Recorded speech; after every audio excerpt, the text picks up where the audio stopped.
Chapter 563. Yier's eyes reddened as she spoke.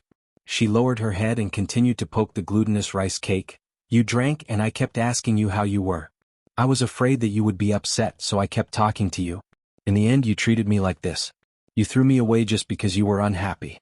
I'm not a stray cat. I have a marriage certificate. Yier's voice became softer and softer, like a mosquito. At this time she was not pretending to be pitiful. She really felt that she was quite pitiful. The more she was like this, the more unwilling she was to raise her head and let Xianxia look into her eyes. When she was pretending, she could not wait for him to see her misery. Now she was afraid that he would think that she was in a sorry state. A stainless steel plate wrapped in a food bag was pushed in front of her. The pork ribs are not bad. Have some. It's a pity to throw away the things you bought. Let me eat the glutinous rice cake. The man's voice was surprisingly gentle. Yier's nose twitched. She raised her head and happened to see her husband's handsome eyebrows and starry eyes. When he smiled, his eyes were filled with gentle moonlight.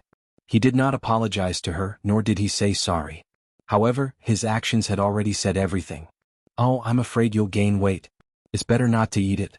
I'll buy you millet porridge later. It's lighter. The man dragged the stainless steel plate back and turned to the boss. Bill? Xianxia. You bastard. Yier felt that her nose was sore for nothing. It was really for nothing. It was not worth it at all.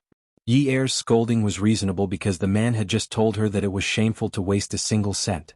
However, he threw the unfinished barbecue into the trash can beside him. He would not let her eat it even if he threw it into the trash can. This bastard. Yier kept sulking with Xianxia. It was already late at night, especially in winter. There were fewer and fewer people outside. There were not many people. The traffic police had also gotten off work at this time. Xianxia's smell of alcohol dissipated, so he drove himself and let Yier sit beside him. Yier was angry. She sat in the back and did not sit in the same row as Xianxia. The car stopped at the Sheraton Hotel. Xianxia got out of the car, opened Yier's door and pulled her out. As soon as they entered the hotel, Yier lowered his head. This was the place where she had taken off his clothes and taken photos of him.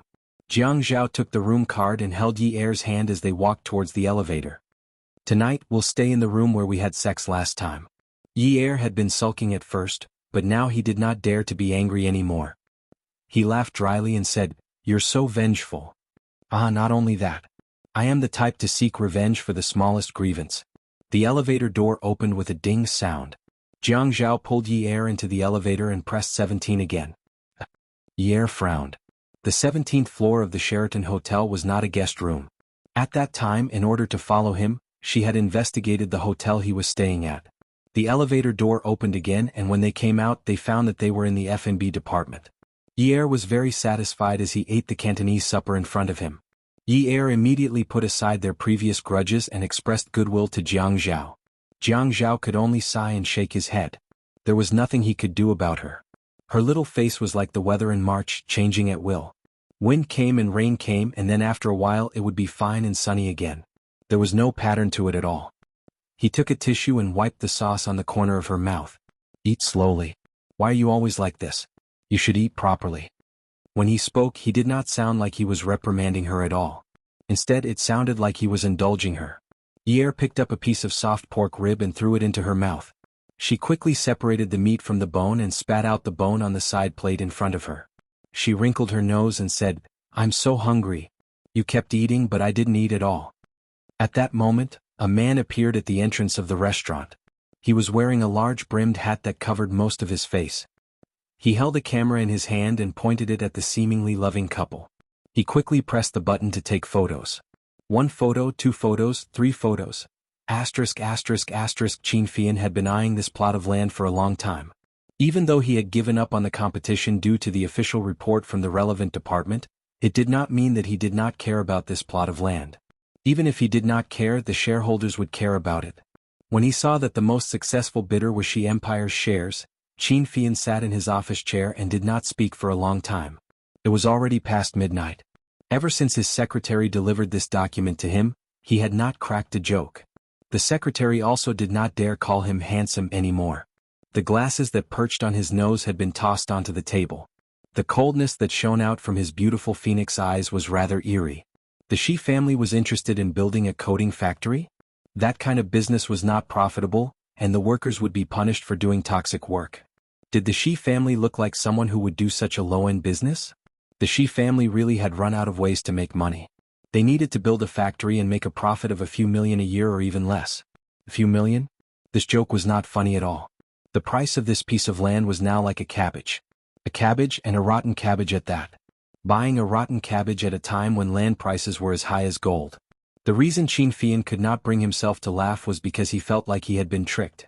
The years he had been in business had been too smooth. The Qin family's influence in Sea City was too big. Furthermore, he had his uncle and cousin, and he was a careful and courageous person. It was rare for him to suffer such a loss. Not only had he been made a fool of, but he had also been made a fool of. It was not surprising that the Shi family did not know about his involvement in the plot of land acquisition. However, if the Shi family really did bribe the experts in related departments to falsify the geological report, what did that mean? The Shi family's influence was no longer limited to the business world. It had only been 2 years in Sea City, but their influence had already reached into the business world. This was a dangerous signal. Xianxia reminded himself that he had to stay calm and not jump to conclusions. He propped himself up on the table and pressed the line of his secretary, who was also working overtime with him.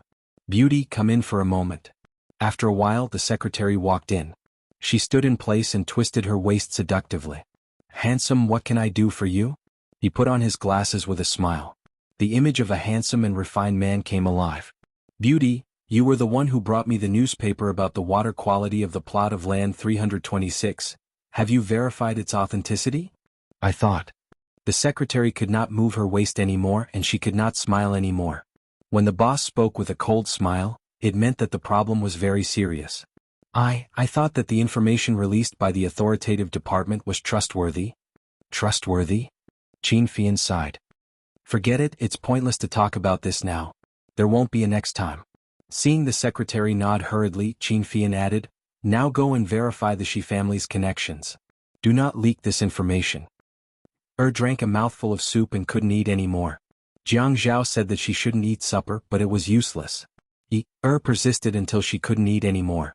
Only then did she say, "I'm so full. I'm not eating anymore." Jianghu called the waiter over to pay the bill. After the bill was paid, Jianghu stood up. Ye walked up to him and held his arm. Jianghu whispered into her ear, "You're so full. You'll need to digest it later." The man in the hat at the entrance put the card machine into his pocket and turned to leave. Ye was pressed down on the bed by Jianghu. She placed her hands on his shoulders. "I'm so full, hubby. I'm so full. I can't do strenuous exercise after a meal. It's okay, I'll move, you won't? I didn't eat just now." Ye really felt like she was too full to exercise. "You should wake up after a nap." Jianghu slowly pulled Ye's clothes. He pulled them open and tossed them off the bed one by one. "Little fox, tell me, how did you take off my clothes?" Ye felt like there was nothing to hide now. Yes. Jingling and I did it together. You were too heavy. I did it alone." Ye looked at Jianghu's face that was getting more and more tense. She closed her eyes and said in one breath, "I couldn't take it off alone. You were sleeping too soundly." He was not sleeping soundly, he was probably drugged too hard. "Did Jingling touch me too?" Jianghu frowned. He had actually been touched by 2 women at the same time. He was not meat placed in a stall in the market. "I didn't touch you. I just accidentally touched you." "Accidentally?" "Yes. For example, when I was unbuttoning my shirt, or when I was taking off my sleeves with one hand, or when I was trying to pose for you. I was careless." Ye smiled embarrassedly, trying to avoid Jianghu's eyes. "Then what does it mean when you're careless?" The man's voice was slow. "When you're taking photos, she won't touch you. Do I need you to teach me? If she can reach out and touch me when I'm taking photos, she'll be awesome." Jianghu thought about those photos and his eyes flashed. Then he sighed. "Yunyi, to make up for the hurt you caused to my heart." Now that he thought about it, wasn't it hurt? She had stripped him naked at that time, so why couldn't she have any other thoughts? How could she just take a photo and leave? She even helped him put on his clothes before leaving. How embarrassing was that for him? She should look at him, his body, and then fantasize about him, wait for him to slowly wake up, and then, in any case, it wasn't the first time she was so pure. She was always looking down on his charm. When Ye heard this, he knew it was over. There was no good outcome if the past was brought up again. Forcing her? She was just short of succeeding in forcing her to do so. However, when such a matter was brought up, it was not pleasant. Who would be willing to be plotted against? Moreover, it was a man like him. Stuttered as she asked, How can you make it up to me? Wanted to move away. She was really uncomfortable being pressed down.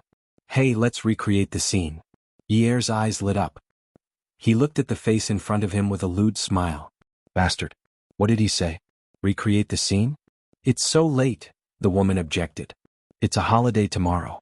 Xijia has his father with him. We've already called him a few times. Don't worry, we can sleep in tomorrow, the man insisted. Yier found many excuses, but they were all rejected. I'm very full now. I really don't want to move. I'll let you move if you're full. Digest it. I'm so sleepy now. I want to sleep.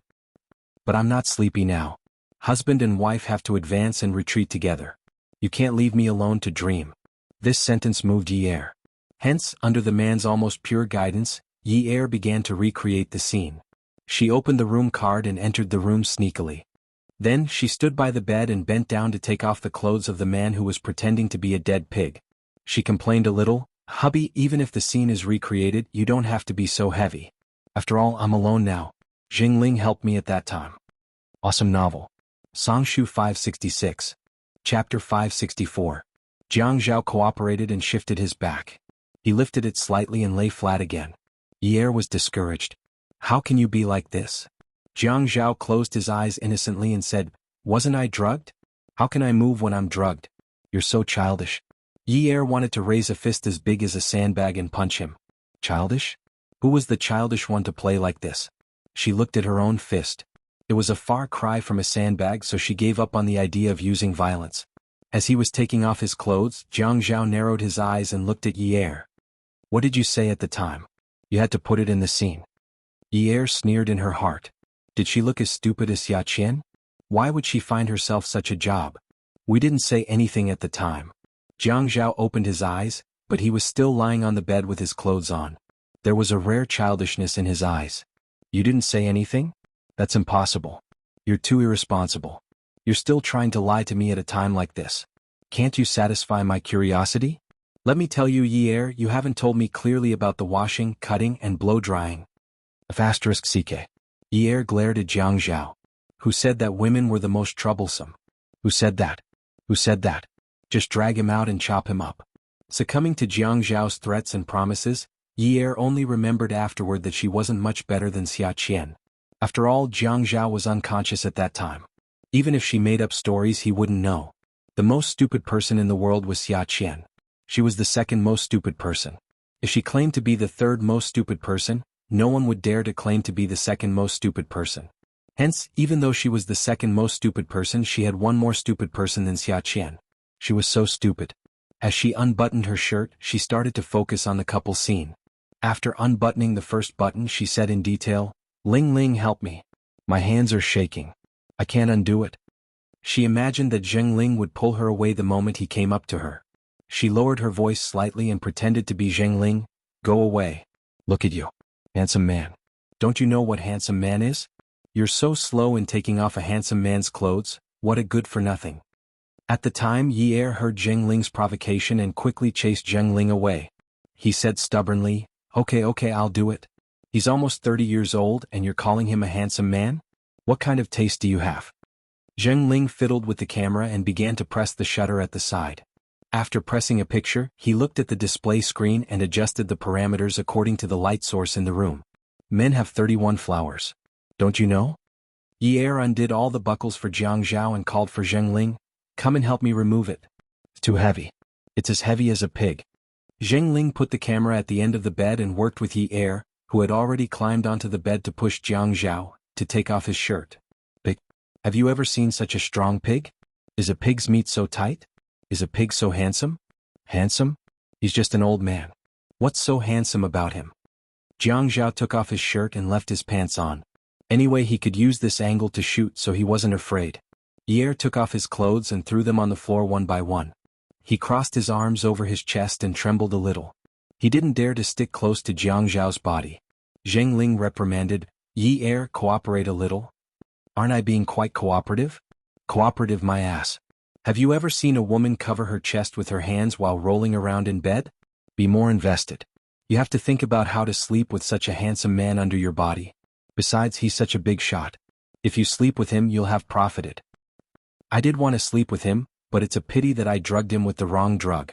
I shouldn't have drugged him with hallucinogens. I should have drugged him with a stronger aphrodisiac. Since it's a knockout drug, then do everything you can to knock him out. Don't show any mercy. If I was the one drugged today, the possibility of a drugged rape case would be much higher. Even if I wanted to drug him now, he's lying there like this. I don't have the tools to do it. After saying that, Yi tugged at his and Jiang Zhao's pants and smiled helplessly. Yi had not finished reenacting the scene, but Jiang Zhao's eyes were closed. He was already upset. She actually said that she couldn't bring herself to call him a handsome man. He called him a handsome man, and she even despised him for having no taste? Not to mention that she even said that he looked like a pig. She even said that he was handsome, my ass. She actually said that he was an old man. He was so angry. But when she simulated the scene where she took off her clothes and pressed herself against his body, and even posed in all kinds of ecstasy positions, his anger disappeared and his desire was ignited. If he didn't ignite it this time, he really wouldn't be a man. Who could stand such a nosebleed scene? The woman on top of him was half naked and pressed against him. Her hair was loose, and with every movement, her hair swept over his body. It swept over him like a flint rubbing against his body. It was so uncomfortable. When her soft chest pressed against him, it was even more uncomfortable. Yi's reenactment reached the point where he was pooping his pants. There was no way to continue the simulation because in the past, he was drugged and didn't have the tools to do it. Now, he had the tools ready, valiant and spirited, ready to be rescued by her from his pants at any time. When he was flipped over, his head was dizzy. "Honey, what kind of man isn't an old man?" As he asked, he removed the pants that Yi was still wearing. At this time, Yi finally got rid of his mind. His mind was clear. He was too crazy just now, and it was too late to save himself now. "Hubby, this kind of man isn't an old man." "Is that so? Then who's the one who looks like a pig?" After removing Yi's pants, he started to remove his own pants. No, isn't Zhu Beiji the brilliant pig the trend now? You don't know that in the hearts of all the women in the country, men like Zhu Beiji are no longer popular. Tang Sanzang is even less popular. That's true. Otherwise, why would you think of doing something as interesting as drugging me with an aphrodisiac? When the man barged in, Yi wasn't fully prepared because he had been carefully thinking of how to avoid punishment.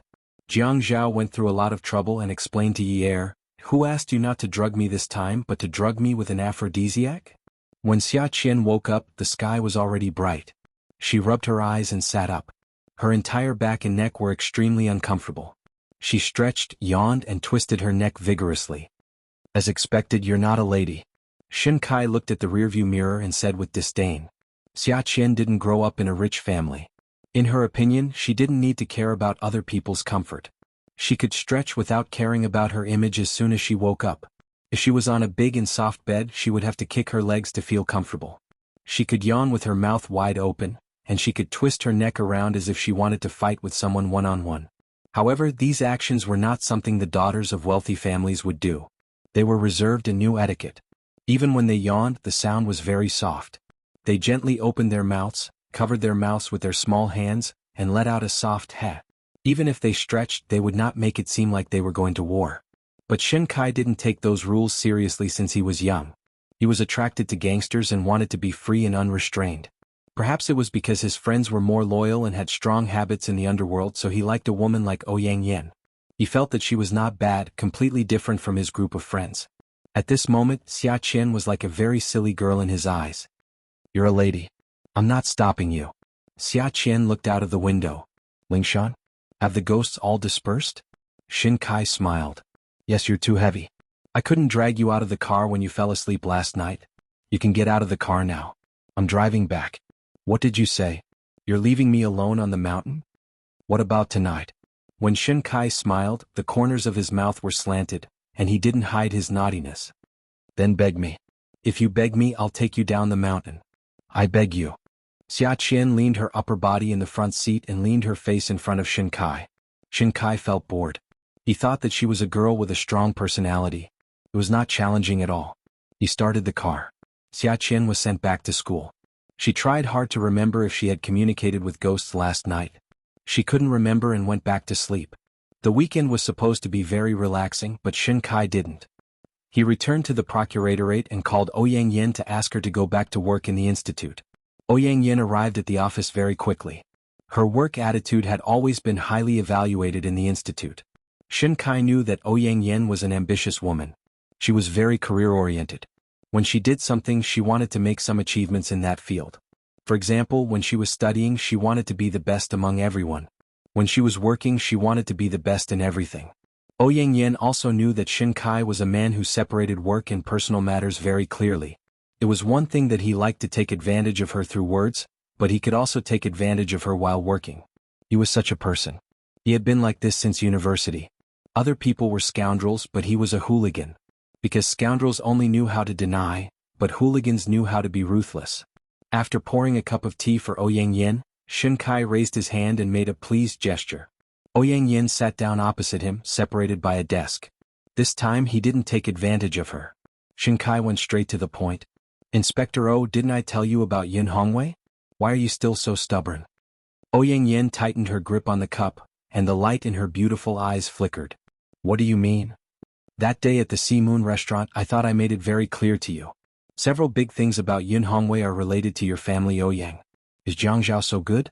You want to get in touch with the family Ouyang and also make Yunyi and Jianghu fall out? I don't understand what you're talking about. Ouyang Yin slammed the cup on the desk and stood up. Shin Kai, you don't have to worry about my affairs. Ouyang Yin, you're too selfish. Shin Kai was undoubtedly disappointed. In his eyes, a woman like Ouyang Yin was synonymous with intelligence. How could she be unable to pick up and let go of emotional problems? Selfish? Ouyang Yin looked at Shin Kai. Others said that there were people who were both good and evil. This man was only serious when he was scolding people. Just like now, from the moment he opened the door, he started scolding people. When the last sentence came to a conclusion, he was still scolding people. This annoying man, I don't understand what you're talking about Xuanhuan. You're really a nosy and annoying person. Come and see. Songshu 566. Chapter 565. Shin Kai knew that Ouyang Yin would have a small temper, but these small tempers would not be vented in front of Jianghu.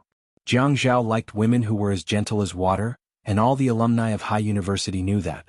However, he, Shin Kai, had the ability to make Ouyang Yin so angry that her face turned red, her words were incoherent, and her words were vicious. This was what he was most proud of. How many people had seen Ouyang Yin get angry? He had seen it before. He smiled contemptuously. You don't understand. As a child of a wealthy family, you don't even know how to protect your own family. What do you know? You've lived 28 years in vain. Ouyang Yin sat down again. I'm looking for Xuanhuan's loopholes, but it has nothing to do with our family Ouyang. I won't be so stupid as to put my family Ouyang in danger. Shin Kai threw the information that he had prepared in front of Ouyang Yin. Then what's with these things? Even the details of the loan from your uncle are written clearly. Ouyang Yin opened the portfolio that Shin Kai threw in front of her and took out a stack of A4 paper. The more she looked at it, the more her hands trembled. Her beautiful eyes were filled with panic and fear. How could this be? I really don't know. Ouyang Yin was not stupid. Even if she wanted to topple Xuanhuan and make Yunyi hate Jianghu, it would be best for the two of them to go their separate ways. This was what she wanted, but not at the expense of anyone in the family Ouyang. No one would be stubborn enough to lose the entire family because of a man. It wasn't you? It wasn't me. Shin Kai. Ouyang Yan's shoulders trembled when she exhaled. Am I that brainless in your eyes? Then forget it. Fortunately, I found out about this matter and suppressed it first. You go back first. If you have nothing to do, don't cause trouble for the Yun family. It won't do you any good. Speaking of this, Ouyang Yin was a little depressed. What exactly does Jianghu want? How long has Xuanhuan been on medical parole for? If he continues to act so recklessly, sooner or later, Yunyi will make him unable to turn over a new leaf. You can't figure out what he's thinking. He must have his own methods. His chess moves every day. Xuanhuan should be fine by the beginning of spring. Impossible. Shin Kai felt that there was no need to tell Ouyang Yin some of the things he knew. It was meaningless to use these things to make the beauty smile. Alright, you go back first. I'll follow up on this matter. I don't even know if it was Xuanhuan who offended someone, or if it was your family Ouyang who offended someone. Ouyang Yin left the procuratorate. The Yun family was indeed a scourge. She returned to the apartment in the north of the city. Nothing in the house had changed. She watered the flowers on the balcony every day. Her life had no beginning or end. A few years ago she didn't feel anything, but now she felt more and more lonely. She didn't know why she was rushing all day long. There wasn't even anyone to accompany her. He said he would wait for her. When she left, he said he would wait for her to come back. That was why she was so assured of him. She had always been assured of him. Others said that she was a lady. She was very gentle, but everyone also knew that she was the strongest. She didn't cry easily, but ever since she found out that he was going to get married, she loved to cry. Actually, she felt that he had changed the moment she came back. He didn't take the initiative to hug her or kiss her. He didn't fulfill his promise. If he really waited, when she came back, he should have carried her and called her Xuanhuan, very intimately. He still called her Xuanhuan now, and his voice was very soft. It was just that there was no passion anymore. But her passion was still there. Yi was so annoyed by the phone that she wanted to hit her head. She had a terrible headache. Just as she moved, a pair of large hands pressed down on her waist. Then she was strangled and couldn't move. She struggled to open her eyes and realized that she was still lying on Jianghu's body. She didn't get off at all. This immoral person had indeed slept in her body. He was still there now. He was dreaming with his eyes closed. He was shaking his butt in his dreams. Look at his despicable face. Later on, he insisted that it wasn't enough to reenact the scene. Since it was a knockout drug, then they should do it. Alright, this knockout, the sky was already bright. She wanted to answer the phone, but he refused. Jianghu slept very comfortably. He felt that it was really comfortable. He felt like he was looking at the sea and wanted to swim. He was a little sleepy. He felt like he was at the beach in the middle of summer. The sun was scorching, but it made him feel very comfortable. He wanted to jump into the sea quickly, but he couldn't move. It was as if he was surrounded by something. So he wanted to move his body away, but the moment he moved, the sun seemed to be even brighter. He was dying of thirst. The sea was just a step away. He touched it a little. He moved forward a little and felt that he was closer to the sea. Closer again. It was a wonderful feeling. He felt like he was going to soak in the sea. He had to jump in. He had to jump in immediately. There was something in front of him blocking his path. He couldn't move forward, but he refused to let go of the obstacle. The moment the obstacle left him, he felt uncomfortable. He had to move forward tiredly to feel comfortable. He reached out and hugged it tightly. He had to hug this obstacle and jump into the sea together to swim. So no matter how many times the phone rang, Yi couldn't answer it. Jianghu closed his eyes, turned over, and jumped into the sea. He pressed down on the obstacle he was hugging and started swimming happily. He had never felt so special in his life. Yi had been tortured to death by Jianghu in her dreams. This bastard could actually eat her up in her dreams and even enjoy it so much. Jianghu slowly woke up and realized that something was wrong. No wonder it felt so special. This swimming spot was indeed a little different. So he continued swimming until the end. Yi waited for Jianghu to finish. She took a shower and then picked up the phone to call back. The woman who picked up the phone said in a familiar and gentle voice, "Yi, it's Mom." Yi didn't take the initiative to call Jolie. She was used to it. She also told herself that her mother was doing well and not to disturb her. If she did, she would say that she wanted Xianxia to accompany her. She was still young and could totally have another child with her current man. But her father would never remarry in this lifetime. She knew that. She had asked, "Dad, shall I introduce you to a partner? It's enough for Dad to have all of you." She knew that her father had been hurt by her mother. The woman he loved so much betrayed him without any mercy. They didn't even put on an act, so how could he not be hurt? Her mother wasn't hurt and had someone to dote on her. She didn't need children like her father did. Mom. Yi glanced at Jianghu and then walked to the window. She drew the curtains and pushed the window open. After staying in the air-conditioned room for a long time, it felt very dry. At this moment, the cold air suddenly rushed in. Although it made people shiver, it also made them feel energized. The sky outside was still foggy and cold. When Yi called out, "Mom," she saw a white cloud that she exhaled. She exhaled silently again. This cloud was a little bigger. "Yi, Mom misses you." Yi walked to the window that she hadn't pushed open. As if she was bored, she exhaled the white cloud from her heart and lungs onto the glass. A large cloud of fog condensed on the glass. Yi's fingers were slender and fair. When her index finger landed on the cloud of fog, she slowly wrote, "Mom." When she finished writing the word, the cloud of fog wasn't big enough. She exhaled another cloud of fog and wrote another word, "Mom." When tears rolled down her face, she didn't cry. She smiled and said, "Mom, I miss you too." She knew that her mother wanted to see her because of Xianxia. This wasn't the first time she had called her. She missed her and thought about Xianxia. She wanted to persuade her to let Xianxia go. Her mother didn't know that although she loved Xianxia as much as her life, she would also get jealous. She would also feel sad because of her mother's favoritism. When she was young, she had never thought about whether her father was nicer to Xianxia or to her. Xianxia could get whatever she wanted and she could get whatever she wanted too. Because her father said that Yi Er and Xianxia were both her father's flesh and blood. Actually, Xianxia was also her mother's flesh and blood. It was just that she didn't know what she was to her mother. Jolie sobbed softly. Yi Er, come out and see Mom. Let's talk about Xianxia, okay? Yi Er felt the man's broad and reassuring hand on her shoulder. She massaged her temples and turned her head to look at the man who was wiping her tears with a tissue. The corners of her mouth trembled slightly. Jianghu looked at Yi Er's eyes that were filled with tears. With a gentle blink, the big bag of tears burst out and flowed all over her face.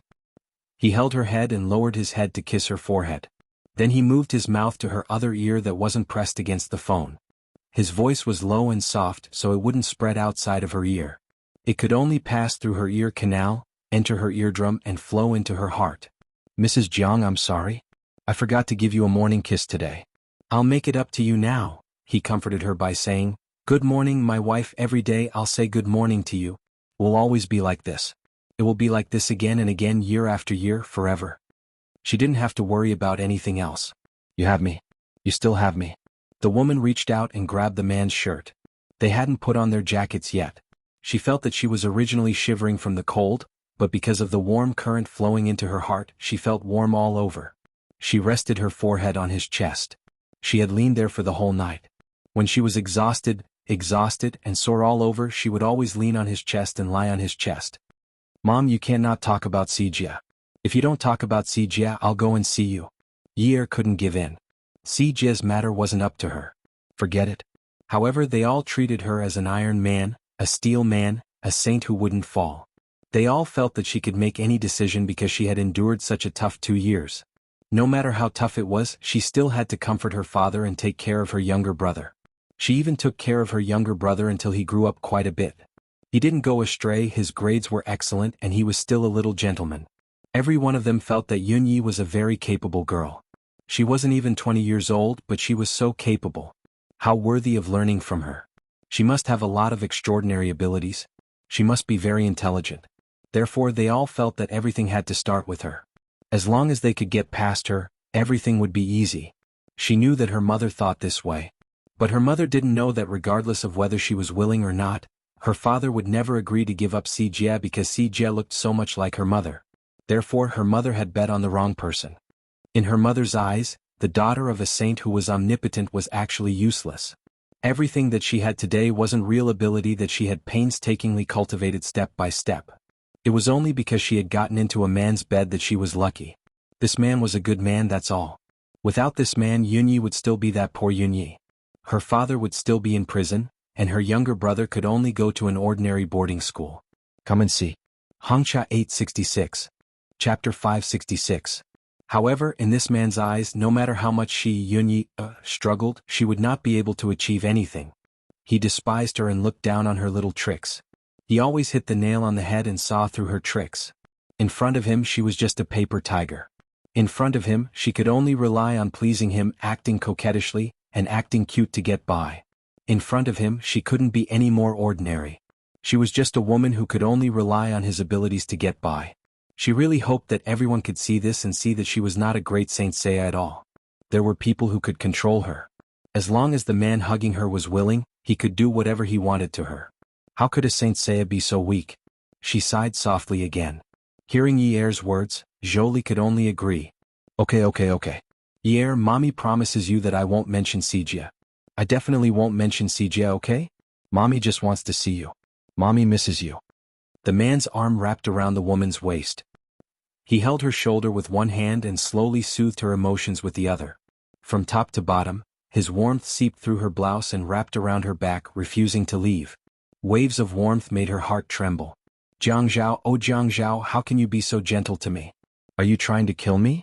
Okay, where? Jolie said, how about the leisure residence? Anything is fine. You decide. Then let's do it at 3 in the afternoon. I'll wait for you there. Yi Er hung up the phone. Jianghu rubbed Yi Er's face. Don't cry. I'll go with you, okay? Jianghu was smiling and teasing Yi Er at this moment. Actually, he was indescribably angry, but the person who called was his mother-in-law. He couldn't get angry. If it was someone else who called early in the morning and made her like this, he would definitely smash the phone and make her cry endlessly. He saw her slowly writing the word mommy on the glass. Her small shoulders were trembling like a sieve. He really wanted to smash the glass. What kind of mother was she? What kind of mother could be like Jolie?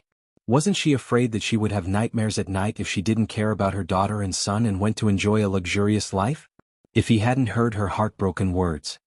Mom, I miss you too. He really wanted to smash her phone. Cutting the flesh and scraping the bones, cutting the bones to connect the tendons, and bloodlines were things that others could never explain clearly. Although they were husband and wife and they should not be outsiders, he had already categorized Jolie as an outsider from a personal point of view. It was just that he could not show it in front of her. After all, she still cared about that mother of hers. She was still young. When she was 17 years old and shouldering everything by herself, the meaning of the word mother to her must have been extraordinary. Oh, why? You can send me there. Seeing that Jianghu was not speaking, Yi Er pouted. Go home and have a good sleep. I'm just worried that you won't have a good rest. You're not like me. I'm unemployed. You're under a lot of pressure from work. That's it. More than that. Yi Er sighed softly. My mother must have something very private to say to me. If you're here, how is she going to say it? Say something that will make you cry? Then I'd better go and ask her to stop talking. Jianghu was a little stubborn at this time. When Jolie appeared, Yi Er cried loudly. It was completely different from the tears that she usually shed. Usually when he made her cry, he would just tease her and coax her and she would be fine after a few moments. She was completely like a child. Jolie was different. That kind of hurt was not small. It was directly buried in her heart. If he was here, she would have someone to lean on. If he wasn't here and Jolie said something, she wouldn't even be able to find a shoulder to cry on. Even if he couldn't stop her from interacting with such a mother, it was his responsibility to stop such a mother from hurting her. Jianghu saw that Yi Er was biting her lip and looking at her, conveying her difficulties. All right, I won't say anything, okay? I'll book a private room next to yours, okay? After you're done talking, we'll eat together. If you don't want to eat together, we'll go home together, okay? The tea houses in the leisure residence were all private rooms. They had sliding lattice doors and were for commoner consumption. The rooms were separated by wooden partitions. They looked antique and had a bit of a taste. However, since the cost of production was here, the soundproofing wasn't very good. But for commoners, it was considered a good environment. Yi Er didn't know why her mother chose such a place. After all, her mother looked very wealthy. She could have arranged to meet at a more high-end place with a more private environment. Yi Er arrived first because Jianghu insisted on a place where the two private rooms were connected. If Jolie went to book a private room first, the private room next to hers might not be available.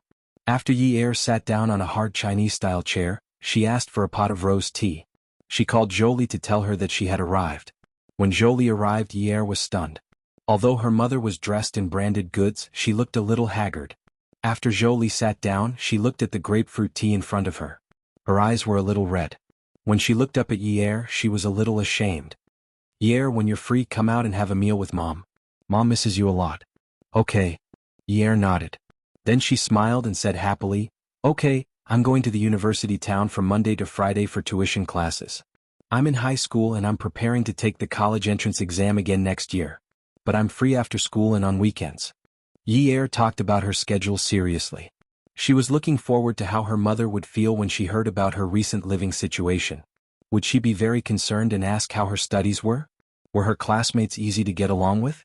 What major did she apply for? Which school did she go to? Did she plan to study in a college or university? Was she stressed?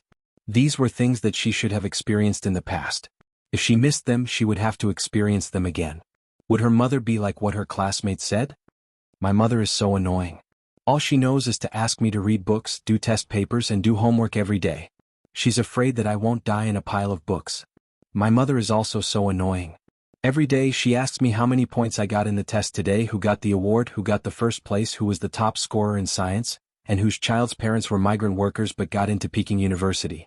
In her eyes, other children will always be more capable than me. My mother is even more annoying. She does homework until 10 o'clock and cooks a bowl of supper for you. Just when you're about to be touched, she says that she'll read for another hour and a half before going to bed. Her memory is the best before bed. She wants you to wake up early tomorrow morning to memorize. I cooked some eggs for you. It's good for your memory. My mother is the real deal. She even cut off the TV and internet at home. If you want to check for information, you have to get her to connect you. She bought a CD player at home and plays music. Do you know what it's playing? The world's most beautiful English. Every day when I wake up, the house is filled with slow music, followed by monotonous, when love beckons you follow him. Oh my God, as long as I'm at home, I'm about to break down. Yer also wondered if her mother would be the same as her. She wanted her to experience what life was like with her mother nagging at her side. However, Jolie said, Yer, I know you don't want to see your mother and don't like her mentioning xianxia. But Mom is really in a difficult position. Mom has her difficulties. The smile on Yer's face had not dissipated. Just now it was like a flower petal blooming in the sun. At this moment, it was suddenly hit by a cold wind and the flower withered instantly. Sigh, she could only sigh in her heart. Blood relations were really a scary relationship. If it were friends or lovers, it wouldn't be so painful, right? You don't want to be calculative, but you want to be calculative. Mom said, I know you don't want to see your mother. She actually didn't know how much she wanted to see her. Xianxia. She said she wouldn't mention it, but she still had to. Forget it. She shouldn't be calculative. She was already so old and married. How could she be jealous of her younger brother? She would be like a child. But Dad said, Yer, in Dad's eyes, you will always be a child.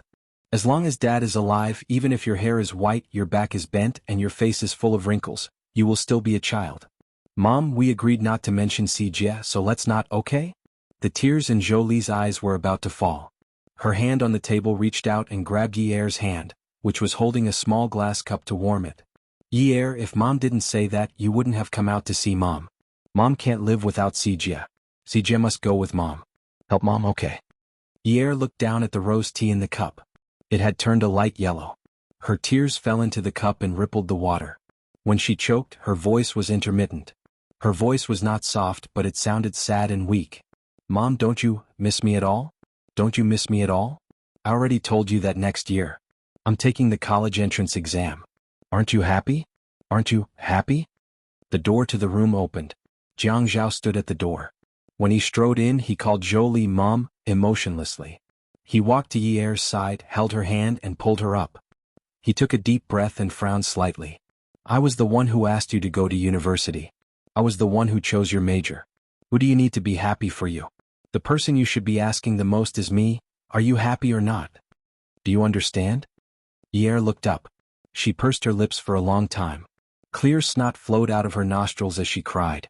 Jianghu, then are you happy that I'm going to university? Jianghu's heart ached.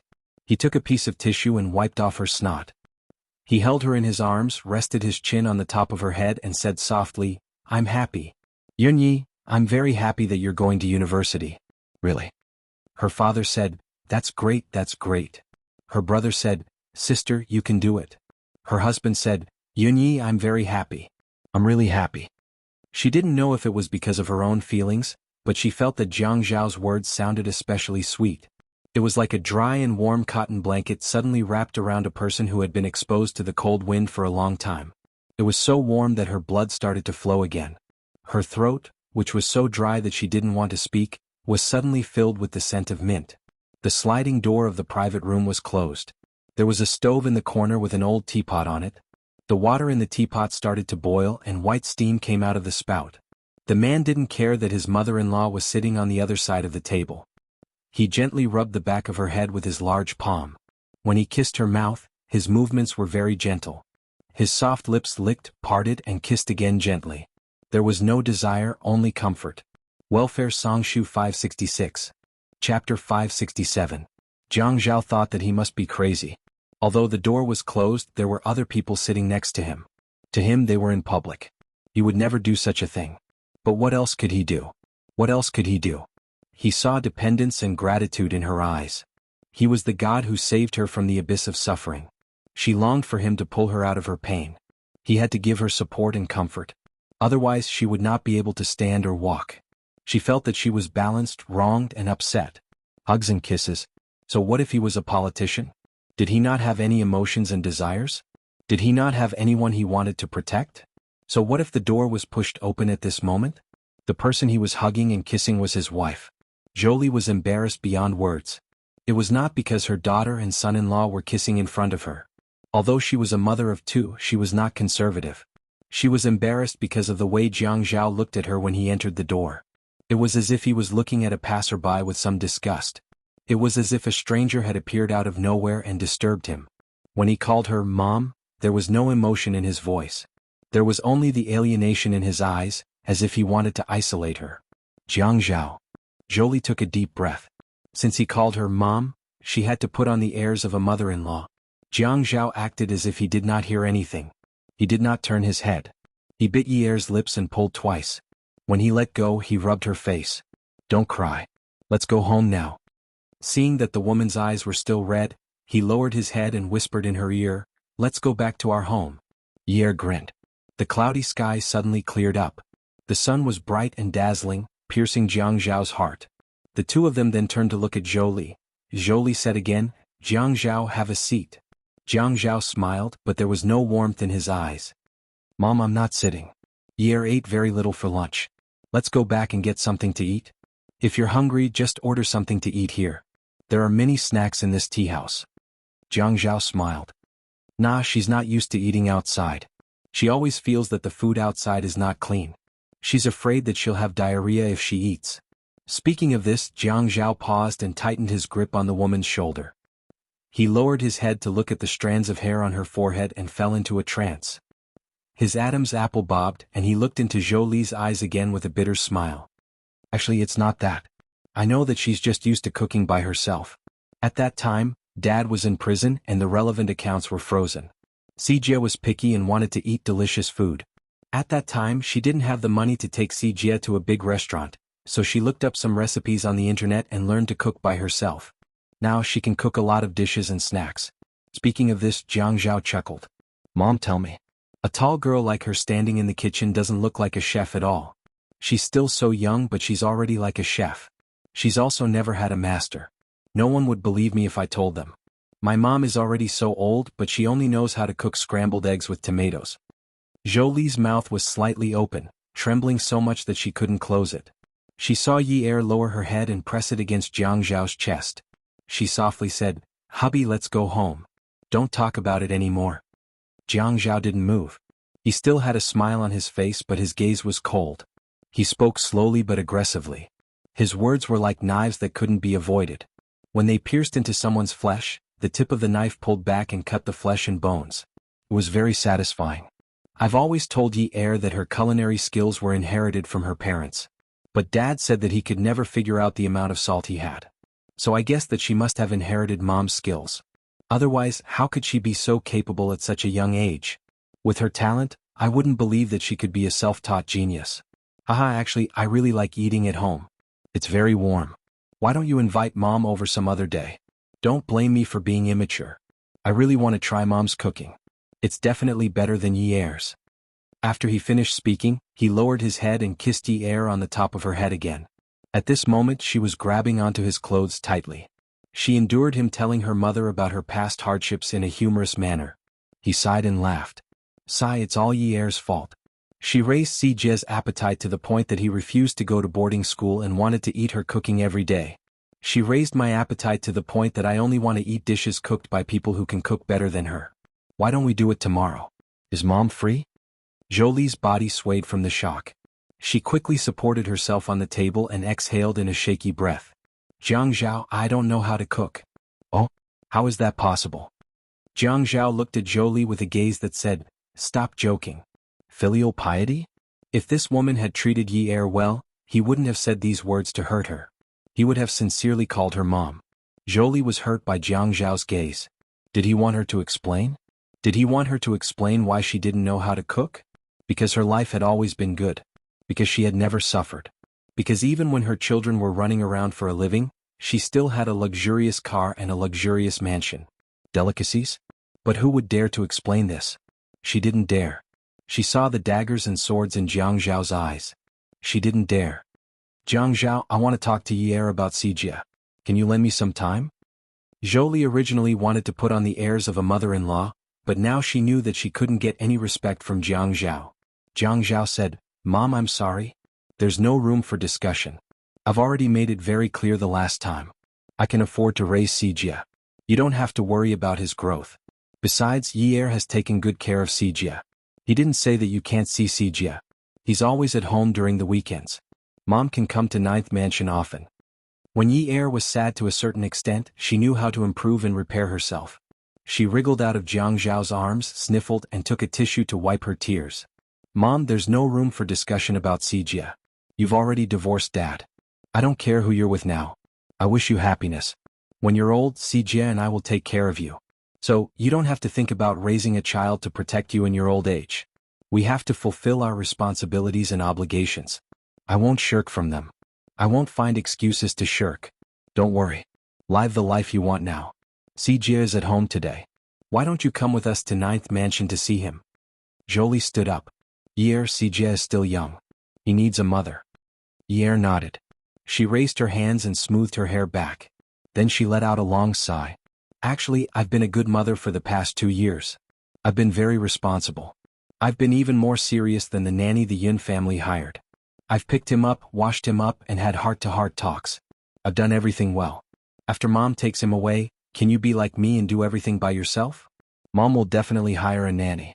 Why don't you just follow me? Jolie was dealt another blow. After Jiang Zhao pulled Yi out of the room, Jolie slumped back into the chair. She took out her cell phone from her Hermes crocodile leather bag and dialed a number. Her anger rose immediately. I'm telling you, I've done my best. If you ask me to talk to Yi about xianxia again, I'll just chop you to death with a knife. After venting her anger, she suddenly burst into tears. Every time I see her, I feel like slapping myself. Do you know that I was slapped by my own daughter? Jiang Zhao drove the car and did not mention xianxia and Jolie at all. It was as if nothing had happened. Honey, I want to eat crabs tonight. Let's make some braised crabs, okay? Yi nodded and looked at the traffic ahead. What kind of crab do you want to eat? Braised crabs? I don't really like green crabs. How about swimming crabs? Okay, we'll go to the supermarket later. You can wait for me in the car outside. I'll come out after buying the crabs. It won't take long. I'll go with you. You can teach me how to choose while you're at it. Next time when I want to eat crabs but we don't have them at home, I can bring some home. That way you won't have to run out to buy them again. Forget it. Just sit in the car. When we go to the supermarket, there are a lot of middle-aged people and old ladies. Many people know you. When they see you later, they'll all come over to greet you. It'll be so annoying. Otherwise, we won't be able to eat dinner at 9 o'clock. Jiang Zhao could only obey. Yi did not push the shopping cart when they arrived at the supermarket. He only took a dark blue shopping basket and bought some crabs. When Yi just entered the supermarket, a man with furrowed eyebrows got out of an SUV in the parking lot. He closed the car door, clipped on his sunglasses, and followed in. Jiang Zhao felt a little tired. He did not get enough sleep last night. When Yi left, he yawned. He adjusted the seat and lay down. He wanted to sleep for a while. Less than 5 minutes after he closed his eyes, the monotonous ringtone of his phone started to ring. Before a person entered a state of deep sleep, they especially hated to be disturbed. He really did not want to answer the phone. He had never been so willful before. At his age, there were very few people who called to chat. Usually, it was because there was something important. He yawned again and unlocked his phone to answer the call. Hello, brother, Qin Fian said. Jiang Zhao closed his eyes. Yes, what's the matter? You still want to sleep with sister-in-law? Qin Fian laughed and teased him. No, she went to buy groceries. I'm waiting for her in the car. I'm lying down to sleep for a while. I think she'll be back soon. Let's talk about something important. He opened his eyes and looked at the roof of the car. He stretched out his long arm and pressed the button on the sunroof. The sun visor slowly slid back. The sky outside was a little gray. There was not a single cloud in sight. It was a little regretful. I was just about to tell you that I want a freeload dinner tonight. I really want to eat sister-in-law's home-cooked dishes. The taste is simply too extraordinary. Jiang Zhao sat up proudly. You want to eat? Too extraordinary? Look at whose wife she was. As he thought about it, he laughed happily. Don't say this to Grandpa. If he hears this, he will say that you're a little bastard who can't raise a family. It's too late for Grandpa to be happy. We've already agreed that I will go to mansion number 9 tonight. Oh brother, I'm at the shopping mall. What color does sister-in-law like? Welfare Hongcha 866. Chapter 568. Jiang Zhao was puzzled. He wanted to give her a gift? Since when did Fian want to give Yi a gift?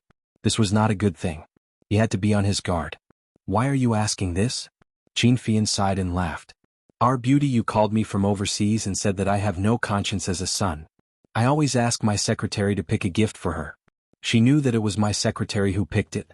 She was very hurt and said that she had given birth to her son for nothing. She didn't want to see me anymore. So I came to the mall to pick a gift for her. Women are so troublesome. Why is there such a big difference between Auntie and her? Jiang Zhao laughed when he heard that. Come on, Sister Yu has given you enough face. Sister Jin is the one who is hard to deal with. She wants to be high and mighty like a mother, and then she wants to be a young girl. Calling her mother makes her sound old. Sometimes she is unhappy, and when I call her Sister Zhen, she will say that the younger generation has no respect for their elders. Sister Yu is overseas. If she wants to come back because of her motherly love, you will be bullied by her every day. Choose a gift well. Your sister-in-law suits any color. If you want to buy more. Hats, clothes, pants, shoes. I will send you the sizes later. Oh, buy a shawl. It's cold. Buy boots for her. The ones with thick fur. Her feet are a little cold. Also, buy a pair of lambskin gloves, those are very soft. As for the color, buy something brighter. I think pink is pretty good. Also, buy a scarf in a bright color.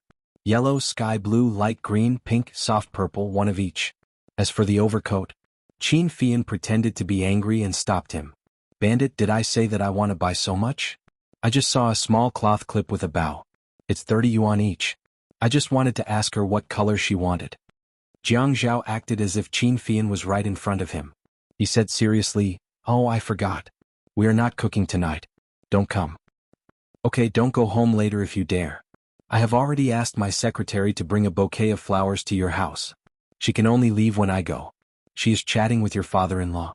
Then you can go after dinner. We don't have enough bowls at home and we don't want to waste money by adding more bowls. You know, our salary has dropped now. It's okay. I'll eat with a plate. Jiang Zhao laughed and said, Qin Fian, are you shameless enough to buy a 30 yuan clip when you visit someone else's house? Qin Fian said, He's obviously one of us. How did he become someone else? You're treating me like an outsider. Qin Fian hung up the phone and dialed his secretary's line. Beauty, send in the things I finished working overtime today. I want to use them. All right, wait a moment, pretty boy. Qin Fian finished reading the information sent by his secretary and took a deep breath. He rested his elbows on the table and crossed his fingers to support his chin. Behind his glasses, his eyes were changing rapidly. He racked his brains. This Inan is only 20 years old. How can she be so experienced? Is she Yunwu's girlfriend? Because Yunwu is weak, Grandpa, she found such a decisive girlfriend for Yunwu? A 20-year-old girl, coercing, enticing, and hitting the snake's weak spot with every step. Every move is effective. How can she grasp the evilness, greed, and fear of the human heart so well? These people are really hard to understand. Yer picked up the net and scooped up a few crabs. Then she picked one up and weighed it. She turned it over and looked at its belly. She gently pressed the belly button with her thumb. Not bad. It's very fat. She chose the crabs and weighed them. Then she went to the vegetable section to choose chives, ginger, and other spices. Because there was a lot of traffic in the supermarket, she did not notice that there was a burly man following her. She queued up to pay the bill and carried the shopping bags out of the supermarket. Jiang Zhao's car was parked a little far away. Fortunately, there were not many things so she could walk there. Miss, let me help you carry it. Yer turned around and saw the friendly man in sunglasses. There was some stubble around his mouth. She took a step back. Her instincts told her that he wanted to strike up a conversation with her. No need, thank you. Just as she was about to leave, the man in sunglasses chased after her. His voice was a little hoarse. It's okay. Park your car here. I'll help you carry it. Yer's identity was different from before. She was afraid that her rough image would be photographed and made a mountain out of a molehill and affect Jiang Zhao. Therefore, she always paid attention to her image in public. Yet, she rejected him with a smile. In the eyes of the passers-by, she was a familiar person. So when a strange smell entered her nose and made her dizzy, no passers-by felt anything strange when she was helped into the car. When Yer woke up, the sky was already dark. When she realized that she had been kidnapped, she was drenched in cold sweat. In the past 2 years, she had encountered many things. The most dangerous thing was that time when she was chasing a robber and almost got stabbed. She had never been kidnapped. Let me out of the car. She didn't ask who he was. A familiar person wouldn't treat her like this. She was tied up and lying on her side in the back seat. It was difficult for her to sit up. Get out of the car? The man in sunglasses smiled coldly. You can go to hell. What do you want? How much do you want? Money? No, I just want your life. Ye breathed out shakily. She couldn't calm down. She wanted to cry, she wanted to argue, she wanted to break free from the ropes on her back, open the door and jump out of the car. I didn't offend anyone. You're lying. Lying? It's no use lying to ghosts. I'm just taking your money. I'll give you a quick death later. Then I'll chop you up and throw you into the river to feed the fish. No one will find any clues. Don't worry, my methods are always clean. Your family will just think that you're missing. Let me out of the car, you beast. Ye was really crying. She was so scared that she was crying. No one could be so calm in the face of death and being dismembered. At least she couldn't do it. She found many reasons for herself. She was still young. It was normal that she couldn't take it. She was afraid of death. She always felt that a bad life was better than a good death. No matter what, it was better to be alive. She still had many things to do. Her father's sentence had not really been reduced. If she died, would Jianghu still care about her? Would her father still go to jail? What about her younger brother? He was still so young. She still had someone to love. She hadn't made Jianghu fall in love with her. If she died like this, it would be a waste. She loved him until she died, but after she died, he would marry another woman. He said before that he wouldn't care about her family anymore. At most, he would give them some money. She didn't want to die. She couldn't accept it. The man driving was expressionless. Cry. Before you die, you should think about the grievances you've suffered. Cry well. After crying, you'll be satisfied when you cross the bridge of helplessness and feel free. Only then did Ye know that there really was such a demon in the world. He must be a repeat offender. He was like an ancient killer who made people tremble in fear. He was very fast. He understood the fear people felt before they died. He even had the professional ethics to tell you that you don't have to be afraid even if you go to hell. You do things for money. If you let me go, I'll give you money? Yes, she had money. Jianghu had given her a lot of money.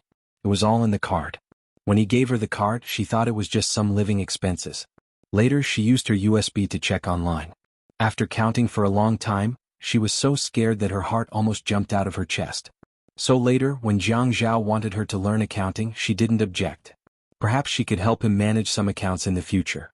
But wasn't saving her life more important now? He had said that the money was hers. Then he wouldn't say anything if she took out a portion of it to buy her life, right? The man laughed coldly. In my line of work, the biggest taboo is to go back on your words. If I let you go because you offered a higher price, how am I going to do business in the future? Ye was disappointed. Her mind was in a mess. She didn't dare to play tricks with someone who wanted her life. She supported herself to sit up and leaned against the car door. Her ankles were tied and it was too difficult for her to move. The man who was driving knew she couldn't play any tricks and didn't stop her. Think about it. A woman with her limbs tied up in a locked car. What can she do? The streetlights outside were lit up, and the car was driving along the river towards a less populated area. Ye thought about how the man in front said he wanted to chop her up and feed her to the fishes. She felt cold all over. My husband is the mayor. Aren't you afraid? What's there to be afraid of? The man laughed. Don't talk about the mayor's wife. As long as someone can pay me a satisfactory price, I will take your life. Ye felt a heavy blow to her heart. She suddenly gave up on negotiating with this man. It was useless to talk to a killer who only cares about money. Her mobile phone did not ring. It should be switched off or thrown away. Ye looked out of the car window and saw many cars passing by each other. Young people love to race. Suddenly that car made her feel refreshed. It was the kind of feeling when the cold wind blew. That day, Qingsu had greeted her at the 9th mansion. That day it was Min Zikai who was driving this car. She couldn't be wrong. The Qian was decorated with willow branches, and the Yi air was fluttering in the wind. It was as if spring had arrived. A fiery red Qian with tender green willow leaves. Only Qingsu would do such a thing. She had always been rebellious. She didn't care about matching, fashion, and taboos. If you said she was neither fish nor fowl, she would say she was different. If you said she was lawless, she would say she was pursuing her own individuality. Ye was tall. When she sat up straight, she was taller than the average girl. She leaned against the car door, and the fingers that were tied behind her back could touch the window switch. Since she was going to die anyway, she had to take the risk. If Min Zikai was here, he might save her. When Yi saw her car overtaking the red Qian, she rolled down the window and leaned against the door. She wanted to jump out of the car. But the speed of the car was too fast and she didn't dare to take the risk. If she jumped out of the car behind would catch up with her. She would die. The man in shades saw her reaction and scolded. Damn woman. When the man in shades pressed the switch and was about to close the back door, Yi shouted at the car behind. Help! Help! The car window was still stuck tightly to Yi's sternum. It hurt a lot, but this gave Yi the chance to shout a few more times. Help! The man in shades stopped the car by the roadside. He quickly knelt on the seat, rolled down the window and released Yi. He reached out and pulled her back. The road by the river was quiet and wide, especially when they were driving towards a deserted area. Jingsu drove. Even with the windows closed, she could almost hear the sound of the wind. Today was a special day. She had to go to the shoal to burn some incense and bring some of her mother's favorite food. Just as she was lost in thought, she saw half a body sticking out of the off-road vehicle in front of her and shouting at her car. Even though it was already dark, she could still recognize who was in the car. How dangerous was that? Did he want to die? Welfare Xinwu 799. Chapter 569. When did Jiang Zhao change his car? Was it an off-road Honda? It didn't seem like Jiang Zhao's taste. When she drove past the Honda, she tilted her head to take a look. The car had already stopped by the roadside. Should she go over and say hello? She had seen it. But just as she was about to stop by the roadside, the Honda suddenly sped up and dashed out. When Qin Fian rushed to the supermarket surveillance room, Jiang Zhao was staring at the screen without blinking. He didn't believe that a living person would fly away just like that. Before Qin Fian left, he had called Jiang Zhao to tell him that he was heading to 9th Mansion. But Jiang Zhao's tone didn't sound right. He told him to come later and there seemed to be a lot of people around him. At that time, Jiang Zhao had already gone to the supermarket to look for Yi. His phone was turned off. Qin Fian heard the urgency and irritation in Jiang Zhao's voice very clearly. He asked, "Brother, what happened?" "Nothing." Jiang Zhao wasn't sure, but he didn't believe that a crab could be bought for 2 hours. He had just hung up on Fian and slept for a while. When he woke up, the sky was dark and the street lights were on, but she hadn't come out yet. He dialed her number without saying anything, but her phone was turned off.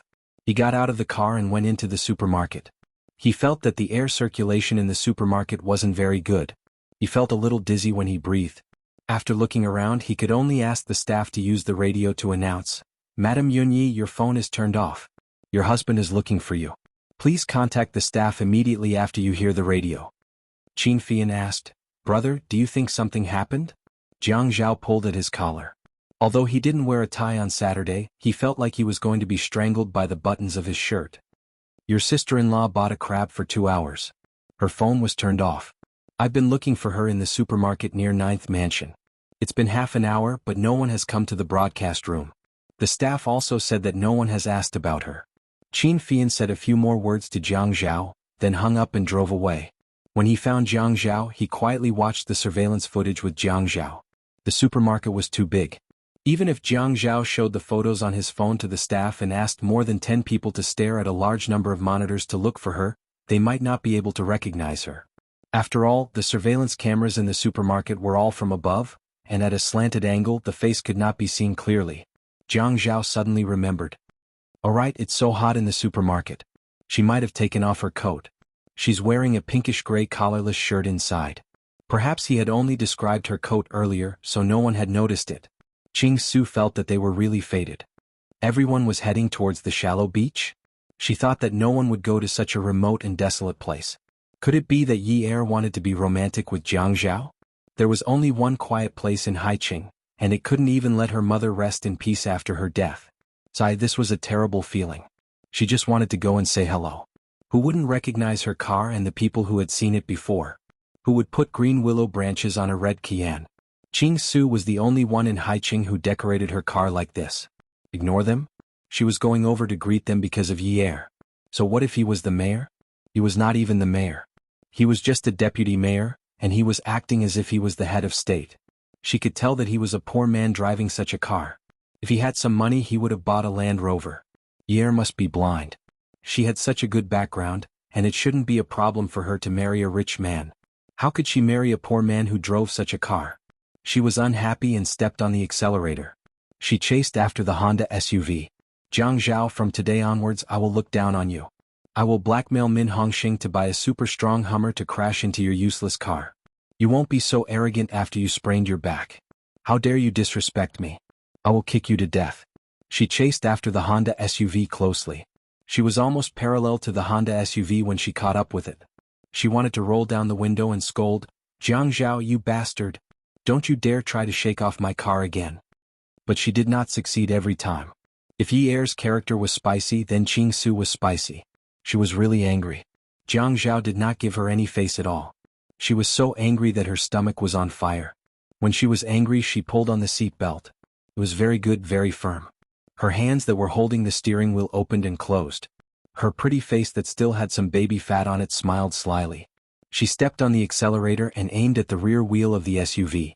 Thinking of the Hong Kong films that she had watched, she suddenly felt her blood rush to the sky. With the help of her hands, the steering wheel quickly swung to the left. Bam! The Xian hit the right rear of the Honda SUV.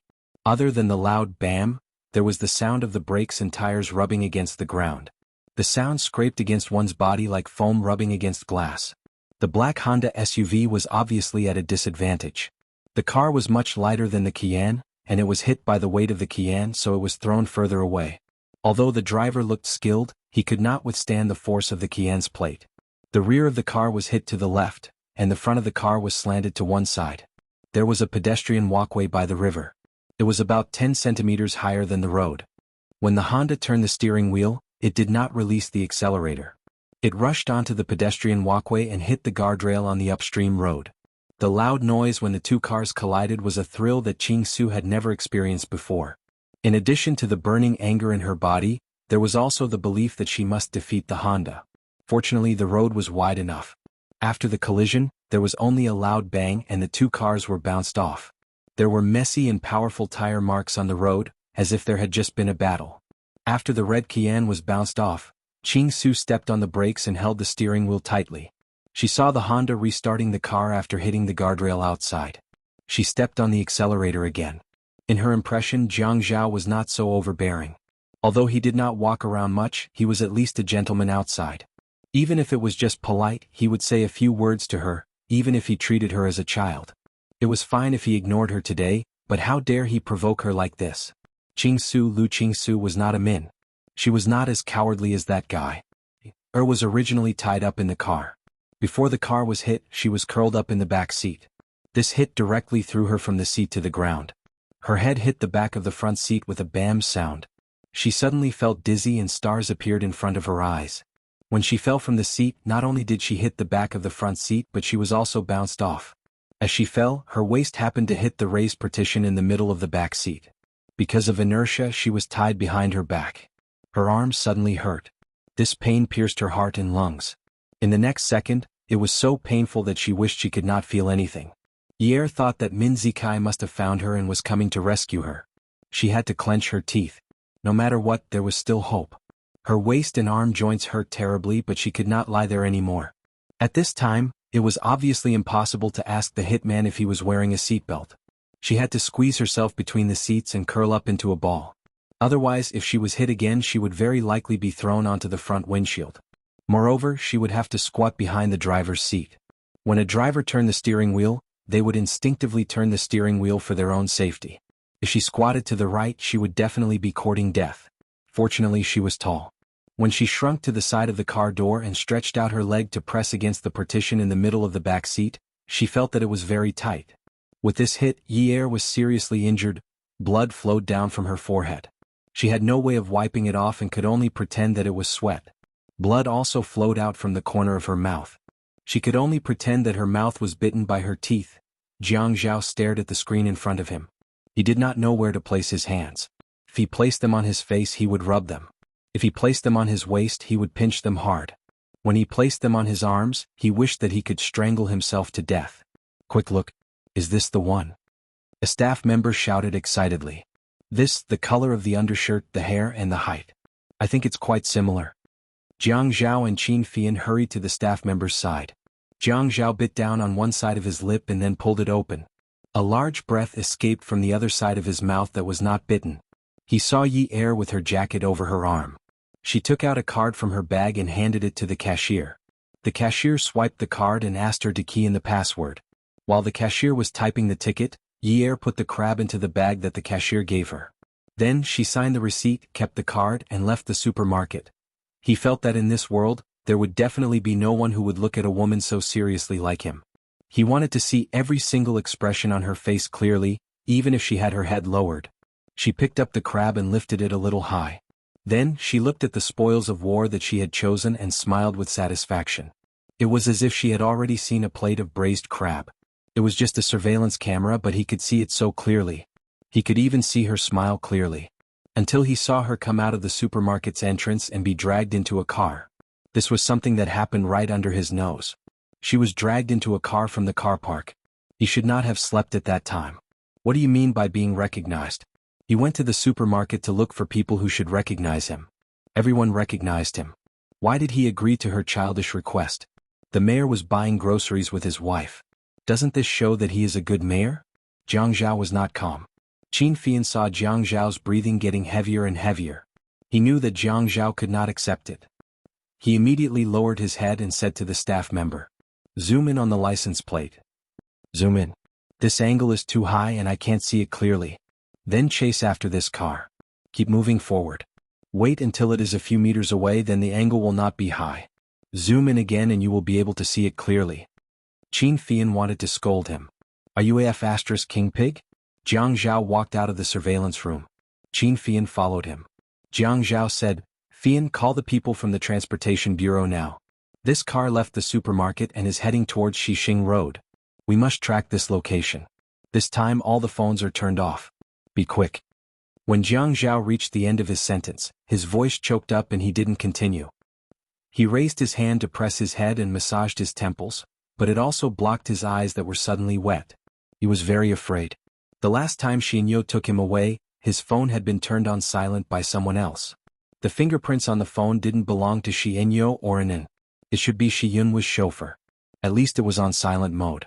At least he could find the person. But this time? His phone was turned off.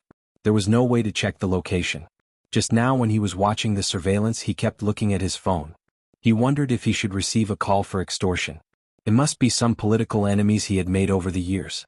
Even if there weren't any, there must be some business people he had offended. It was inevitable that they would want to take revenge on him. It must be all his fault. He shouldn't have been so eager for quick success.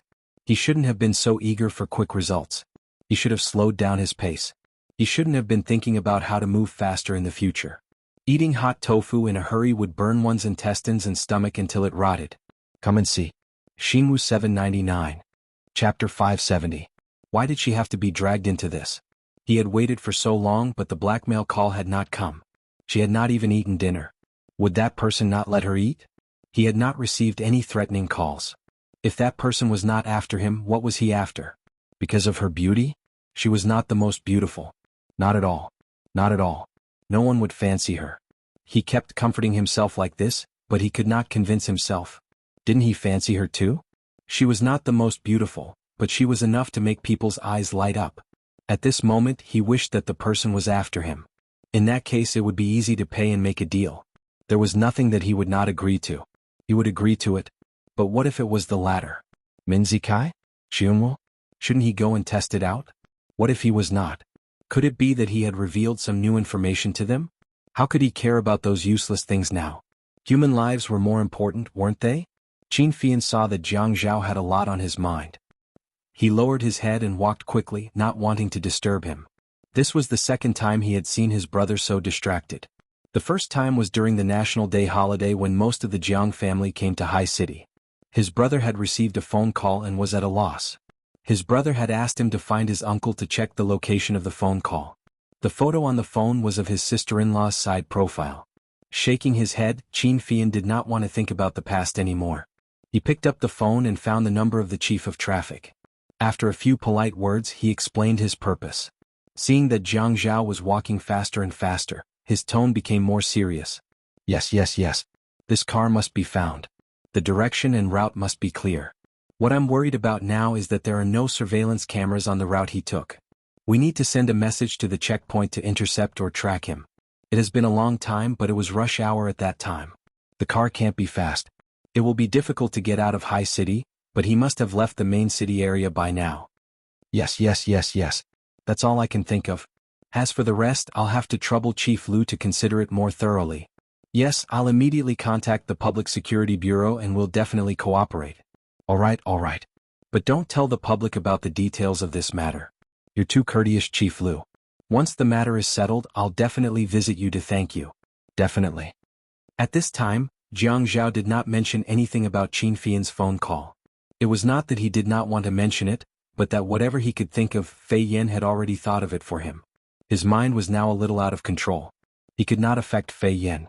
He knew that Fei Yan was calm and comprehensive when doing things. Qin Fian got into Jiang Zhao's car. Go directly to the police station? Or do we follow the route of the SUV that Chief Lu sent over and find our own way to meet up with the police? Jiang Zhao raised his wrist to look at the time. His arm was trembling and his voice was also trembling. Meet up, I can't wait. Brother, I'll drive. You sit beside me.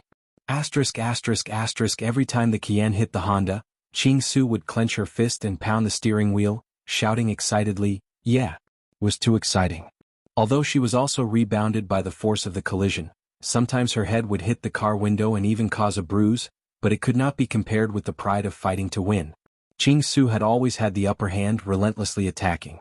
Until the Honda's tires and brakes suddenly screeched. The whole car was like a turntable, instantly turning 180 degrees. Stepping on the brakes, the car aimed at Qing Su's car. At this time, the car also turned on its blinding high-beam headlights, like a tiger staring at its prey, shooting so much that Qing Su could not open her eyes. Not to be outdone, Qing Su also turned on her headlights and aimed them at the other party. Qing Su only thought that Jiang Zhao, this jerk, was becoming more and more immoral. Could Yi Er also allow him to bully her like this? Actually, in the past she always felt that Yi Er was quite good to her. She even felt sorry for her background and always spoke ill of Min Yu's mother with her. Otherwise she would not have liked to play with Yi Er. Yi Er felt the car stop. She propped up her exhausted body and rested her head on the seat.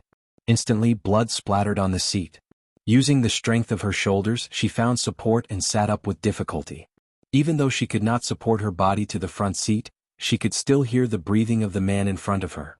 He sounded like a trapped beast. She raised her head weakly to look at the rearview mirror in front of her. The man's entire face was contorted. If he took off his large sunglasses, she would definitely see a pair of terrifying red eyes.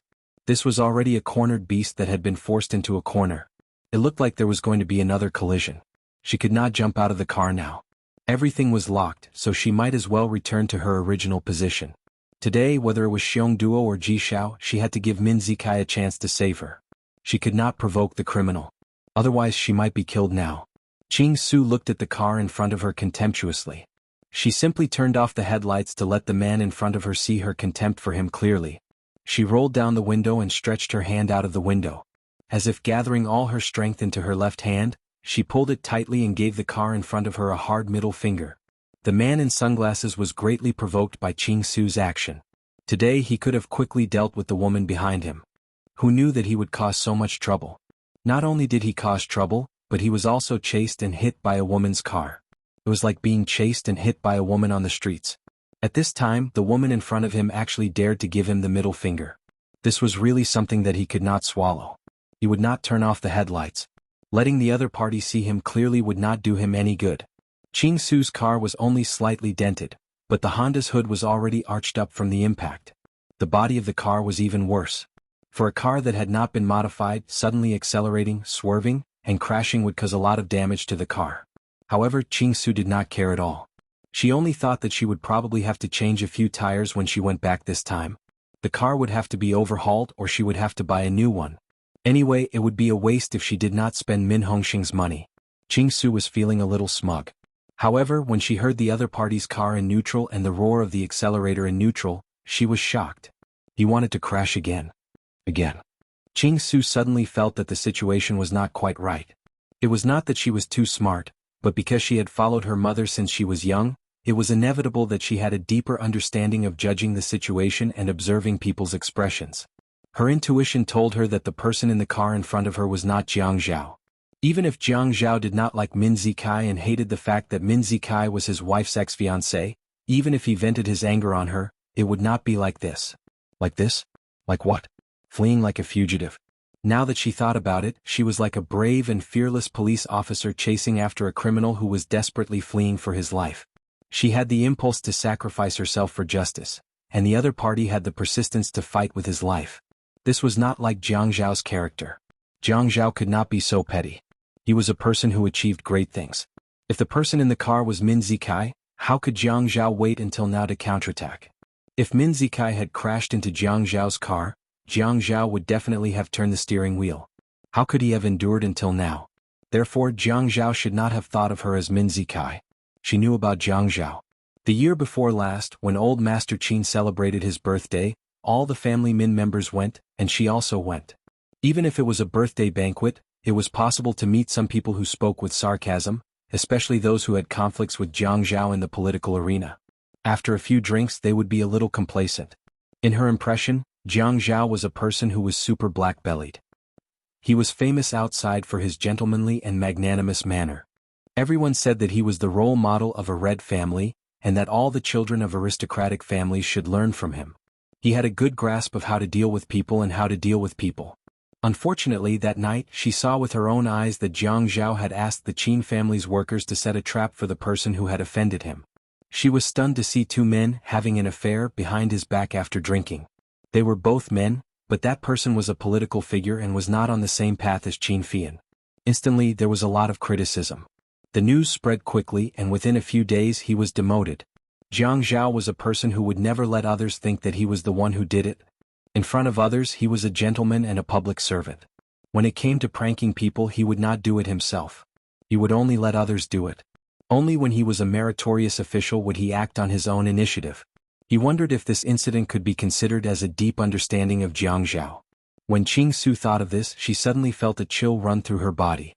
If the person driving the car was not Jiang Zhao, what was Yi Er trying to do when he stuck his head out of the window? She clearly saw that half of Yi Er's body was outside the window. He seemed to be shouting to greet her. Did he not even smile when he shouted? And he did not come out after shouting? If it was not a greeting? Then what was it? The other party's accelerator roared as if he was looking for the feeling of racing. Qing Su gripped the steering wheel tightly and bit her lips lightly. Her legs were trembling. Suddenly the excitement from before was gone. She was full of nervousness. She did not know what she was afraid of.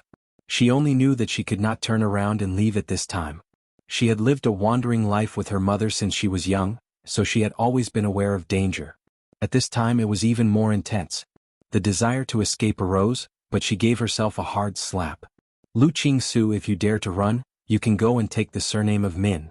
The bright red Qian was like a ball of fire that had ignited by the riverside. The flame core was jumping. She put the car in neutral and stepped hard on the accelerator. She used the shocking sound of the exhaust to encourage herself.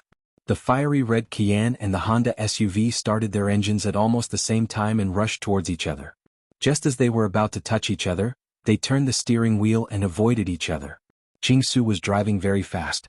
Accompanied by the sharp screeching sound of friction, she immediately stepped on the brakes after making a round due to inertia. Then she quickly stepped on the accelerator. She was afraid that she would hurt the person in the back seat of the SUV, so she aimed at the driver's seat and directly crashed into the door of the driver's seat. Qing Su was now on a road that was very far from the city. Because there was a section of the road ahead that the municipal government did not invest money in repairing, it was almost cut off. Therefore, most people who came here were young couples who were dating. But now that it was winter, the wind was strong by the riverside. There were very few people who came here to date. On both sides of the road, there was a river on one side and a mountain on the other.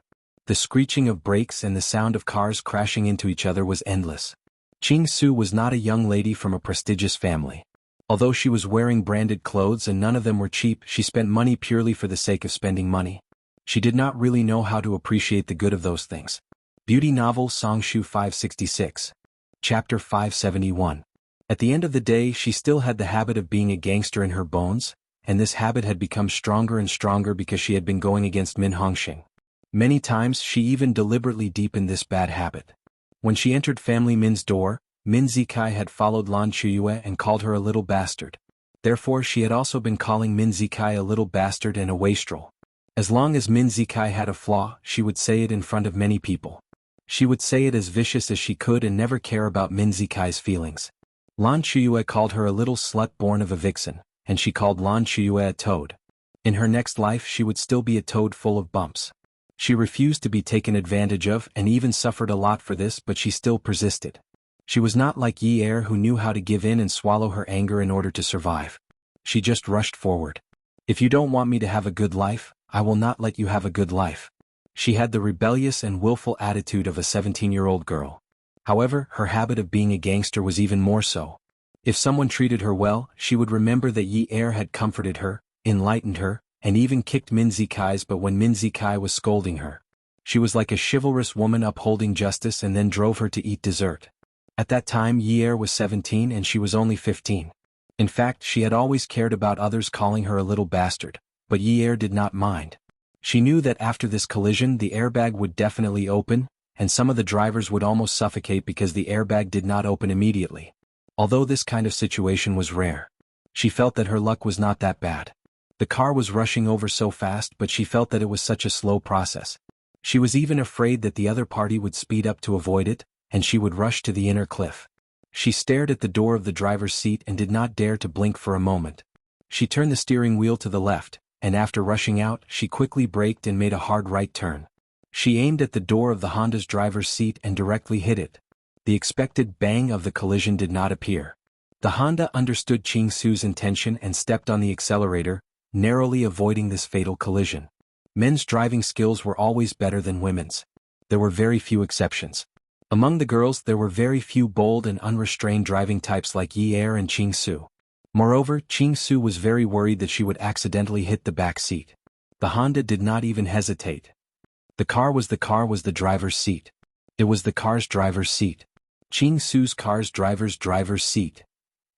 The car driver's driver. The car. The ear-piercing screeching sound almost made Yi's heart jump out of her chest. She used almost all her strength to prop her leg against the partition of the back seat to prevent herself from being thrown out. Whenever the car was hit or the steering wheel was swerved, her head would hit the back of the seat or the door behind her. She felt that she could not hold on any longer. Both cars had their headlights turned on to disrupt each other's vision.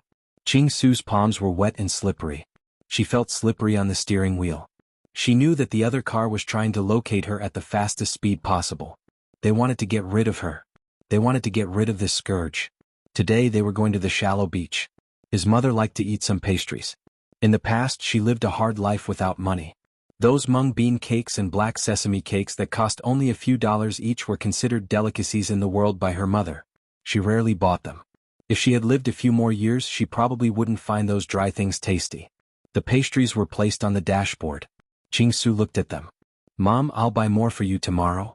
She reached out a hand and took out the most famous black sesame cake in High City from the paper bag. She quickly opened a few pieces and gently pinched them into tiny pieces. She quickly picked out some granules and put them in her hand. She passed on the ones that were crushed into powder. She did not turn the car around.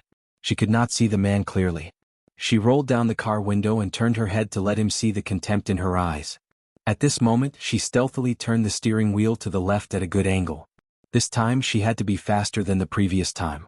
Sure enough, after the driver saw her eyes clearly, he stepped on the accelerator with a boom and sped up. When the other car sped up, Qingsu threw the pieces of black sesame in her hand out and shouted, "Come on! I'll give you some nails." The man in shades only saw the contemptuous look of the arrogant woman in the Qian. She was arrogant and smug as if victory was in her hands. It was only when he stepped on the accelerator that he realized that the other party had thrown a pair of small black objects. He could not see what they were, but they were small black objects. They could not be anything good. Look at the woman's smile. After so many collisions he was already used to dodging.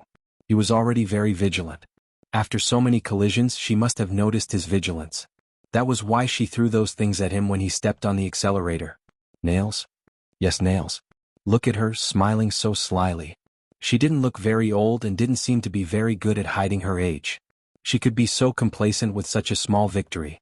She stepped hard on the brakes and Yi's head hit the back of the seat with a bang. Yi wondered if Jianghu would still want her if she became stupid from the collision. Just as the Honda stepped on the brakes, Qingsu instantly sped up and drove the car to the left. Just as the Honda was trying to avoid the large number of nails in front of it, Qingsu's car had already adjusted its direction amidst the screeching sound of friction. She rushed towards the Honda's driver's seat. The Honda had just put the R into reverse gear when the left door of the driver's seat was slammed shut. At this moment, Qing Su scolded, "Such an expensive car but it doesn't have an airbag? What a scam." She was originally afraid that the airbag would suffocate her to death, but with such a strong collision, not only did the airbag not suffocate her to death, it did not even open. Her collision was self-destructive. Maybe it was because she had never taken such a risk before, or maybe it was because she was too young. So when she collided with the car, she had no idea that this collision would be fatal for her. Maybe it was because she had never treated her own life as her own. Due to inertia, she used all her strength to charge forward. The airbag did not open, so her ribs collided firmly with the hard steering wheel. Although she felt the danger and used all her strength to support herself, she did not let her body get close to the steering wheel. However, the sudden pain from her ribs still caused blood to gush out of her mouth. The sound of the wind beside her ears became clearer and clearer. It was so clear that she could hear other sounds besides the wind. Her mother was laughing, her mother was singing to her, and the neighbor's child was fighting with her for something. When he couldn't get it, he called her a little bastard without a father. What else was there? Also, her mother said that she had a father. Her father was far away. She heard the sound of water, a loud splash. It was the sound of something heavy falling into the water. Suddenly, her eyes seemed to light up. Her mother's flowery dress had fallen into the water. She wanted to pick it up, but she couldn't. Pierre was lying in the hospital. The doctor said that his internal injuries were not serious and his bones were not broken. It was just that his joints were dislocated. However, there was a blood clot in his head. Although it wasn't much, it affected the patient's recovery. Qing Su and Yi Er were staying in the same hospital. They were just next door. Although the person who was kidnapped was Yi Er, Qing Su's internal organs were injured. 2 of her ribs were broken and pierced into her lungs. Jiang Zhao could hear Min Hongxing crying in the next room almost every day. The people involved were unconscious.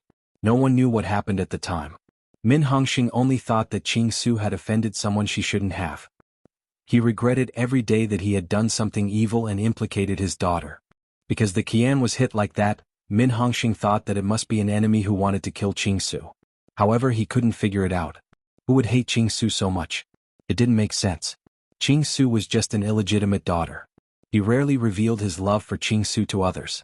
If someone wanted to take revenge, they should be targeting their son. After all, in a wealthy family, the male was the master. Qing Su was just a daughter.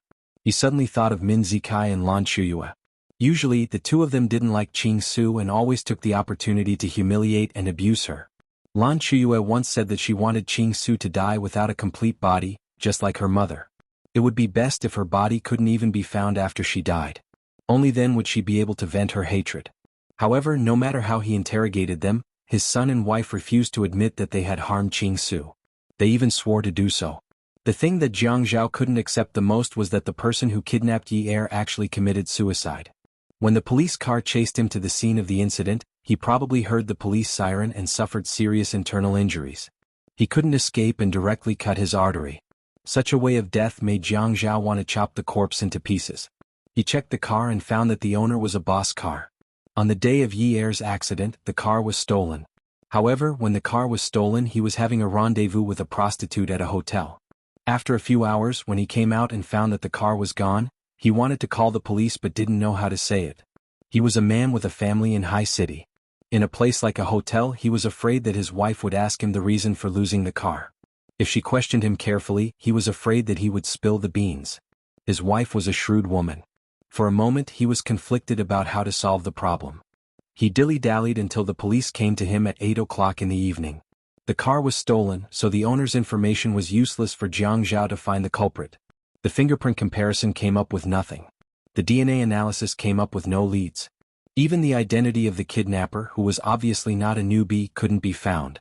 There were a few people who looked similar, but they were all in prison or committing crimes in other cities. Jiang Zhao racked his brains, but he couldn't find anything even if he grew stubble. Although Unwu deliberately didn't pay attention to Yi Er's matter, he also told himself that he would be at ease and not disturb her. As long as she was living well, after a long period of calmness, he might be able to face these things calmly. However, Jiang Zhao knew that he liked Yi Er. Shi Zhentian knew that he loved Yi Er deeply, but Qin Rongfang didn't know. That day, Unwu happened to be resting at home. Qin Rongfang was looking for Shi Zhentian to play chess. Qin Rongfang didn't know about Yi Er's accident immediately. He had already been sent to the emergency room. Only then did the director of the hospital call him and tell him that Jiang Zhao was emotionally unstable and that he had to be taken out of the hospital. No one could persuade him, but perhaps Grandpa's words would be useful. Qin Rongfang's phone immediately fell to the ground. Shi Zhenqian asked anxiously and Qin Rongfang spoke intermittently. Before the two elders could leave, Unwu had already rushed to the Lu family's house. Unwu rushed to the hospital and pinned Jiang Zhao down with 2 punches.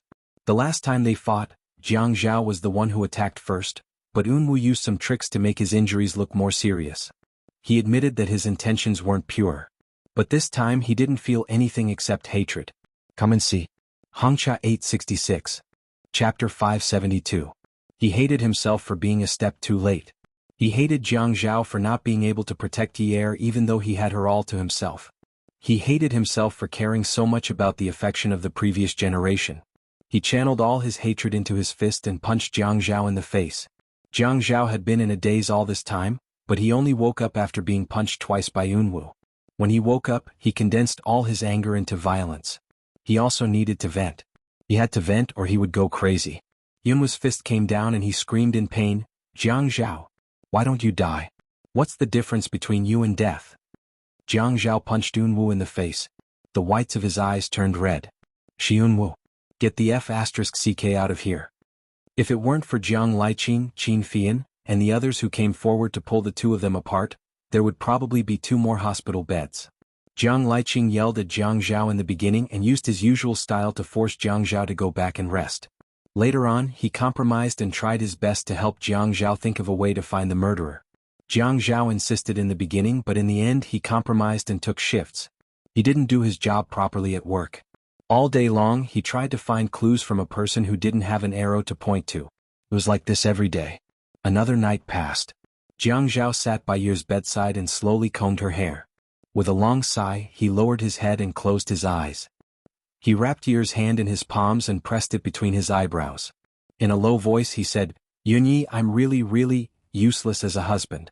It's been more than half a month and I haven't found a single clue. I was too conceited.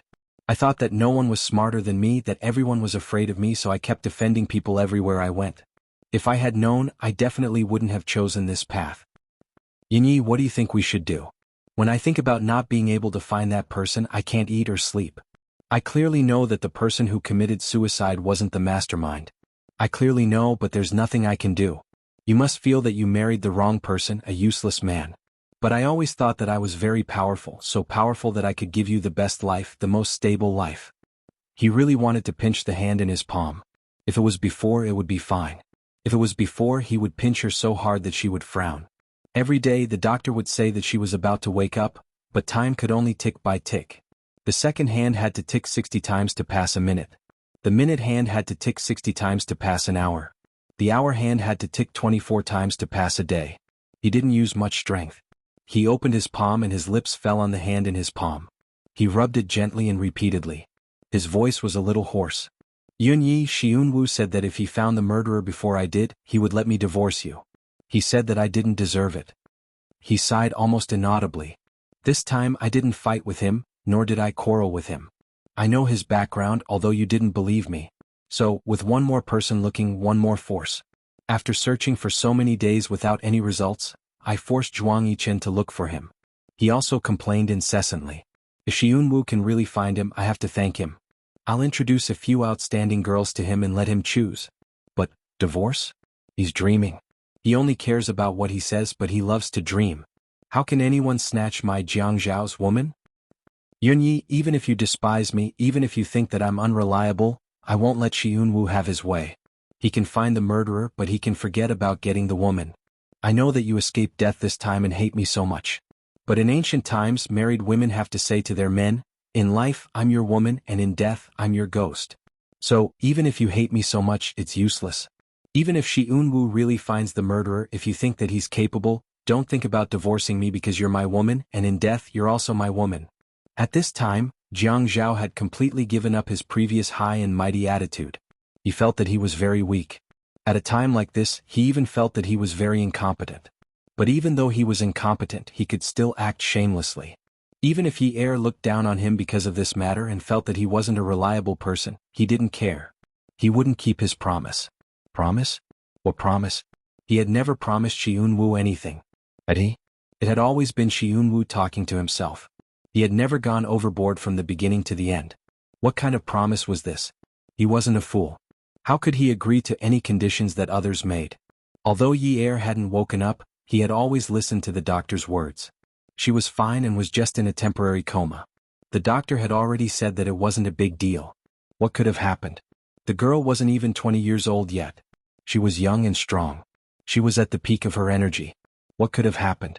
Although it wasn't appropriate to describe a woman as young and strong, as long as he could describe her as healthy, he didn't care about her gender. Jiang Zhao's calmness disappeared after Qing Su woke up. Min Hongxing rushed out of the ward like a madman and shouted loudly, "Nurse! Nurse! My daughter is awake. She's awake." His voice scared the nurse so much that she ran over and kept blowing air into her mouth to signal Min Hongxing to be gentle. However, Min Hongxing couldn't help but be agitated. He continued to shout foolishly, "What are you shushing for? My daughter is awake. Can't you hear me? Quick, come and take a look." Yi Er's ward was next door. Jiang Zhao was keeping watch by Yi Er's bedside. His urgent and agitated shout stunned Jiang Zhao. "She's awake." Qing Su and Yi Er had been discovered at the same time. He didn't know what had happened at the time, but the car had obviously been hit by Qing Su. He couldn't even tell if Qing Su had deliberately hit Yi Er to cause such serious injuries. Why was it that the person whose lung had been pierced by a rib had woken up, but his wife wasn't? The method he had been using to hypnotize himself didn't work anymore. He shouted from the room next door, "Nurse? My daughter is awake." Jiang Zhao opened the door and shouted, "Nurse? Why is my wife still not awake?" The hospital was quiet at night, and it was a private hospital. All the people staying here were from wealthy families. Although there were only a few wards on this floor, the nurses were all panicking. They couldn't afford to offend any of them. Immediately, the doctors rushed into their respective wards. One group of them started to check on the patients who had woken up, and the other group started to check on the patients who had not woken up. Jiang Zhao had told himself that Yi Er would definitely wake up. The doctor had told him that it would be fine. Yi Er's injuries weren't serious, much lighter than young Miss Lu's. Even Lu Qing Su had woken up, so there was no reason for Yi Er's injuries to not wake up. The room was air-conditioned and Jiang Zhao was feeling hot. He wanted to hear the doctor's explanation. After the doctor checked on Yi Er, he stood up straight and said to Jiang Zhao, "Mayor Jiang, Mrs. Jiang's condition is not bad. Her condition is getting better every day."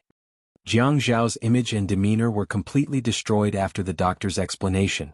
He was an idiot who would believe this bastard who was selling dog skin plasters. He used these words to fool him every day and did not change his style at all. He was very tall, especially for a doctor who was not tall. Both of them were men, but when one of them was pushed against the wall by the other, the difference in strength was obvious. "What did you say to me? You told me that my wife's condition is not bad. Her condition is good?" Jiang Zhao was so angry that he exerted more force. The doctor rolled his eyes. He really wanted to strangle this dog skin plaster to death. If he were to strangle this dog skin plaster to death, he would not be the mayor anymore. The doctor's brain was too hot and he couldn't control himself. How could he control himself? Jiang Zhao, who was told by the doctor every day, woke up. Jiang Zhao, who was told by the doctor every day that she was fine, was in a coma every day. How was he going to cool down? "You better give me an explanation. Tell me." "Mayor Jiang, let go of me. Let go of me. You are going to kill me." Everyone in the room didn't care about Jiang Zhao's identity. Those who could pull him pulled him and those who could arm wrestled him. At night, the private hospital was very noisy. The head nurse on duty called the hospital director, and the hospital director called Qin Rongfeng. This incident was only resolved when the Qin family arrived. But in another ward, the atmosphere was different. Jiang Zhao and family Min were not on good terms for a long time. After the Yun family's incident, family Min did not contact them. Also, when the Yun family fell, it was because of family Min. Yi Er was married to Jiang Zhao, and Jiang Zhao was classified as a dangerous person by family Min. That's why even when the incident happened at the same time, the people in the two wards did not contact each other. Min Zikai had wanted to visit Yi Er many times, but he was chased away by Jiang Zhao. At this time he was caught by Min Hongxing and scolded. He scolded Min Zikai for being a good-for-nothing. His own sister was still lying in bed, and he still had the mood to see whether other people's women were dead or alive. What a good-for-nothing bastard. As long as Min Zikai was scolded, as long as it was because of Qing Su, he would hate this little sister even more. Before this little sister appeared, his father had never been so heartless to him. At this time Qingsu woke up. Min Hongxing did not forget to share his joy with his son. He called Min Zikai to tell him that his sister had woken up. Min Zikai coldly hung up the phone. Min Hongxing's coldness did not dampen his spirits. He continued to ask Qingsu what she wanted to eat. What does she want to drink? Then he asked the nurse if she could eat since she had just woken up. Qingsu did not ask for anything. She only asked, "Where is Sister Yi Er? Is she okay?" Min Hongxing was slightly displeased. "Why do you care about her?" His face that had just darkened immediately smiled. He was very gentle. "Tell Dad what you want to eat." "Qingsu, do you want to eat some porridge? What flavor do you want to eat?" "Where is Sister Yi Er?" Min Hongxing knew that this girl's temper was not easy to persuade, so he could only take a step back. "Dad will tell you after you eat something." Qingsu nodded. The patient who had just woken up only drank some porridge. Next door, Min Hongxing's annoying voice kept coming in and out. Even when he asked the servant to prepare porridge, it was as if he wanted everyone on the floor to hear it. Afraid that no one would know that his daughter had woken up, he deliberately opened the door and shouted after the servant had left, "Remember, you must make the porridge thicker. Don't eat oil for the side dishes." Even though he knew that the servant had left, he still opened the door again and shouted, "Prepare a sweet porridge too. Maybe Qingsu likes sweet things. Sweet things will be more energetic." Jianghu was so angry that he wanted to smash something. The person next door was already preparing himself, but his wife showed no signs of waking up. At Songshu 566. Chapter 573. During this period of time, he had been so neurotic that the whole family had not been able to get a good rest. Earlier, he had caused Grandpa to come to the hospital in the middle of the night. He really felt bad about it, but now that he was hot-headed and mentally unbalanced, he had his old problems again. He wanted to vent his anger on the doctor again. Qin Rongfang immediately pulled Jianghu back. "Zhao, it's not good for you to be so noisy. Although Yi Er is unconscious, she is still conscious. This environment is not quiet, so she won't be able to rest well."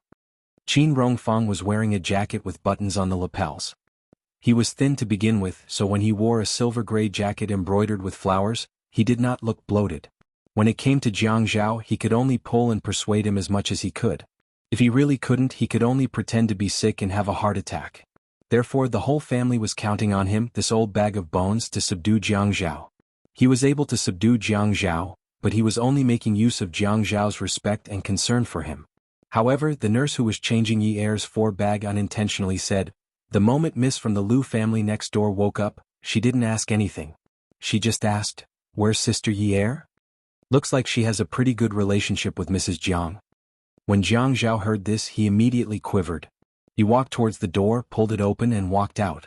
Although Min Hongxing did not wish to interact with Jianghu, he could not openly oppose him. When Jianghu heard what the nurse, Miss, said, he had the thought of asking Qingsu about what had happened. Qingsu was at the scene, so she would definitely have some clues. However, Min Hongxing did not give Jianghu such a chance. His daughter had just woken up and needed a good rest. Her Yunyi had nothing to do with the family Min. It did not matter whether she was dead or alive. Min Hongxing, go out first. Qingsu was not used to her current state. She looked at Jianghu, who was standing at the end of the bed, and wanted to sit up. However, she could not. Once she moved, her chest would hurt. It was so painful that she, who usually did not complain, frowned and felt terrible. "Qingsu." Min Hongxing quickly held down Qingsu, who wanted to move. He had long been used to Qingsu calling him by name. At first he was unhappy and even sad, but later he had no choice but to accept it. "Qingsu, you have to rest well now. The doctor said that you must not be agitated. Your lungs." Qingsu nodded and said impatiently, "I know, but I've been in a coma for so long that I've become moldy. Just let me have a good time. You should rest early. Don't stay by my side. You must be tired, right?" Min Hongxing could hardly believe that this was what Qingsu had said. Especially after that, she actually asked him to rest and asked if he was tired. Seeing Min Hongxing so emotional that he was crying, Qingsu said softly, "Dad, go out." Okay. Dad will go out now. Call me if you need anything. Dad will come back when you're done talking to Jianghu." Qingsu said, "There are nurses. Go back and sleep." Min Hongxing was overwhelmed by his daughter's sudden concern. He was like a child who was flattered and at a loss. "I know. I'll stay by your side and watch over you. Can rest assured." After Min Hongxing went out, Qingsu directly called out Jianghu's name.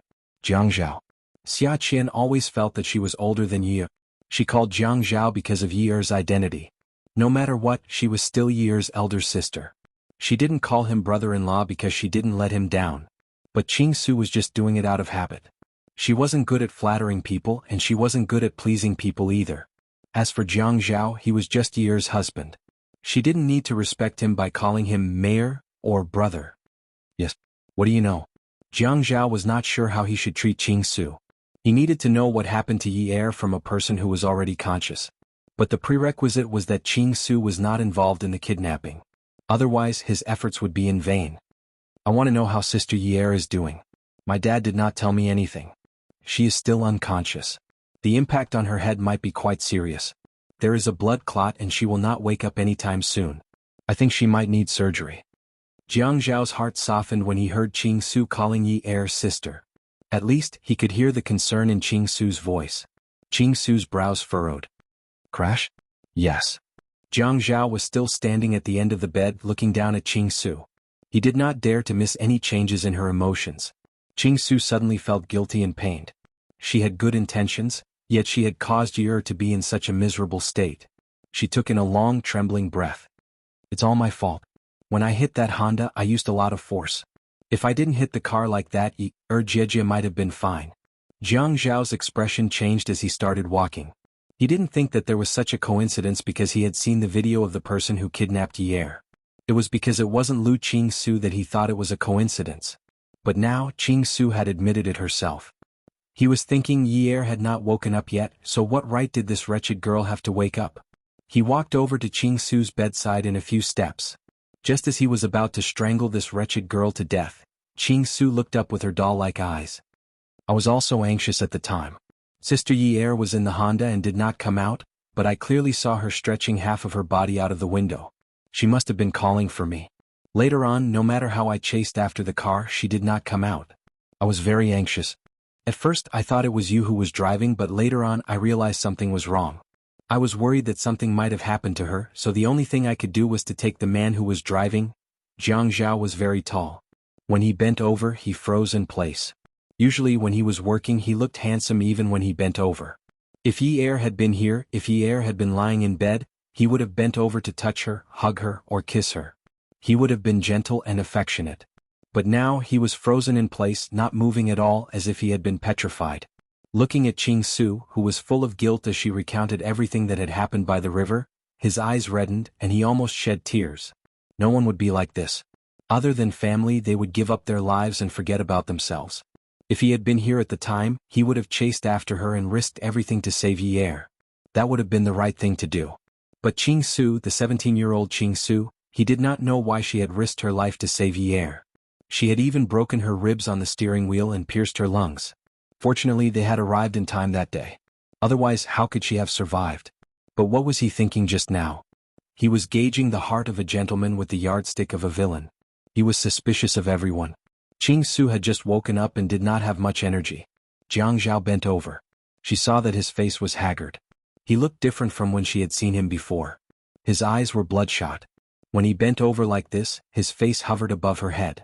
She thought he was acting like this because he could not hear her clearly. And his gaze changed from anger to uneasiness. Did he hate that he could not hear what she was saying? She took a deep breath, wanting to speak louder and clearer.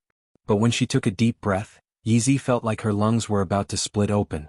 When Jiang Zhao saw that Qing Su could not hide the pain in her eyes and that she was groaning in pain, he reached out to press the bedside bell. Qing Su, do your lungs hurt? Hearing Jiang Zhao's gentle voice, Qing Su nodded and then shook her head. I'm fine. I just need to rest for a while. Qing Su, I owe you a big favor. If you need my help in the future, I will definitely not refuse. Jiang Zhao could not say anything more out of concern. He felt that the best thing he could say now was to make a promise to the person who had saved his wife's life. Because the person who should have had his ribs and lungs broken should have been him. Qing Su and Yi Er were not related in any way. It was only right to repay a drop of kindness. If this were in ancient times, the whole family would have to kneel down and kowtow to thank their savior. What are you saying? Not only did I not save her, but I also caused her to fall into a coma. I've already asked for forgiveness and you still say that. Qing Su's guilt could not be concealed again. When the nurse entered the room, Min Hongxing ran in after her. When he saw his daughter, who he treated as his sweetheart, was in so much pain that her face was sweating. Without saying a word, he pushed away Jianghu, who had just stood up straight. Jianghu did not expect Min Hongxing to do this. He immediately staggered and fell on the accompanying bed next to him. Although his handsome eyebrows were knitted, he did not want to argue with him. Min Hongxing was so angry that his voice was loud and clear. "What do you want to do? What did you do to my daughter?" "Min Hongxing, I used too much strength to breathe.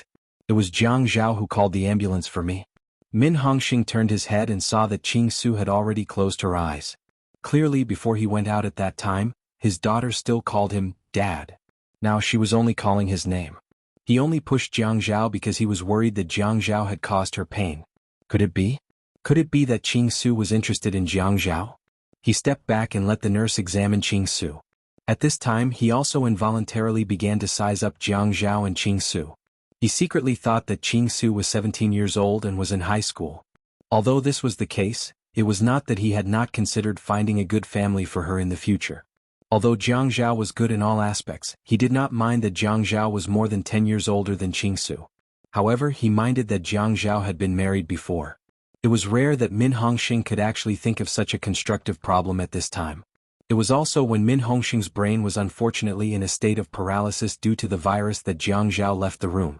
He could not help much here. Compared to the woman in the next room, what he had for Qingsu's pain was also fake concern. He had now become a person who did not even want to pretend to care. He just casually closed the door to make it easier for the nurses to come in and out.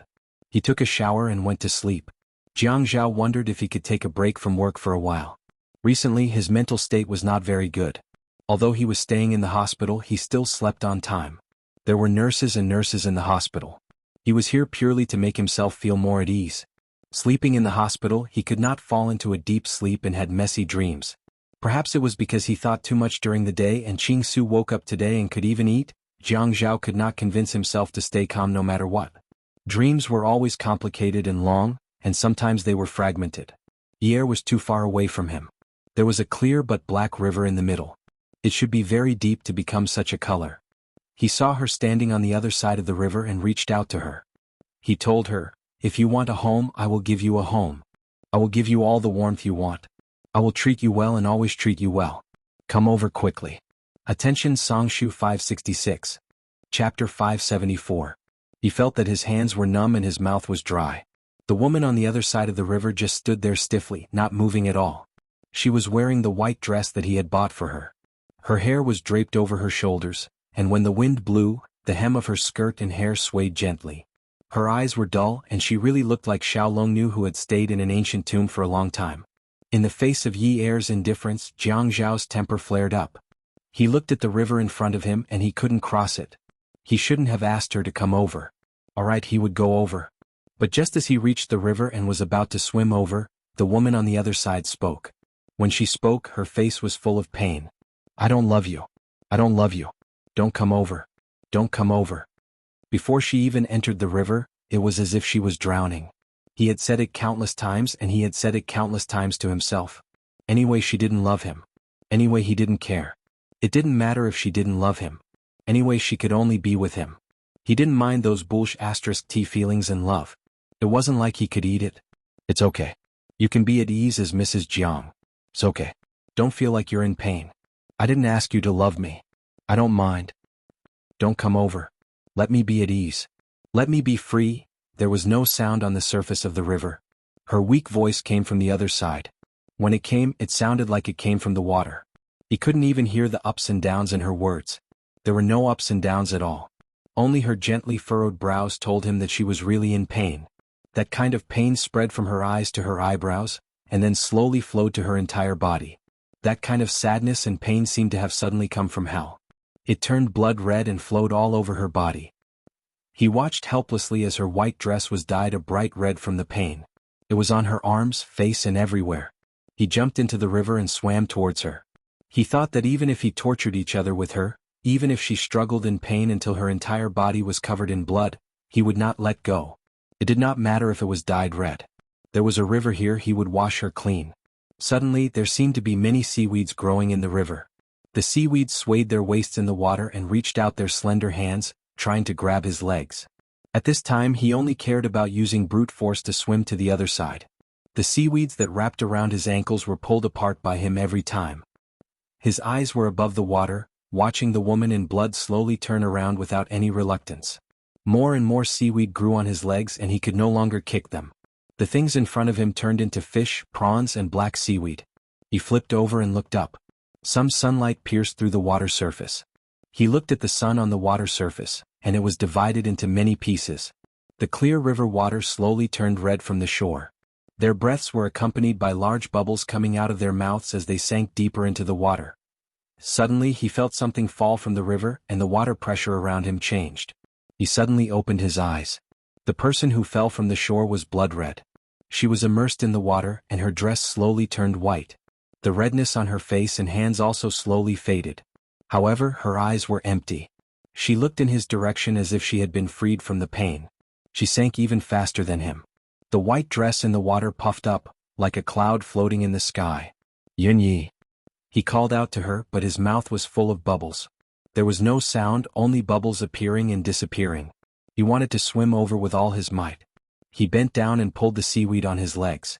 He thought that she was going to die. He thought that he was going to die too. If that was really the case, it would be good to die together with her. He didn't expect that the urge to die together would be so strong. When he stretched his limbs and swam over, the seaweed seemed to open a path for him. However, when he hugged his woman, he became greedy again. What was so good about dying? He wouldn't feel anything if he died. It was better to live together. However, he was exhausted. It was a little strenuous to carry the woman who had no strength at all.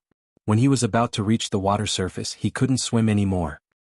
He thought that he should let her go out to the water surface to take a breath. He lifted her up, but he was sinking. Suddenly, he saw her jump out of the water like a fish and swim further and further away from him. He thought that she must have been freed. Some people said that you couldn't see the tears of a fish because the fish lived in the water. She left and didn't even look back. She definitely couldn't see him. Even if she turned back, she definitely couldn't see him because he was in the water. The southern home was a small high-rise duplex. Jolie lived here. She got out of bed and started washing up and putting on makeup. There was another man sleeping on the bed. It was Yuan Shichang. Yuan Shichang asked as he put on his clothes, "It's so early. Where are you going shopping?" Jolie reached out her fair and tender hands and patted the moisturizer on her face. "No, who's shopping every day? I'm going to the hospital to see Yi today." The latter half of her sentence was a little cold. Yuan Shichang threw the tie in his hand and said loudly, "Didn't I say? You're not allowed to go." Jolie didn't take Yuan Shichang's violence seriously. She squeezed some lotion on the back of her hand and rubbed it on her face bit by bit. As she rubbed, she gently patted it with her fingertips and rolled her eyes at the man in the mirror. "Why do you care? Don't bother about my business. I have to go to the hospital today no matter what. When Yi was in trouble, Jianghu already called to inform me that you didn't allow me to go. The more I think about it these past few days, the more I feel that something is wrong. Jianghu didn't even call me after the incident. I called Yunhongwei to talk to Xijia, but Xijia ignored me. How can there be someone like you in this world? Yi is my biological daughter. Shouldn't I go and see her at this time?" Jolie sniffled and pulled out another tissue. She closed her eyes and pressed the tissue against her face, wetting a small patch. "Crying? What did I say? You promised to cut off all ties with those annoying people in the Yun family if you were to be with me. You promised and now you're regretting it." Jolie threw away the tissue in her hand and raised her chin. She looked at herself in the mirror and began to apply foundation. "Yes, I regret it. I want to see Yi. You can do whatever you want." Yuan Shichang was already used to Jolie's temperament that changed her mind from time to time. Anyway, he couldn't force her. He turned around and picked up the tie that he had thrown on the bed and tied it. "Go and see her. Go and see if she has tubes all over her body. You'd better help her and let her see the King of Hell. It's better if she sees the King of Hell. That way it'll be easy for you to get custody of Xijia. I don't believe that Jianghu will care about a dead person's brother and father. Yun Hongwei can only continue to go to jail." Just as he finished speaking, Jolie smashed the foundation bottle in her hand hard on the back of Yuan Shichang's head with a bang. Yuan Shichang turned around in pain and saw that Jolie had already stood up and turned to face him. She glared at him with an angry expression. "Yuan Shichang, how many times have I told you not to talk about Yi? You actually have such bad intentions. Jolie, don't be ungrateful. Everything you eat and use belongs to me, Yuan Shichang. Yes, fortunately this house is under my name. Get out of here right now. When Yuan Shichang saw that Zhou Li was serious, he clenched his fists and stopped being angry. Okay, I was wrong. I shouldn't have talked about your daughter. If you want to see her, then go. This should be fine, right? Just go home early. Zhou Li turned around and sat down to continue tidying up and putting on makeup. Yuan Shichang reached out and touched the back of his head. There was actually a big bump. This damned woman was really heavy-handed. Jiang Zhao felt as if he had been tied up by seaweed again. He couldn't move at all. He kept looking at the sun above his head. The light was not glaring at all. It was peaceful and serene. The bubbles in his mouth changed from big bubbles to small bubbles that he couldn't see clearly. He only knew that it was difficult for him to move his chest. Zhou Li entered the ward and saw that Jiang Zhao was sleeping with his head covered. She did not feel that there was anything worth avoiding. She wanted to ask about Yi Er's situation, so she pulled away Jiang Zhao's blanket. When she pulled it away, she saw that his face was covered in sweat. There were even water stains at the corners of his eyes. His face was a little pale. She was shocked. She quickly pushed him a few times. Jiang Zhao, are you sick? Next to them was her daughter's bed. There were no tubes all over her body like Yuan Shichang had said. There were only bags of fluids. Her son-in-law was sleeping on the side bed. His face was pale as if he was seriously ill. Her heart was being squeezed. After Jiang Zhao was pushed awake, he sat up. His eyes looked in Zhou Li's direction, but his gaze seemed to penetrate Zhou Li and look further away. Suddenly he remembered the dream and lifted the blanket. Where's Yunyi? Zhou Li was puzzled. She's on the hospital bed. Jiang Zhao stopped preparing to put on his shoes and looked at the person lying motionless on the hospital bed. His face was wet with sweat and his eyes were slightly red. Thinking about the dream, his body suddenly trembled. Before he could put his feet into his shoes, he took 2 steps to the bedside. He reached out and touched her nose. Her breathing was even. It seemed like she was still dreaming. He heaved a sigh of relief. What flashed in front of his eyes was her sad and painful expression. It was still those weak words. She said that she did not want him. His mind was still thinking about the silk dress that had turned blood red. He watched her collapse. She said that she wanted to be free. He started to breathe heavily again, panting heavily. It was clearly just a dream, but the pain in his heart was unbearable. He had heard of some cases where patients with serious illnesses did not want to receive treatment anymore because they could no longer bear the pain caused by treatment. Those people wanted to be free all the time. They wanted to go to heaven where they could be free without drugs or machines. Was this dream given to him by Yi Er? But the doctor said that she was fine. She was only in a temporary coma. The doctor said that everything was fine. Until now, she had not undergone any major treatment. The doctor also said that the blood clot in her head did not necessarily require surgery. It could be treated with physical therapy. He did not let her suffer a lot.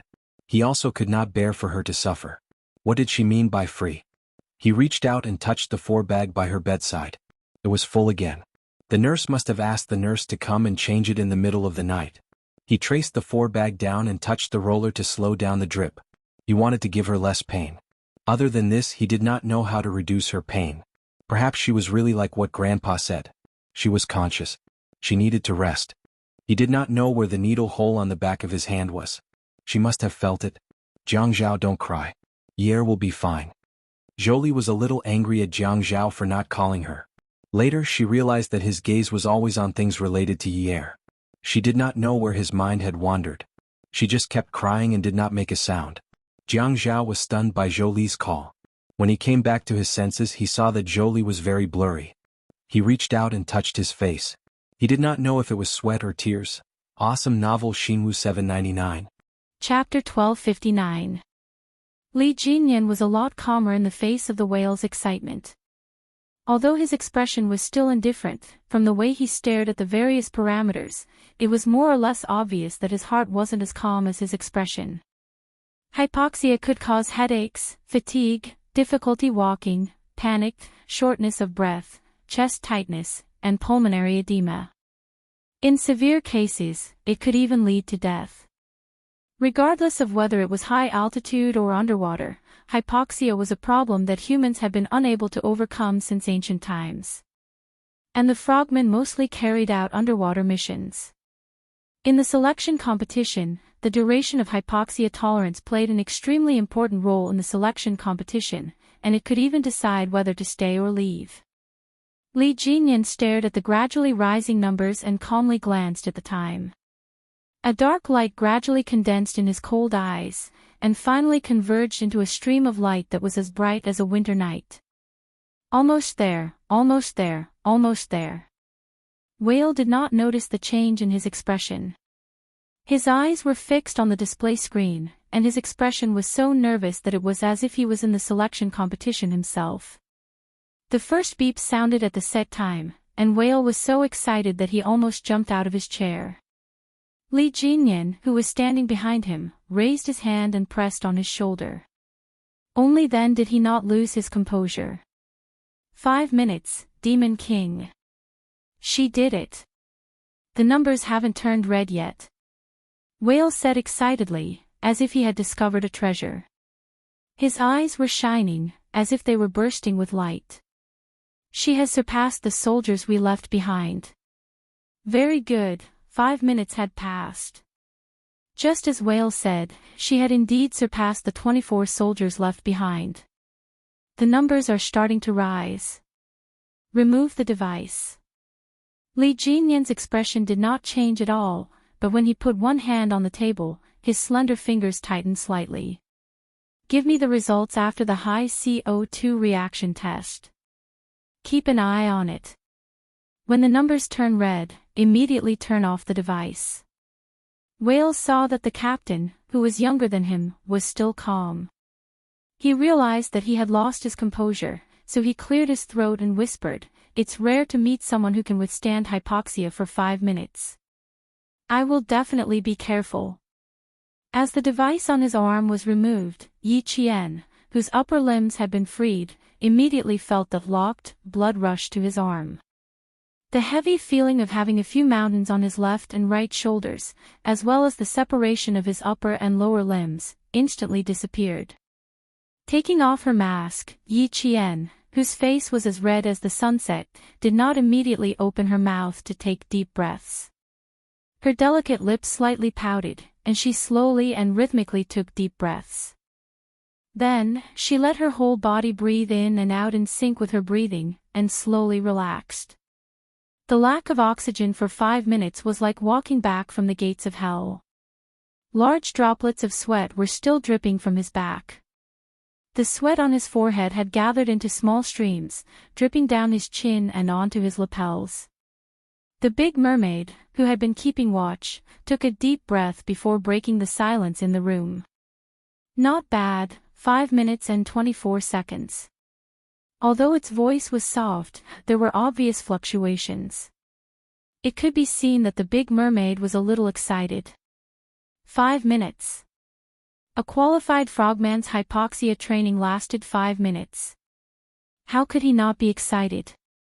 But she quickly sobered up. No matter how excited she was, she belonged to the army. Yi Qian had been counting the time in her heart. When she heard the big mermaid's words, she smiled and said, "My arm is tied to the device. Otherwise, I could have lasted 6 minutes. 6 minutes is my limit."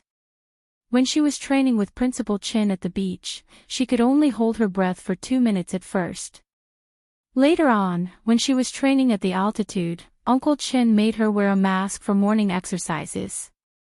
She wore a mask when she went down to the lake on the plateau. Even when she slept, he asked her to wear a mask. That was how she achieved her current results. Chapter 1260. 6 minutes was Yi Qian's limit, but for many people, 6 minutes of lack of oxygen underwater was enough to kill them. Big Mermaid sighed deeply in her heart again, then she focused on the second test. No matter how good she was, she would not belong to the Navy, nor would she belong to the Storm Commandos. However, if a female soldier could surpass a male soldier, whether she belonged to her own unit or not, it was still something to be excited about. Yi Qian did not know that the Great Mermaid's heart was in turmoil. She walked out of the testing room and quickly adjusted her body to enter the high C02 tolerance and adaptation test. This was a compulsory training for the frogmen, and also one of the tests for the Storm Commandos. This is our C02 tolerance training form, take a look. Big Mermaid, who accompanied and recorded the whole process, stood in the clear water and said to Yi Qian, who was already prepared, "Your breathing time will decrease by 15 seconds, but the time you can hold your breath will remain the same. We have 30 minutes of testing. You may feel a little uncomfortable, and you may even experience nausea and vomiting. There is a coral archipelago below. You need to dive to the bottom of it, which is about 15 meters from the surface. Remember, Yi Qian, we need to record your best personal score and your worst score. In 30 minutes, I want to know if your average score is passing." High CO2 was a dangerous test for diving underwater without any air source. When Yi Qian held her breath and dove to the bottom of the sea, she closed her eyes and kept her breathing tight, swimming like a fish to the bottom of the sea. The oxygen content in her blood began to decrease, and the high concentration of CO2 gradually made her body uncomfortable. Her diaphragm muscles began to twitch, telling Yi Qian that she needed to breathe, needed to rise to the surface to get oxygen.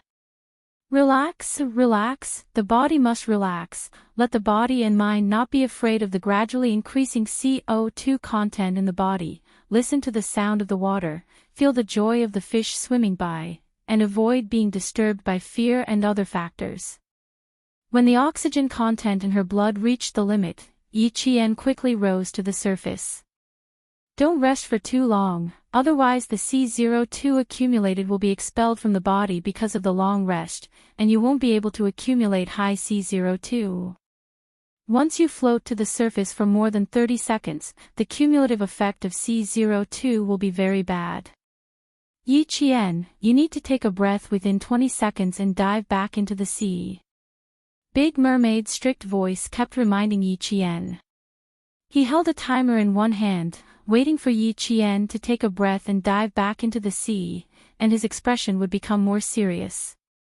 20 seconds for breath was actually quite harsh for a recruit, but he really wanted to know if Yi Qian could surpass a recruit, so he took the risk of taking a breath in 20 seconds. To the recruits, taking a breath in 20 seconds was a little dangerous, but to the storm commandos, taking a breath in 20 seconds was a long time. During the whole breathing process, every breath would exchange the air in the lungs. The frogmen rested for 15 seconds and immediately entered the next round of high CO2. Giving Yi Qian an extra 5 seconds was what Big Mermaid finally found to be feasible and conservative after a few rounds of testing. Yi Qian dived 15 meters into the sea in one breath, held his breath for 2 minutes, and then rushed back up to rest for 15 seconds. This cycle continued for 30 minutes, and when the entire test was over, even the hard-working Yi Qian felt as if all the energy in his body had been sucked out. Big Mermaid looked at the female soldier who was completely drenched, but still maintained the pride of a soldier, and then looked at the record on the form. His Adam's apple lightly moved up and down a few times. This kind of record was enough to make their comrades' jaws drop. Chapter 1261. Soon, Yi Qian's HCA02 tolerance test form was handed over to Li Jinyan, who was on the phone. Looking at the data on the form, the usually cold Demon King could not help but raise his eyebrows. A female soldier who could be appreciated by xuanhuan was indeed a little different. "How is it? Is she qualified enough to stay?" The dignified voice of the Navy Commander-in-Chief came from the phone. He was asking about Yi Qian. "Early in the morning, you didn't give the female soldiers any time to recover. Instead, you ran with the male soldiers while carrying weights and then started a high-pressure test. Li Jinyan, you're too bold." The physical fitness of the female soldiers was already worse than the male soldiers, and the test was arranged so closely. When the Navy Commander-in-Chief heard about it, he was so scared that he broke out in cold sweat. Putting aside the hypoxia test, they even had to do a half-hour HCA02 test. Did they treat the female soldiers as members of the Storm Commandos? How audacious! Didn't I tell you? Since the army is determined to send her over, you don't have to care if she's good or not. Just keep her. You have to give face to the army. Since she's here, we'll take her in. As for the results of the training, that's not your problem. It's up to the female soldiers to see if they put in the hard work. Don't be so strict with your requirements. She's a female soldier after all. Could it be that you expect a female soldier to be able to transform into a dragon in the sea, just like you? Wake up, Li Jinyan. No matter if she's good or not, whether she can keep up with your training, you have to fucking keep her. In short, she had to stay. There was no way she could be sent back. The Navy Commander-in-Chief, who did not get any response for a few minutes, took a sip of cold water and prepared to patiently give his subordinates a lesson on the ways of the world. There was nothing wrong with seeking truth from facts, but you have to look at the timing. The selection of the Storm Commandos was very strict. As the Commander-in-Chief, he did not have any objections. In fact, he absolutely agreed. After all, the selected members were going to carry out a life-threatening mission. How could they be sloppy? But Yi Qian was different. She was a soldier from the army. Regardless of whether it was good or bad, the Navy only needed to follow the normal training process and complete the Army's requirements. There was no need to be so serious about it to avoid hurting the harmony between the two.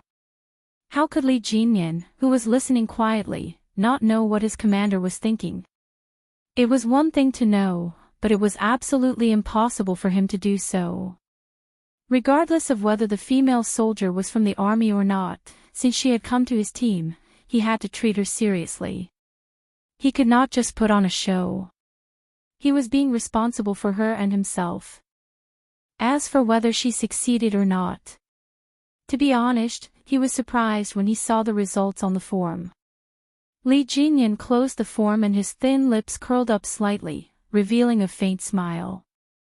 He replied indifferently, "It's higher than my expectations." Higher than expected. Was he praising Yi Qian? Did he hear wrongly?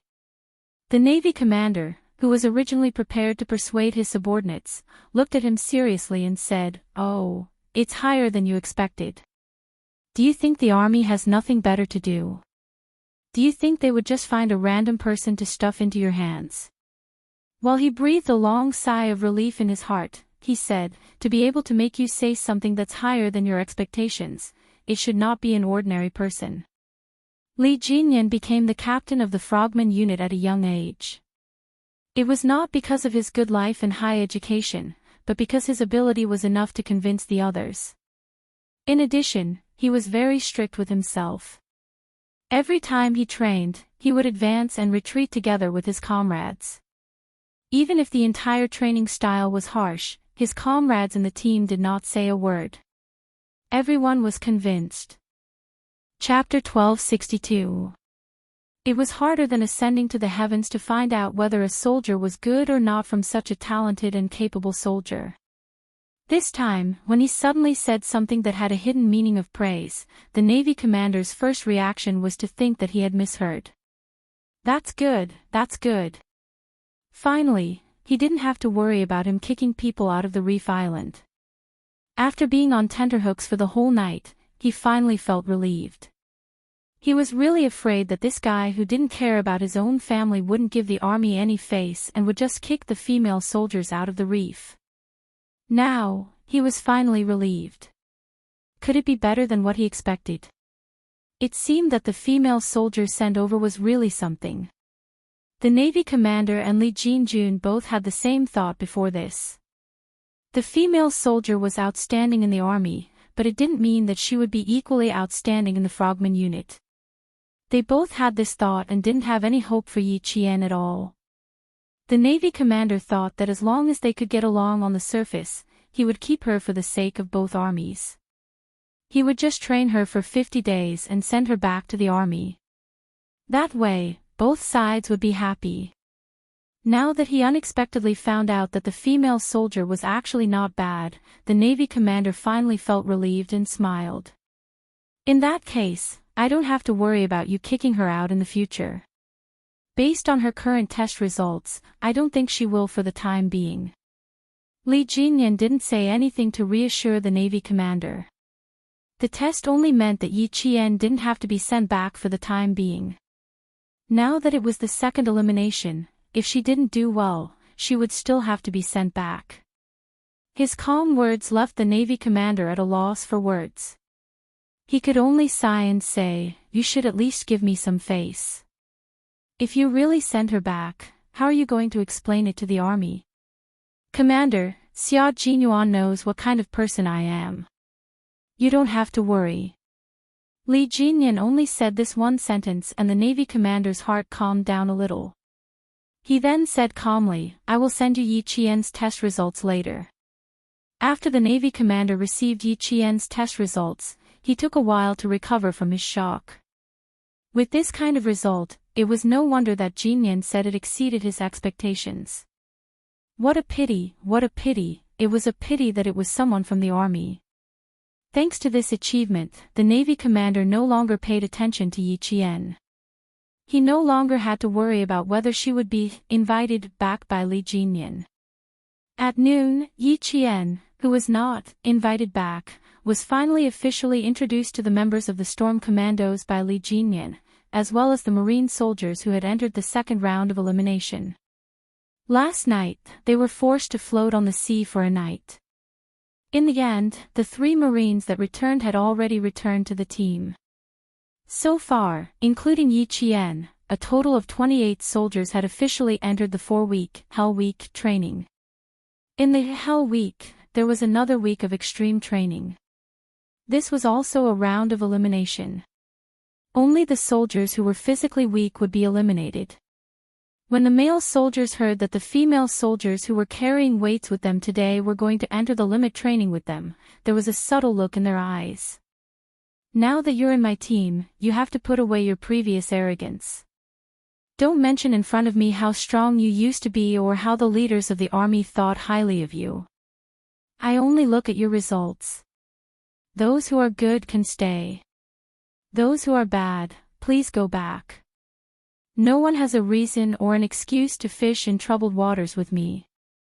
1 week of extreme training. I will only give you 4 hours of rest every day. The remaining 20 hours will be used for training. If anyone has any objections, you can raise them now." Chapter 1263. Every morning training assembly was the time when Legendarywarriors spoke the most. It was also the time when every soldier felt the greatest psychological pressure. Demon King Li, who was dressed in martial attire, stood in front of everyone. His cold gaze swept over them, and it was as if thousands of swords were sweeping over, causing everyone to feel a chill down their backs. Yiqian, who was standing at the end of the first row, held her head high and chest out. Her expression didn't change at all when Legendarywarriors glanced at her. Her gaze was calm as she stared at the young major. Even the waves of the ocean seemed like a backdrop to her. She listened to every word he said and remembered it in her heart. Captain Xia said that Legendarywarriors was a very serious and responsible soldier. Although he had a cold personality, he was very fair. Every word he said wasn't personal because he treated everyone equally. Just like what he said just now, he was just reminding all the soldiers, not just himself, who had just joined the training today. When it was time for breakfast, the selected Marines sat together and carefully discussed Yiqian's background. Someone whispered, "Will she succeed or not? We might not even be able to stay. She's just a female soldier. Don't tire herself to the point of being hospitalized. I thought she was a secretary in the team. I didn't expect her to be like us. Didn't they say that the frogmen didn't recruit female soldiers? Why are they recruiting female soldiers now? Keep your voice down. Don't let the Demon King hear you. Whether she succeeds or not isn't up to us. It's also not up to Demon King Li. It's up to the female soldier herself. I think it's a little difficult. With less than 4 hours of rest and 20 hours of training every day, the female soldier probably won't last a week of extreme training." Like the members of the Storm Commandos, they all agreed that Yiqian definitely wouldn't make it. Yiqian also knew that she had become the topic of discussion among the male soldiers. Standing in front of Legendarywarriors, she said calmly, I don't have any special requests. I'll do whatever the team arranges. I'll only ask once. Faced with Yi Qian's calmness, Li Jinyan nodded slightly in secret. No special requests, and she didn't take the opportunity to make any requests. It was easier than expected. As long as it was easy, it was fine. He also didn't like having a delicate female soldier in his team who would make requests and cause trouble every other day. Yi Qian, who understood what he was implying, smiled slightly. Looking at the young major who was praised by Xuanhuan, he said slowly, I'll also only say this once. Not only was it easy, but also capable and experienced. Li Jinyan really didn't say another word. He gestured for Yi Jian to return to the team and turned to leave. He was responsible for himself and every recruit. He's his heads he was very well. He was responsible. He was responsible for himself and every recruit. A responsible man. No matter how cold he was, he wouldn't make people feel disgusted. He would only make people admire him. The male soldiers not only respected Demon King Li, but they also feared him. Yi Qian, who was always calm, didn't fear him. She didn't even look at Li Jinyan's face in the next week's extreme training. She didn't have much time to pay attention to him. The Navy's extreme training was related to water. There were too many things to learn.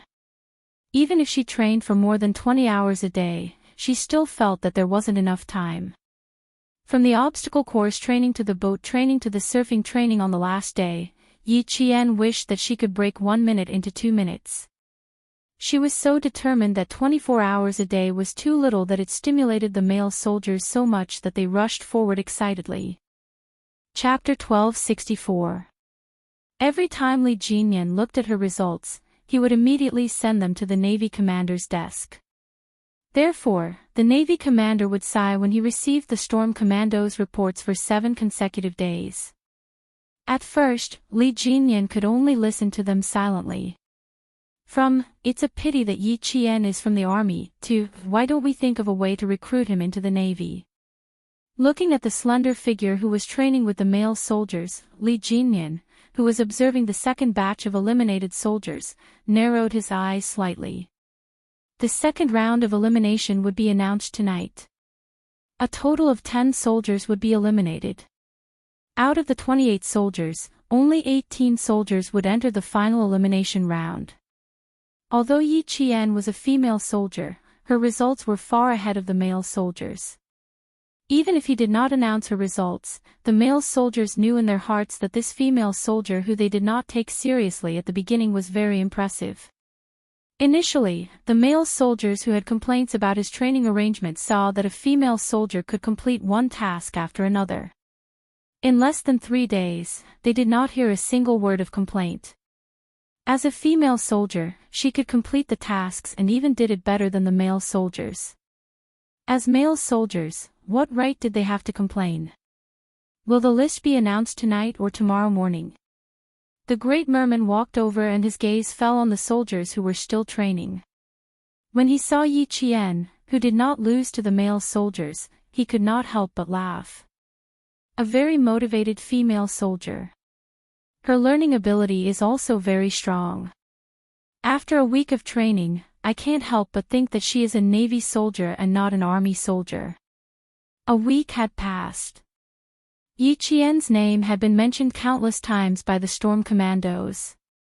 When Yi Qian was mentioned, every member of the Storm Commandos said that she could do it. Li Jinyan retracted his gaze. His handsome face was cold as he said, announce it tonight and send her away tonight. Excluding Yi Qian, we only have 27 soldiers left.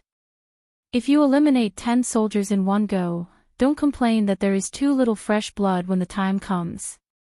The great merman frowned slightly and reminded, if you continue to eliminate soldiers like this, I'm afraid that the soldiers who leave will complain again. Now that Yi Qian's results are out, they can only blame themselves for being unworthy of being a man if they have any complaints. Li Jinyan's slightly cold voice came along with the sea breeze. Although it sounded indifferent, it was as cold as winter. If they really want to talk, just show them Yi Qian's report card. This move was a little too ruthless. Yi Qian was currently leading by a large margin. Any male soldier who saw this would feel ashamed. Big Shark, who had been worried that it would affect Li Jinyan's promotion, finally laughed. I think we don't have to wait for them to complain before we bring out Yi Qian's results. When we announce Yi Qian's results at night, we'll just bring them out and talk about them for a few minutes. Then, they'll have to shut up. It had to be said that having a female soldier who was stronger than the male soldiers not only made the entire team easier to manage, but also stimulated the male soldiers' fighting spirit. All of them were afraid that they would be outdone by the female soldier. Li Jinyan was surprised by the results. After 2 weeks of training, not only did he not see Yi Qian tired, but he also showed everyone her perseverance that was as deep as the sea and her tenacity that refused to admit defeat. Although he could not be sure if the female soldier could last until the end in a week, 1 week was enough for him to see clearly that she had a fierceness that even the male soldiers could not compare to. After a while, the great merman, who had not left, suddenly sighed. We all misjudged her. This female soldier. Demon King, she's not simple. Chapter 1265. It's not the end yet. There's no need to jump to conclusions. Li Jinyan, who had remained clear-headed the entire time, did not think that Yi Qian would definitely be able to stay just because of her outstanding results. Without seeing the final results, no matter how outstanding her results were, they were only temporary. You've always been strict. I'm only asking for trouble by discussing the issue of staying or leaving with you. De Xiao took the initiative to end the topic and changed the topic to boat training. Early in the morning, the boat surfing training lasted for 2 hours. They kept lifting the rubber boat ashore and pushing it down to compete with the waves, rushing ashore as fast as they could. De Xiao looked at Yi Qian, who had become the leader of Team 1, and the smile on his face deepened.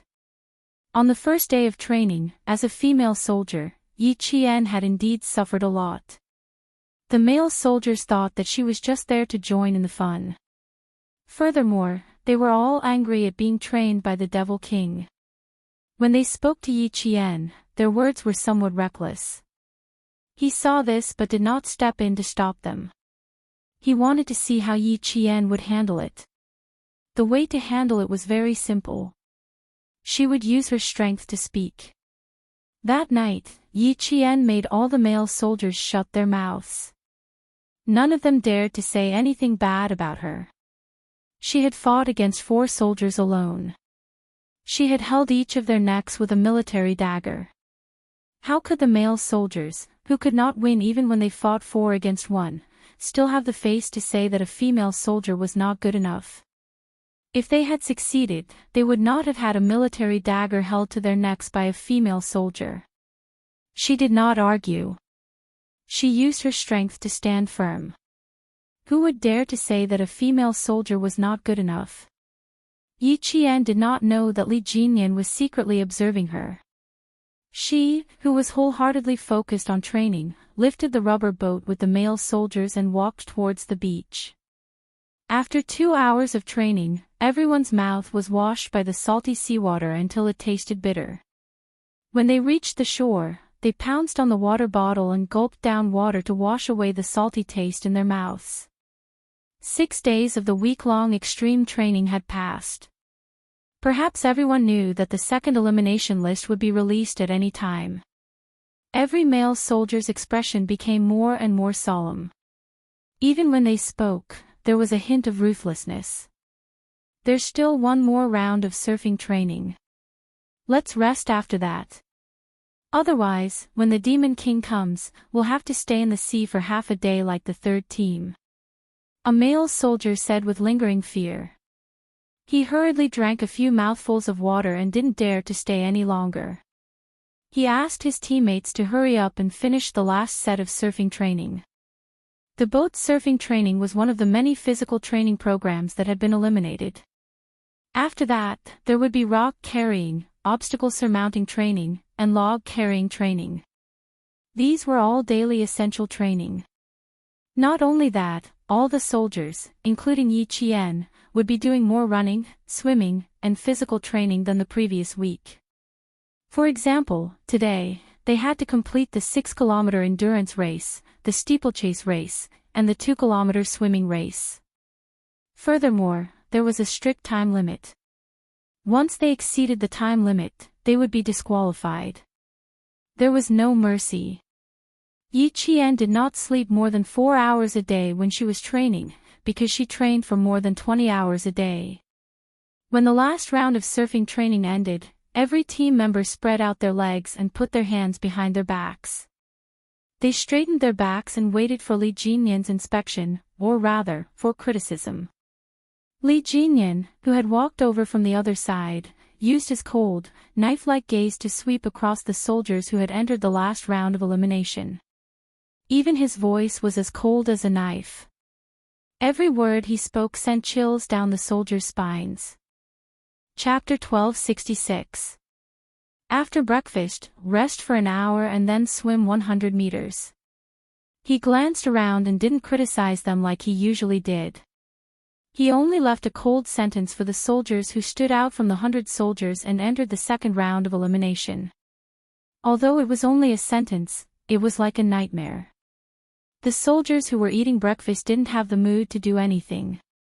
The swimmers' hands had to be tied behind their backs and their legs had to be tied. They had to rely on their body to complete the swim. This was a task that not only required good swimming skills, but also good mental fortitude. Perhaps they had all guessed that the second round of elimination had entered the most critical moment. Even though they had entered the most difficult part of the training, every soldier's expression was extremely serious. They didn't show any signs of fear. Their faces didn't show it, but when they stood on the water's surface, the corners of 2 male soldiers' mouths twitched fiercely. Their small bellies and legs also began to tremble slightly. This scene was recorded by the members of the Storm Commandos and included in their individual scores. Relax your body. Just like when you swim without moving your hands and legs. Big Whale, who was tying Yi Qian's hands behind her back, reminded her softly, use the strength of your waist to push forward. You have to be fast. Don't relax halfway. Yi Qian smiled and joked, fortunately, it's only 100 meters. If I had to do 200 meters like you guys, I wouldn't have much confidence. Although Yi Qian trained with the soldiers, her identity was still special. She knew the uniqueness of Li Jinyan's team, so she could joke around with the members of the Storm Commandos. The members of the Storm Commandos also liked to chat with Yi Jian, who was stronger than the male soldiers. She was a proper female soldier from the Special Forces. Hearing this, Big Whale chuckled and replied, "You're swimming well." Our Navy's commander sighed for a long time, lamenting that you're not from the Navy. The 28 soldiers had their hands and legs tied. They were waiting for the whistle to blow before diving into the water one by one and diving for 100 meters. It was time to test their swimming skills and mental fortitude. A sharp whistle sounded. Yi Qian turned into a fish. Her speed was extremely fast, and her diving posture was extremely graceful. She dove into the water without any hesitation. The entire surface of the water began to boil, and a series of plop sounds could be heard. 28 figures jumped into the water. The Storm Commandos who were holding stopwatches had already started counting down.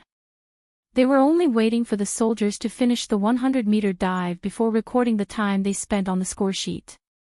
Just like what the whale had said, diving with both hands and feet tied depended on the strength of the waist. Yi Jian was not the best swimmer, but she was definitely one of the most flexible. Coupled with her high C02, she had good endurance and adaptability. Even though she was not a swimmer, she still managed to squeeze into the top 3. She's the first one to jump into the water, Demon King. I bet she'll definitely squeeze into the top 3. Big Whale whispered to Li Jinyan, unable to hide the excitement in his voice. At this rate, we can definitely recruit a female frogman into our team. Demon King, why don't you consider snatching someone from the tiger's mouth? Not only did the great whale think so, but so did the naval commander. Li Jinyan glanced at his comrade. How do you plan to snatch it? Will you step in? I think the commander has this idea. Unfortunately, it won't work, Big Whale said sadly. He saw that some soldiers had already surfaced from the water. Then, he saw Yi Qian following closely behind. His eyes lit up, and he was so excited that it was as if he was the one who had been training. He could barely suppress the excitement in his voice. Top 3, top 3. Top 3 indeed. Chapter 1267. Yi Qian did not know that she had won second place. She only knew that if she did not swim with all her might, she would probably sink to the bottom of the water and would not be rescued in a short time. If she wanted to survive and not be drowned by the water, she had no other choice but to swim with all her might. At the same time, she had to thank Demon King Li for being merciful and not letting them swim in the seawater filled with seaweed. Otherwise, it would have been even more dangerous. When she could finally emerge from the water and breathe heavily, Yi Qian had a lingering fear that she had escaped death. After a few years of training, this was the first time she had felt this way. Especially when she subconsciously wanted to move her hands when she fell into the water. However, both her hands and legs were tied. That sudden feeling of fear instantly overwhelmed her. Even though she had a good mental fortitude, she still panicked for a few seconds. Fortunately, she reacted in time and immediately used the strength of her waist to swim. Otherwise, she might have really sunk to the bottom of the water. You struggled underwater and the skin on your legs has been broken. The member of the Storm Commandos who untied her hands smiled and said, in the future, there will be more underwater training that will torture both your mind and body. Not only will your hands and legs be tied, but you will also be tied to an oxygen tank. Little Yi, when that time comes, you will know what it means to swim as fast as possible with all your might. They even had to tie an oxygen tank. Yi Qian's scalp went numb just by listening to it. I finally understand why the Demon King is so strict. If he is not strict, something will definitely happen during training. The Demon King is cold on the outside but warm on the inside. He is strict with all of you because he is responsible for all of you. Look at the last few. All of them choked to the point of coughing out their lungs. If he is not strict and something happens to them, he will feel worse than anyone else. Yi Qian did not doubt the truth of what he said.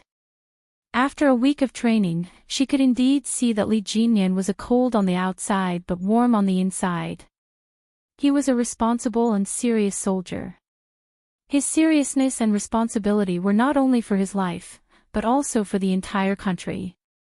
This was a soldier who deserved everyone's respect. It's not over yet. Go lie on the beach for an hour. Without even checking the severity of the injury, the team member immediately reminded Yi Qian to move on to the next part of the training. He had to lie flat on the beach with his head facing the sea and let the waves hit his body. Furthermore, he had to lie in a place where the waves could hit his head and not just his body. This was surfing training. Its purpose was to weed out those who lacked perseverance. Yi Qian untied the ropes on her feet and ran over to the beach without even looking at her own results. This was not a team competition, but an individual elimination. She had no way of helping the soldiers who were choking on water and coughing violently. Water ability and mental toughness were reflected one by one in the bondage swimming competition, which took up the most important positions in the second round of elimination. At 6:00 in the evening, the last day of the Hell Week training ended. The soldiers who returned from the seaside had even changed their running movements. They were like old men who had severe rheumatism. Their limbs were so stiff that they could only walk like robots with every step they took as if their joints had malfunctioned. Yi Qian knew that there was not a single part of her body that was unharmed. Her body was red and swollen from being soaked in the sea. Even the most basic movements were excruciating. However, the finish line was right in front of her. She could only grit her teeth and persevere. There was no way out. Yi Qian had always been cruel to herself until Li Jinyan called out a list of names that did not include her name. After a week of extreme underwater training, Yi Qian slowly sat down on the beach under Li Jinyan's signal and tried to calm her trembling feet. Chapter 1268. The basic training was finally over. The next step was combat diving. The eyes of the remaining male soldiers were slightly red. It had not been easy. They had endured until who knew how many layers of skin had been peeled off. The male soldiers who left did not complain. They were not even as good as the female soldiers. How could they dare to complain? The 3 soldiers who returned from the first batch went through several rounds of elimination training. In the end, only one of them remained. The 2 who left did not look unconvinced like they did in the first round. Instead, they took the initiative to admit their shortcomings and let down Demon King Li's trust in them. At that time, the setting sun was just right. The bright red sun hung low at the end of the sea, using its last rays to send off the young soldiers who had lost with their backs straight. Someone started singing a military song. The male soldiers who were originally sitting down helped each other stand up. They used a loud military song to send off their comrades who were leaving. Steel needs to be forged, swords need to be sharpened, spears need to be wiped. Soldiers love the military training ground, sweat blooming the heroic flowers. Practice, practice, practice, let's practice wrestling, hey! Let's practice grappling, remember the sacred mission in our hearts. Love the army, practice martial arts to protect the country. The soldiers who were left sang. The soldiers who were leaving sang. The Love the Army, practice martial arts song accompanied the most beautiful sunset to send off their beloved comrades. While Yi Qian was singing the military song, Yiying in the provincial capital was also making use of the time to sing the military song. She had made up her mind to join the army. Under Yi Zhifan's selection, she decided to enlist in the military arts. She had a foundation in singing and dancing. She could also play the piano well. In addition, she was 165 centimeters tall. Her temperament and appearance were not bad. As long as there were no accidents, enlisting in the army would not be a big problem. In order to let his daughter Yiying enlist in the army, Yi Zhifan, who wanted her to enter the capital's political group, had already started to run around. He was trying to make arrangements for his daughter to have a good future. Yiying, are you done? Sun Dongqing's urging voice came from outside the room. Tonight, the family of 3 had invited a guest whose family had connections in the capital for dinner. As the main character, Yiying was still tidying up her room and had not come out. Sun Dongqing saw that it was already 6 o'clock. She was afraid of being late and leaving a bad impression. She could not help but urge her daughter. Hurry up, it's already 6 o'clock. We're supposed to arrive at 7 o'clock, so we have to be there 10 minutes earlier so as not to be rude. In the room, Yiying looked at herself in the mirror. She nodded in satisfaction as she looked at herself in the mirror. She was wearing an aqua blue knee-length princess dress. She smoothed her beautiful black hair before opening the door. My family has a daughter who has just grown up. The 19-year-old Yiying is indeed a pretty girl in terms of appearance and temperament. Sun Dongqing couldn't stop smiling when she walked out after tidying herself up. Yes, my Yiying is so beautiful. Look at her small mouth and big eyes. She's really beautiful. Yiying smiled and twirled in front of Sun Dongqing. She raised her chin and said arrogantly, "How can I embarrass you and Dad?" She heard that the guests tonight were not ordinary people. There was even a diplomat in the family. If she didn't clean herself up, how could she be worthy of her family's painstaking efforts? Once she entered the army, she would definitely let that wretched girl Yi Qian have a look. Yi Ying, who left home with great ambitions, followed her parents to the most famous restaurant in the provincial capital. She stood upright and had a smile on her face. She was reserved and polite as she waited for the guests to arrive. Come, come, come. Brother Qin, this way please, this way please. Someone outside the private room pushed open the half-closed door. Then, the person who spoke walked in and said to Yi Zhifan, who had already stood up, Director Yi, the guests are here. You have to treat them well. Chapter 1269. When the door was fully opened, Yi Zhifan saw a young man in a suit and leather shoes walking in with the middleman. Old Jiang, the head of an industrial company in the provincial capital. Director Yi, this is the son of the Qin family in the capital. You know the Qin family, right? Brother Qin is the son of the Qin family. Old Jiang respectfully invited Mr. Qin over and only introduced him to the Qin family. He did not mention anything about Mr. Qin himself. Old Jiang was in his early 30s and met Yi Zhifan at a banquet. He inadvertently found out that Director Yi wanted to send his daughter to the Beijing government regiment to be an art soldier. He remembered that he had heard rumors that Director Yi was likely to be promoted to be the second in charge of the provincial construction. He wanted to enter the real estate business, so he took advantage of the opportunity when the Qin family came to the provincial capital to celebrate grandfather Chao's birthday to act as a middleman. As for whether or not he could persuade the Qin family to help him, it was not up to him alone. It depended on the progress of the banquet.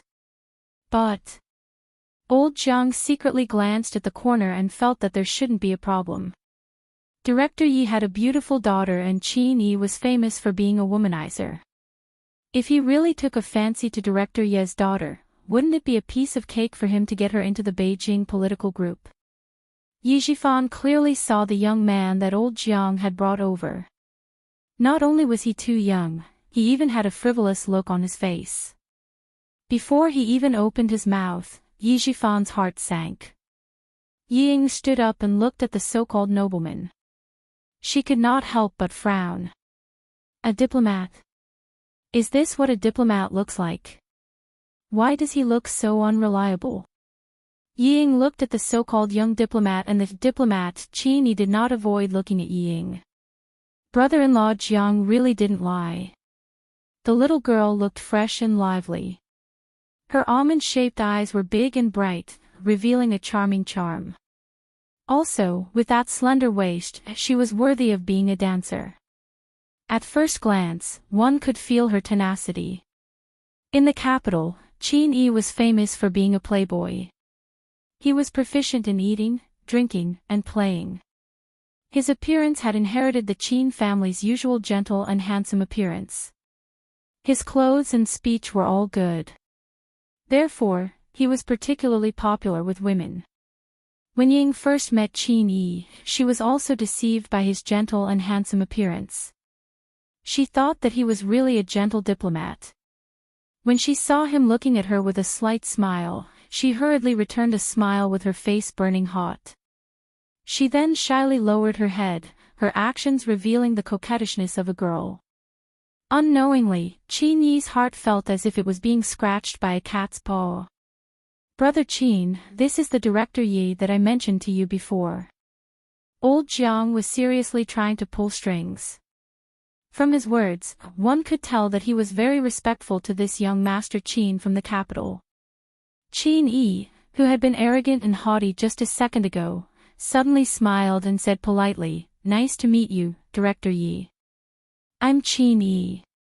As he spoke, his eyes never left Yi Ying. "Hello, young Master Qin. I didn't expect to be able to directly invite young Master Qin over tonight. Old Jiang really gave me a big surprise." Qin Yi took the initiative to stretch out his hand. Yi Zhifan hurriedly stretched out his hand as well. He did not want to be impolite. He also happened to block Qin Yi's gaze from the corner of his eye. He smiled and said, I'm sorry. Please take a seat." No matter how big the other party's background was, or whether the matter entrusted to him was reliable or not, he could only take one step at a time. Old Jiang would not dare to casually find someone to pretend to be young Master Qin to deceive him. Chapter 1270. Qin Yi, whose line of sight was blocked, curled up the corners of his mouth and quickly warmed up to Yi Zhifan. The smile on Sun Dongqing's face was a little forced. Especially when she saw that Qin Yi kept looking at her daughter when he sat down, she felt that this person was not very reliable. How could he look at a young girl as soon as he came in? He was too impolite and too frivolous. Director Yi, you are too polite. I am just a junior. How can I be worthy of your toast? Every time my father came back to China, he told me to be humble outside and not do whatever I want in the name of the Qin family. You are a friend of Brother Zhang's, so you are also my elder. I should toast you with this cup of wine. Qin Yi's appearance was not only deceptive, but his glib tongue was also equally deceptive. His words not only reflected his extraordinary status, but also gave Yi Zhifan an opportunity to ask his father about his work. Yi Zhifan, who had been wondering if Qin Yi had some sort of connection, laughed heartily and said, "Sure enough, only a talented person from a prestigious family can have such a broad mind. Young Master Qin is young and promising, and with the support of his family, his future is limitless. I wonder where young Master Qin's father is in politics. If there is a chance, I must pay him a visit. My uncle is the ambassador to Russia, Qin Wenbo. Director Yi may not have heard of him, but I think Director Yi should have met my brother, Qin Shou. My brother often came to Nan province 2 years ago. Maybe Director Yi and my brother met at a conference." Qin Wenbo did not know much, but he knew Qin Shou. They had indeed met each other at the meeting. Yi Zhifan was enlightened by old Jiang's words. Old Jiang had not lied to him. He quickly said, "No wonder I felt that young Master Qin looked familiar. It turns out that you are the younger brother of Translator Qin. 3 years ago, I did meet Translator Qin several times at a conference. Unfortunately, Translator Qin was very busy at that time and did not say much. My brother is a busy man. As his younger brother, I have to apply in advance if I want to say a few words to him." The smile on Qin Yi's face deepened. He was wearing a high-end custom-made suit, and there was a hint of arrogance in his demeanor. This made Yi Zhifan's smile even more genuine. Although this young Master Qin in front of him was a little frivolous, he was indeed a member of the Qin family. Upon closer inspection, he did look similar to Qin Shou, whom he had met a few times. Old Jiang, who was sitting next to them, could not help but let out a sigh of relief when he saw the two of them. Qin's name was Qin's name was Qin's name. After all, Qin's mother's family, of Qin was Qin's, of course. Was. Of Qin was of Qin of his of. Qin Xiu's. Brother Qin, you talk to Director Yi first. I'll go and see if Grandfather Chao has arrived. Old Jiang stood up, intending to leave some space for Qin Yi. If Grandfather Chao arrives, I'll come and find you immediately. Qin Yi could not wait for him to leave. He smiled and said, "Thank you, brother-in-law." Today was Grandfather Chao's 80th birthday. As a member of the Qin family, how could Qin Yi be absent? Yi Zhifan's eyes flickered and he looked embarrassed. He apologized, "I've troubled young Master Qin to take the time out of his busy schedule to come here. How about this? If young Master Qin is still in the provincial capital tomorrow night, I'll host another banquet to thank young Master Qin. The first time might not work, but the second time would be more likely to make it happen." Chapter 1271. Old Jiang was amused when he heard this. Officials were different.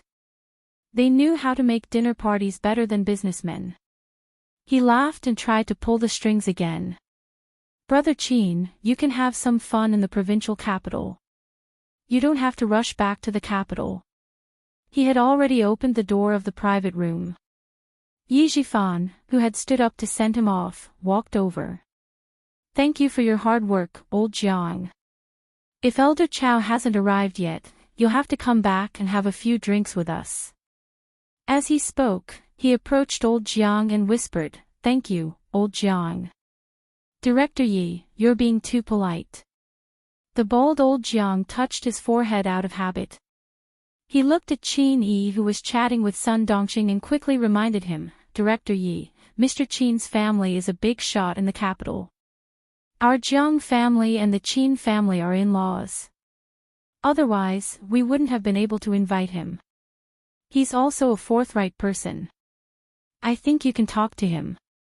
Why don't you strike while the iron is hot and tell him that your niece wants to enter the capital's political regiment?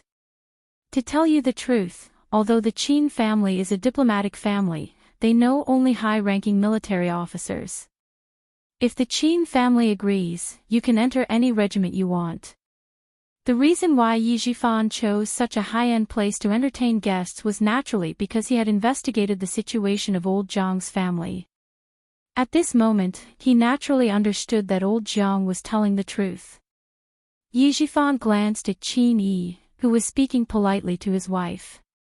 His smile deepened as he said, "Old Jiang, if my daughter's matter is settled, your matter will also be settled." On the other side, Sun Dongxing flattered, "Mr. Qin is young and promising. As expected of a noble family.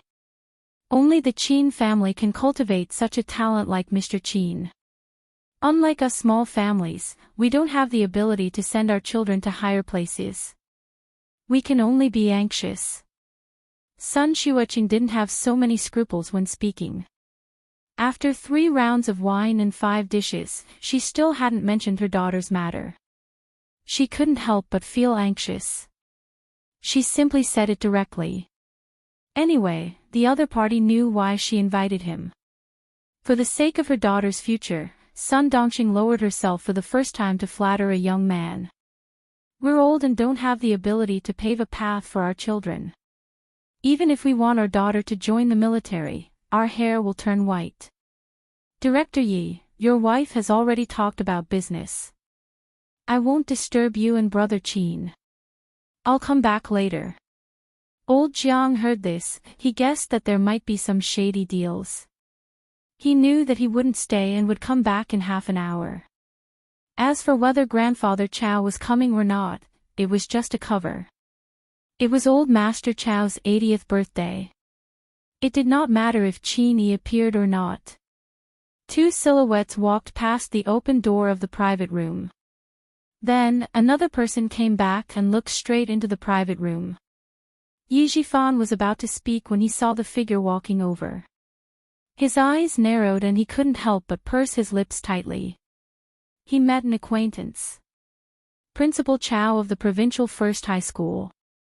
Principal Chow didn't have any intention of catching up with Yi Zhifan. He walked back to the door and patted old Jiang, who was talking. "Why are you here? Yu Xiang is looking for you. She wants you to go to the door and greet the guests." Old Jiang, who was suddenly patted on the back, was already shocked. When he heard Principal Chow's voice, he was so scared that his heart tightened. He turned around and replied with a stiff face, "Hello, second uncle. I ran into an acquaintance, so I came over to say hello." Chapter 1272. Principal Chow raised his eyes and smiled at Yi Zhifan. He then turned to old Jiang and said, "Yu Xiang can't handle it alone. Go and take care of her." Yu Xiang, surnamed Chow, was old Jiang's wife and Principal Chow's niece. Yi Zhifan's heart was in turmoil. The relationship between old Jiang and Principal Chow was uncle and nephew. He had investigated old Jiang's family and knew that his wife was old Master Chow's niece, but he didn't know that Principal Chow was also a member of the Chow family. Old Jiang did not dare to stay any longer. He secretly gave Yi Zhifan a look as he walked out and gently closed the door of the private room. Just as he calmed his mind and looked up, he was so frightened by the figure that was only 3 steps away from him that he almost fainted. Qin Xiao, the real, young master of the Qin family. Cold sweat gradually appeared on his back. Fortunately, second uncle didn't go in and didn't see Qin Yi sitting inside. Fortunately, Qin Xiu didn't come with him. Uncle, my mother is here. I'll go first. Under the bright crystal lights, the tall and handsome Qin Xiu stood there like a jade carving, attracting the gazes of all the guests who came and went. They were all attracted by his noble aura. The real young master of the Qin family was right in front of him. Old Jiang secretly wiped away the cold sweat in his heart. Although he was related to the Chao family, he really wasn't related to Qin Xiu. He didn't dare to say a word. He brushed past Qin Xiu's shoulder and quickly left. Principal Chao noticed that old Jiang's expression was a little strange, but he didn't think too much about it. He just thought that it was a little awkward for him to bump into a businessman and an official. However, because the official was Yi Zhifan, Principal Chao, who didn't have a good impression of him, secretly frowned. He planned to find some time later to remind his niece's husband. Seeing his nephew Qin Xiu walk towards the stairs, Principal Chao, who was walking up the stairs, smiled and said, "Your mother rushed over in such a hurry." After dinner, she rushed back to the capital. She didn't even stay for a night. "I'm afraid your grandfather will scold her. I'll go remind her and let her coax your grandfather more." Yi Zhifan and Qin Yi left together, not noticing that the door of the private room was slowly closing behind them. Yi Zhifan returned to his seat and chatted with Qin Yi for a while. Inadvertently, the topic of their conversation shifted to Principal Chao. "The Principal Chao you mentioned is my second uncle. My grandfather has 2 sons and 2 daughters. My second uncle is the third." Qin Yi had always liked to keep in touch with the Chao family. Whenever Qin Xiu's relatives were close to him, he would also keep in touch with them. Hearing this, Yi Zhifan's heart tightened. He took a small sip of the white wine. In that case, it was good that he was cautious. When Principal Chao didn't give him any face and asked Ying to leave, he suppressed the anger in his heart. Fortunately, he restrained himself. Otherwise, he would have become enemies with the Chao family. Everyone in the room was talking about Yi Ying's intention to enlist in the Beijing political corps. Qin Yi glanced at the bank card that Sun Dongxing had just mentioned and whistled in his heart. It was interesting to have dealings with officials. They all knew how to give gifts. Without any hesitation, he took the bank card and smiled confidently. "This matter is easy to handle. Director Yi, prepare your daughter's information for me as soon as possible. Based on my experience, with Director Ye's daughter's temperament, it won't be a problem for her to enter and stay in Beijing. You said that Yi Zhifan wants to send his daughter to the Beijing political group." Principal Chao took the opportunity to look at his nephew's son-in-law coldly. Even his voice was cold. "You don't have the ability, yet you dare to take on the porcelain job." Chapter 1273. Of course, old Jiang knew that he did not have that kind of ability. He did not have it, but Qin Yi did. He thought about how he had been caught by his wife's second uncle, who had deliberately pulled him aside and warned him not to get too close to Yi Zhifan, so that he wouldn't end up with nothing. At the end of the day, the Chao family still thought of him as a relative.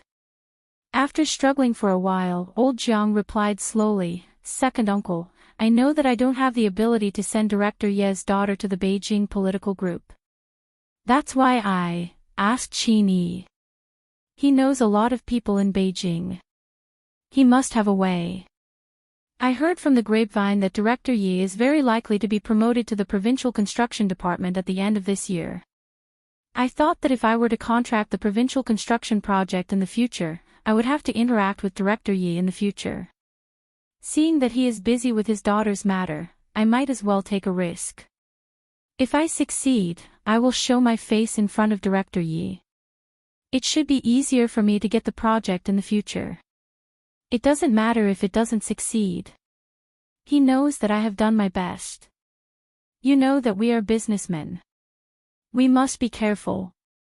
I took advantage of the old man's 80th birthday to arrange a meeting between Director Yi and Qin Yi. After listening to his explanation, Principal Chow slightly narrowed his eyes. Director Yi is a provincial official. He doesn't need to rely on his connections to send his daughter to the army. It is not difficult for his daughter to enter the Beijing political group. Why does he need to rely on his connections? With his influence in the southern province, he can write a letter of recommendation and bring it to the army. The army will consider or prioritize it. There is no need for him to rely on his connections. He paused for a moment and asked old Jiang, Xingyan, "Are you close to Director Yi?" Old Jiang, full name, Xingyan. Second uncle, if I want to be close to him, why would I need to go through so much trouble to ask Qin Yi to help me? I'm just trying. I won't lose anything anyway. Jiang Xingyan smiled embarrassedly. Although he had a small achievement, he was still far from the real big boss. Now that he finally had the opportunity to double his business, even if there was only a slim chance, he wanted to try. Principal Chow didn't blame him. Jiang Xingyan was considered a promising person among his nieces and nephews, but he didn't use the Chow family's name to expand his own network. Today, he said that businessmen should know how to be careful, know how to curry favor, and know how to have a good relationship with the government. These were all right.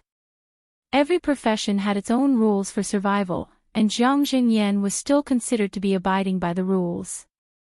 However, there was one thing he didn't quite understand. His relationship with Yi Zhifan wasn't very good. With Yi Zhifan's cautious nature, why would he agree to Xingyan's arrangement? This was tantamount to giving his political opponents evidence of abusing his power for personal gain. Xingyan, I'm afraid this matter isn't as simple as it seems. He is already an official in the provincial office. If he wants to send his daughter to the army, it should be a simple matter. Why does he still need to rely on others?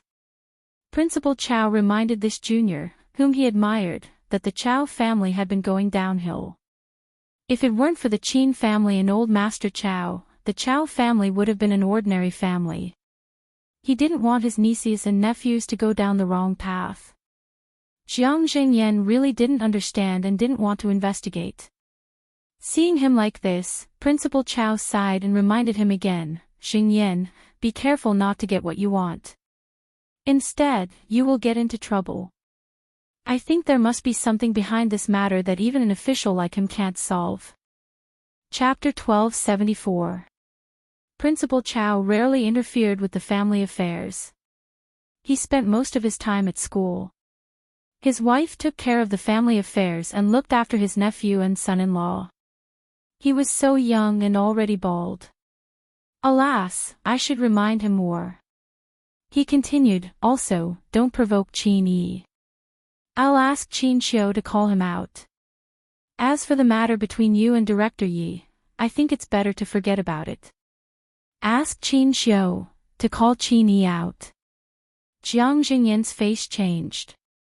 He wanted to stop Principal Chow, but Principal Chow saw through his thoughts and said sternly, who is Qin Yi? He always uses the name of Qin Xiu to do whatever he wants. Since you know that he is afraid of Qin Xiu, you don't dare to let Qin Xiu know. Why do you still want to use Qin Yi for your own benefit? Moreover, do you think that Director Yi will open the door for you just because you've done what he wants? Xingyan, he is a village official with no background. Being careful is his first standard. Do you think he will use his position to open the door for you? His words made Jiang Xingyan's body shiver. Principal Chow had already walked to Qin Xiu's side and said a few words. Jiang Xingyan only felt that the Qin family's legitimate young master's gaze was so cold that he couldn't help but shiver. Although he could be considered as Qin Xiu's brother-in-law, he didn't dare to call himself his brother-in-law. Only Qin Yi would give him some face. Qin Xiu's handsome face was cold. He pursed his lips and said in a cold voice, if Qin Yi has the ability to get people into the Beijing political group, my father won't have to worry about him. Qin Yi's surname was Qin, but unfortunately, he was the illegitimate son of Qin Xiu's uncle.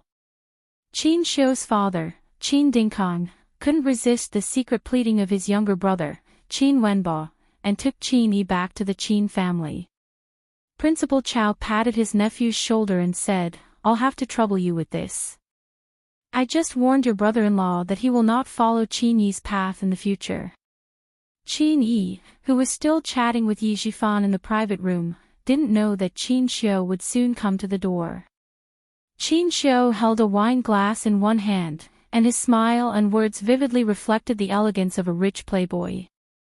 Yi Ying, who was secretly observing him, saw him and her heart beat faster. Qin Yi, diplomat, good-looking, had the ability to get her into the Beijing political group. Yi Ying lowered her head and only showed Qin Yi's beautiful face. Qin Yi seemed to be interested in her. Her father had said that she could use anything and everything to help her achieve a better future. In that case, Qin Yi was definitely one of those things that could help her achieve a better future. The more Yi Ying thought about it, the colder her eyes flashed. Then, she raised her head and sneaked a quick glance at Qin Yi. Fortunately, he was handsome enough that she could harden her heart and play with him. Qin Yi, a master of seduction, knew that the girl was secretly looking at him. But he would never have guessed that he had become a useful thing in her eyes. Out of the corner of his eye, he caught a glimpse of the girl's blushing face. Her delicate appearance made him tighten his grip on the wine glass. She was really a stunner. Look at those almond-shaped eyes. The charm in them made his whole body heat up. Yi Zhifan didn't like the way Qin Yi secretly looked at his daughter. As a man, how could he not know what was in those eyes? Chapter 1275. If it weren't for the fact that Qin Yi was able to mention all the high-ranking officials of the Beijing political group and knew where they lived, he even went there as a guest. He even mentioned that one of the high-ranking officials of the Beijing political group liked to make dough figurines and that there were a few authentic paintings of Master Qi hanging in the study room. After a few rounds of probing, Yi Zhifan was sure that Qin Yi was from the Qin family, a family of diplomats. Only with this confirmation could they have a good conversation and resist Qin Yi's gaze on Yi Ying. Yi Ying was very happy. A young and promising diplomat. He seemed to be interested in her. Did this mean that she had a better chance of entering the Beijing government? Not only did Yi Ying think so, but Sun Dongqing also thought so. She even thought that if Qin Yi was really interested in her daughter, they could date and get married. Then her daughter would become a phoenix. The mother and daughter's thoughts did not escape Qin Yi's eyes. Only Yi Zhifan remained calm. He only wanted to use Qin Yi's connections to send Yi Ying into the military. As for other things, he believed in the power behind the jade pendant. No matter how much Qin Yi liked Yi Ying, he would not show it. When Yi Zhifan asked about Principal Chao, Qin Yi sighed and said, "My uncle is boring. He could have moved out of the provincial first high school and become an official somewhere else, but he insisted that he wanted to be a principal. What's so good about being a principal? He has worked hard all his life and I feel sorry for him. Fortunately, the students of the provincial first high school are good. I heard that there is another national top scorer. Otherwise, I would feel sorry for him." National top scorer, Yi Ying, who had been listening obediently, narrowed her eyes. She lowered her eyebrows and her beautiful almond-shaped eyes flashed with deep hatred. "Yi Qian, just you wait. As long as she enters the army, even if you get into the military school, you will never be able to compare to her." The national top scorer not only provoked Yi Ying, but also Sun Dongqing. She said sharply, "What national top scorer?" She even said that she got into the military school. "I don't even know if it's true. What does it have to do with you?" Yi Zhifan had already confirmed that Qin Yi was indeed acquainted with the officials of the Beijing government. He was afraid that his wife's jealousy would leave a bad impression on him and ruin his daughter's future. After scolding in a low voice, he said helplessly to Qin Yi, "Recently, there is a rumor that the national top scorer is our niece. She has some conflicts with my family and had done something that hurt Yi Ying. My wife is still unwilling to forgive her. The reason why Yi Zhifan was because he was afraid that Qin Yi would secretly investigate. It was better to say it himself. However, Qin Yi did not care about these things at all. What did it have to do with him whether or not the national champion was the niece of Mrs. Yi Zhifan? It was none of his business. However, in order to get Yi Ying, who was as beautiful as a flower bud, into his hands, Qin Yi pretended to be cold and said, "Director Ye's daughter looks like an obedient and sensible girl. It seems that the national top scorer is just a so-so." Yes, yes, yes. Mr. Qin is right. For the past few weeks, Sun Dongqing had heard the most about Yi Qian. She wanted to laugh at him but could not find a friend who could agree with her. Now that she heard Qin Yi say that Yi Qian was Estes, she immediately agreed. She said angrily, "That stupid girl. If it wasn't for Ying Ying's help in school, she would have gotten a 0 in her exams." Chapter 1276. She's the top scorer in the country. I'm starting to suspect that she cheated. Mr. Qin, do you know anyone in the Education Bureau? Could he check to see if her results were real? I'm starting to suspect that she's faking it. Qin Yi had no idea what was going on. His life was filled with nothing but eating, drinking, and having fun. He had never cheated in the college entrance examination. He had been living a carefree life in the capital with the help of the Qin family. He was very happy. Sun Dongqing wanted him to investigate the top scorer in the country. Qin Yi knew that this was related to the reputation of the Chao family.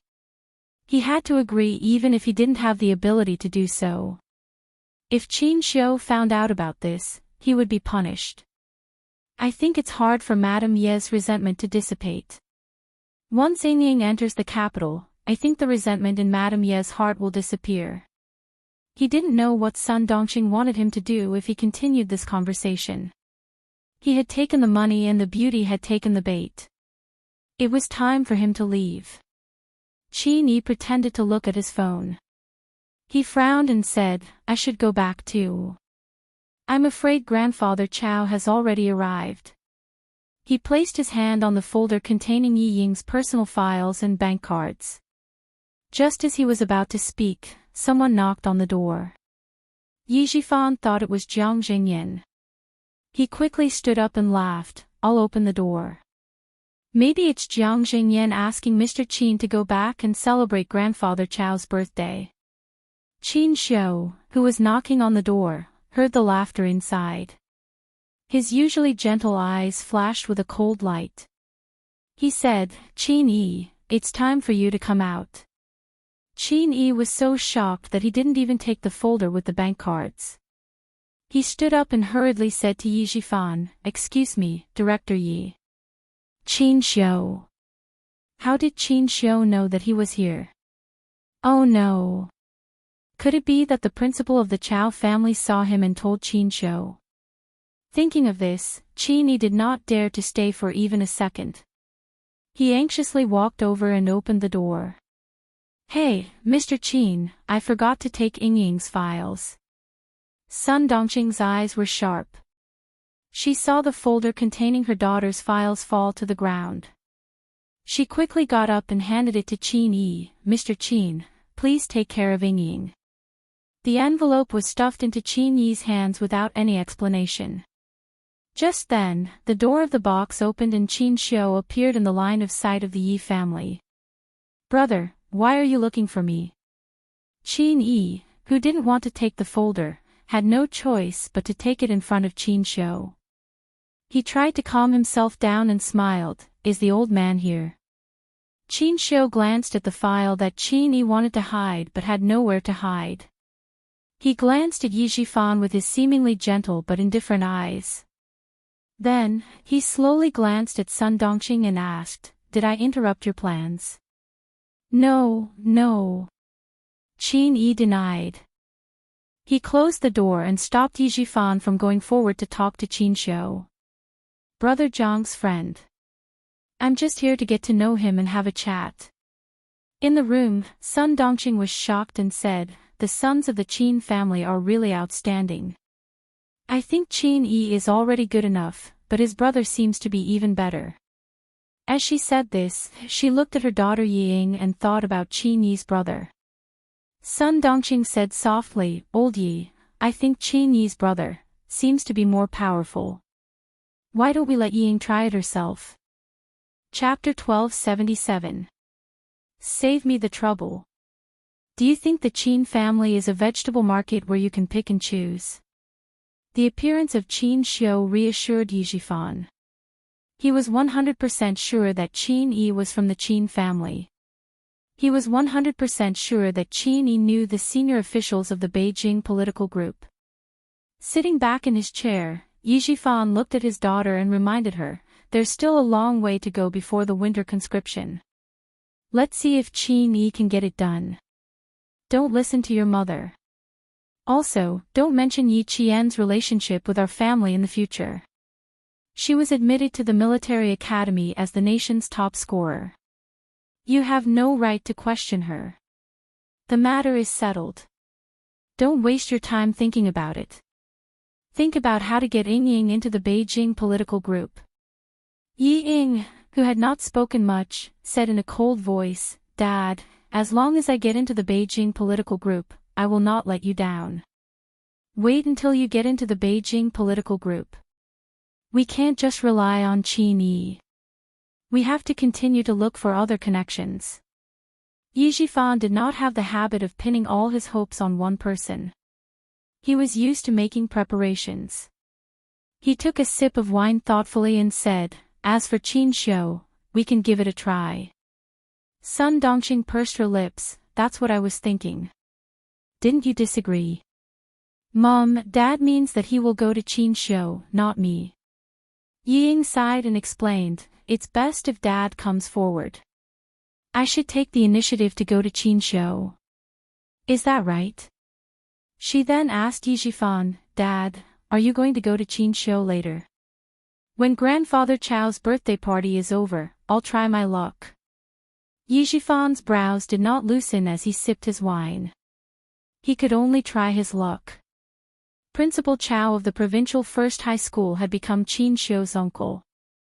He was especially protective of Yi Qian. He was not sure if he would be able to talk to Qin Xiu. The atmosphere was a little heavy. Ying bit her lower lip lightly, tears flashing in her eyes. She had taken a wrong step, and now it was difficult for her to take another step forward. She had never thought that she would be banned from taking the college entrance exam, and never thought that that damned girl, Yi Qian, would actually get into the military academy. However, Principal Chao felt that it was not impossible for Ying to find Qin Xiu personally. He opened the file that Qin Xiu had placed on the table and skimmed through it. Then, this principal who had always been kind to his students revealed a cold smile. "Looks like Director Yi is determined to go against Yi Qian. Now that Yi Qian has entered the military academy, he wants to send Ying to the Beijing government regiment." The fact that Yi Qian has entered the military academy has greatly affected their family. Yi Qian got into the military academy because she has the ability to do so. Even if she didn't get into the military academy, she would still have a bright future if she joined the military. Qin Xiu secretly added in his heart. He picked up a page of Yi Ying's personal file. When he read a certain part, his elegant brows raised, and a faint smile appeared on his face. "I think I found the reason why they're looking for connections." He placed the personal file on the table and tapped lightly with his slender fingers. According to the medical examination standards issued by our country's National Health and Family Planning Commission, General Staff Headquarters, and General Logistics Department, she definitely won't pass this test.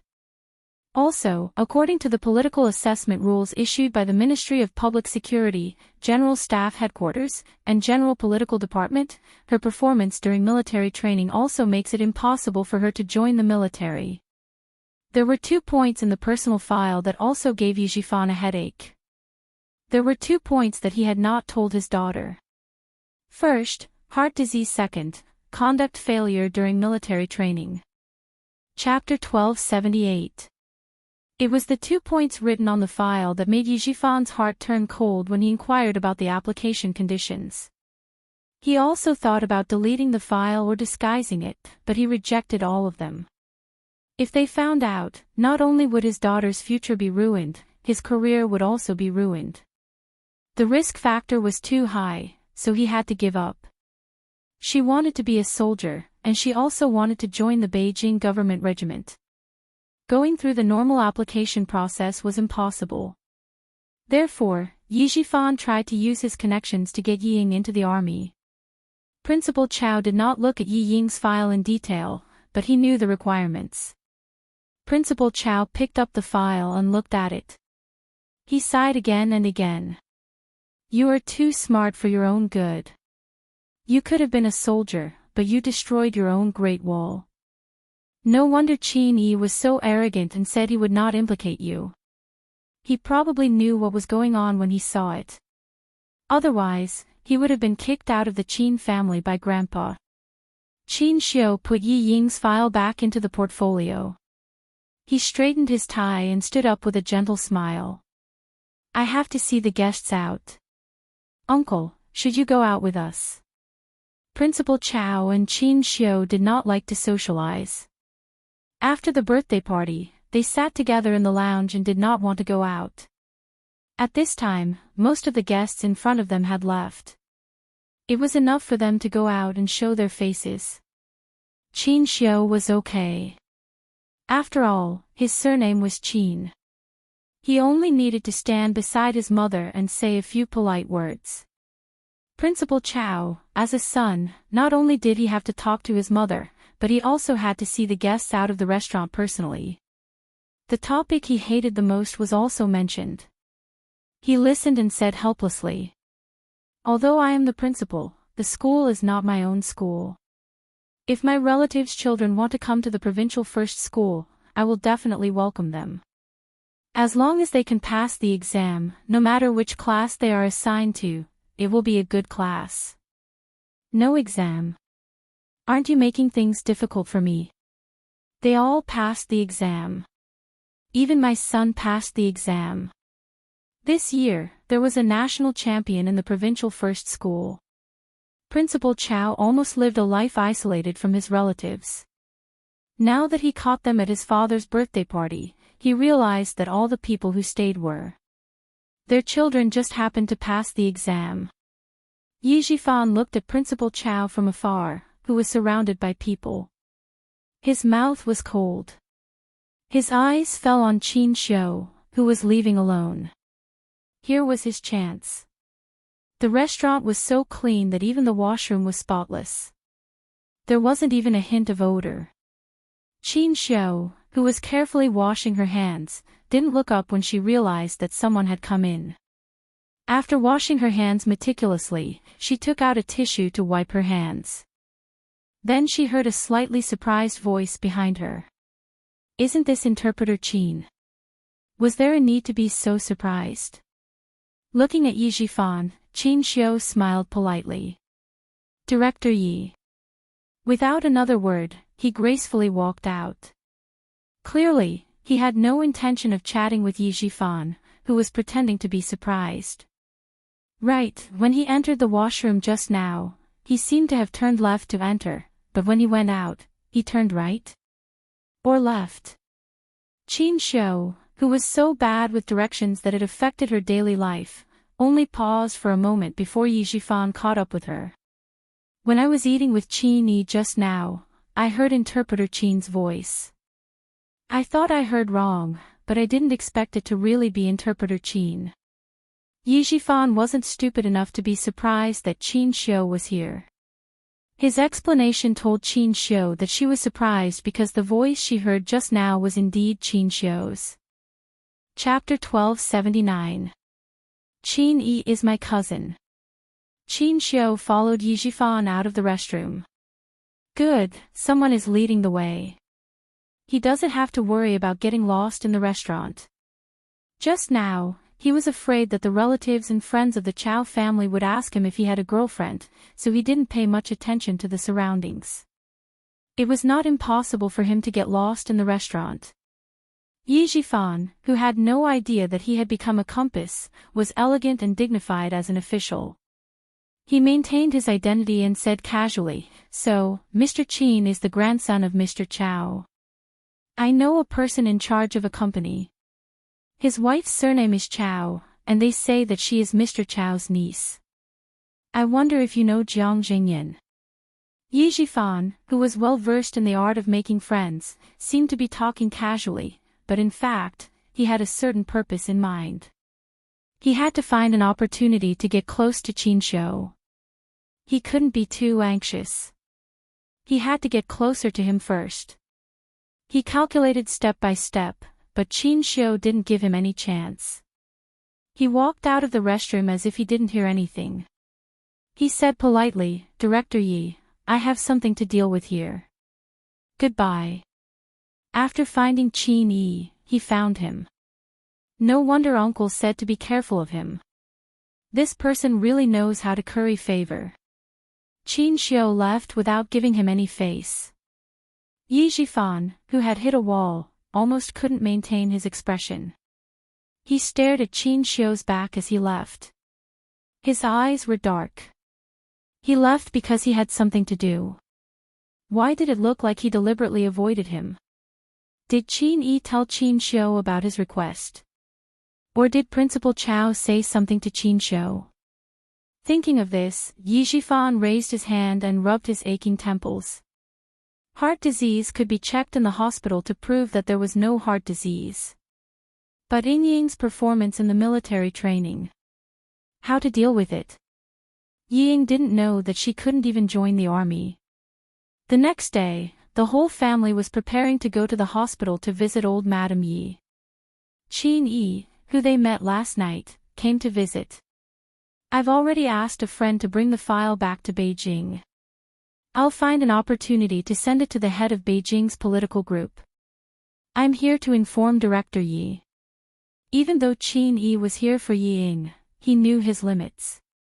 He finished telling Ying about the things that he had not done at all and said, "Please wait for a moment, Director Yi. I will inform you as soon as I receive any news. Regardless of whether it succeeds or not, I will tell Director Yi." Since he had taken the money, he had to give the other party some hope, right? Hearing this, Ying was overjoyed. Yi Jifan, on the other hand, was worried. Did Qin Yi not read his daughter's file carefully? Did he not show it to Qin Xiu either? Forget it, I won't bring it up for the time being. Let's see how far I can go first. If even the Qin family could not help, his daughter would not be able to join the military. Yi Jifan was anxious to create a path for Ying to suppress Yi Qian and not let the person behind the jade pendant give up on him. For the first time, Qin Yi stumbled. If he was not so anxious and afraid that the person behind the jade pendant would support Yi Qian, with Yi Jifan's shrewdness, he would not have stumbled.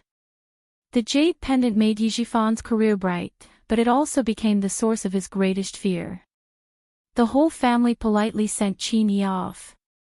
Sun Dongxing was so happy that her eyes narrowed. This is good, this is good. With Mr. Qin's help, it will definitely succeed. Hearing this, old Madame Ye's crooked mouth smiled even more crookedly. She said vaguely, "Good, good, good, our Yingying is promising. She doesn't have to be afraid of that little bitch anymore." Chapter 1280. After the treatment in the provincial capital, old Madame Yi, who had a strong will to live, was finally able to speak. However, her body did not improve and she could only lie on the bed. "My Yingying has never been afraid of that little bitch. Mom, just you wait. Even if Yingying is not a boy, he will still be better than my sister-in-law's 2 sons. Sun Dongxing would poke at old Madame Yi every time she came back to the hospital. Otherwise, she would feel uncomfortable. Every dog has its day. Now it was her turn to hold her head high. If she did not vent all the grievances she had suffered over the years, her surname would not be Sun. Old Madame Yi was not in the mood to quarrel with Sun Dongxing. She was anxious. When she thought of Yi Qian entering the military academy and becoming a soldier like her mother, she thought of the past. She thought of her daughter and son-in-law. Other than anxiety, she was also afraid. If she had known, she would have thrown that little bitch to death. She stared at Yi Zhifan with her cloudy eyes. Her mouth seemed to be filled with water as she mumbled, "We must not let her climb over our heads. We must not. That bitch, I don't know. I don't know where that bitch came from. Ying, you don't have to be afraid. That bitch can't do it, she's not as good as you. If there's a chance, help me teach her a lesson." Even though his words were vague, the viciousness in his tone made people's hearts tremble. Ying did not want to come at all. However, everyone in the province knew that Director Ye's old mother was paralyzed in bed. They had no choice but to come to the hospital and pretend to be filial. Yi Zhixiang, the one who started it, would always tell the hospital how filial her brother was. Even the people in the hospital knew that Director Yi was filial. In order to gain a good reputation, the whole family had to come even if they did not want to. Yi Ying, who was standing beside the bed, did not even look at it. She said softly, "Grandma, take care of yourself. I will do my best." Teach Yi Qian a lesson. What ability did she have to teach Yi Qian a lesson now? Even if his good grandma was lying in bed, she was not restless at all, just like what his father said. Yi Zhifan was too lazy to say anything more. He couldn't move. No matter how much he wanted to stir up trouble, he was powerless. He was only thinking about when Qin Yi would give him a clear answer. Yi Qian knew that Yi Ying wanted to join the Beijing political group in the middle of August. There was still half a month before her reporting date. The last batch of eliminated navies will take the patrol ship back to the port tonight, and the rest of the soldiers will be formally trained as frogmen. As the Big Mermaid announced the names of the last batch of eliminated soldiers, the only sound on the beach was the sound of waves. They stood in the sunset like tall pine trees. After several months of elimination matches, they were deeply influenced by Li Jinyan and would never lower their heads even if they bled. Even if they lost, they had to maintain the iron bones of a soldier. In the end, 9 people, including Yi Qian, were left. Out of more than 100 navies, only a few were left. It was enough to show how strictly Jinyan's selection of frogmen was. Just like the Snowfield Brigade, every member of the frogman team was a 1 in a million elite soldier. After sending away the eliminated soldiers, Yi Qian officially joined the training on how to become a combat diver, and how to use open and closed diving equipment. To officially become a frogman, the navies had to show a high degree of adaptability underwater. They had to be able to complete the training under great pressure and in a murky environment. This made Li Jinyan, who always had a cold expression on his face, reveal a faint smile that was rarely seen in a year in front of all the navies. Chapter 1281. The Great Mermaid standing next to him saw him smile and joked, "Do you feel like you're a father? You've finally raised a bunch of kids, haven't you? You must be happy." Li Jinyan felt a little helpless at such a comparison and teasing. His comrades in the team didn't seem to have any talent for language. Even he, the captain, was the same. But he was right about one thing. He was indeed happy. Those who stayed are the best of the best. "We can move to our camp now." Li Jinyan's gaze was cold and sharp as he stared at the rippling water surface. He said calmly, "After the National Day ceremony in October, we will have a competition with another army special forces led by xuanhuan. Those who have been selected to join the army will also need to go to the battlefield. Big Shark, our training needs to be more intensive." The military had already agreed to the joint application of the Navy and Army for the competition to be held immediately after the National Day celebration. It was the middle of August and there were less than 2 months left. The Great Mermaid's expression turned cold. Time is indeed tight. What about Yi Qian? She probably won't participate. Participate. Participate. The Great Mermaid's reaction was slow for 2 seconds. She immediately asked, which camp does she belong to? Our army. Army. There was a night diving equipment exchange training under the water. The training required 2 soldiers to enter the water and wear masks to exchange diving equipment. It was 6:50 in the evening and there were still 10 minutes until the end. The underwater frogman's activities caused the ripples in the water to deepen. Amidst the undulating waves, 2 soldiers in diving gear were the first to surface. Li Jinyan looked at the time. Yi Jian, Lu Jin, first. She belongs to our camp.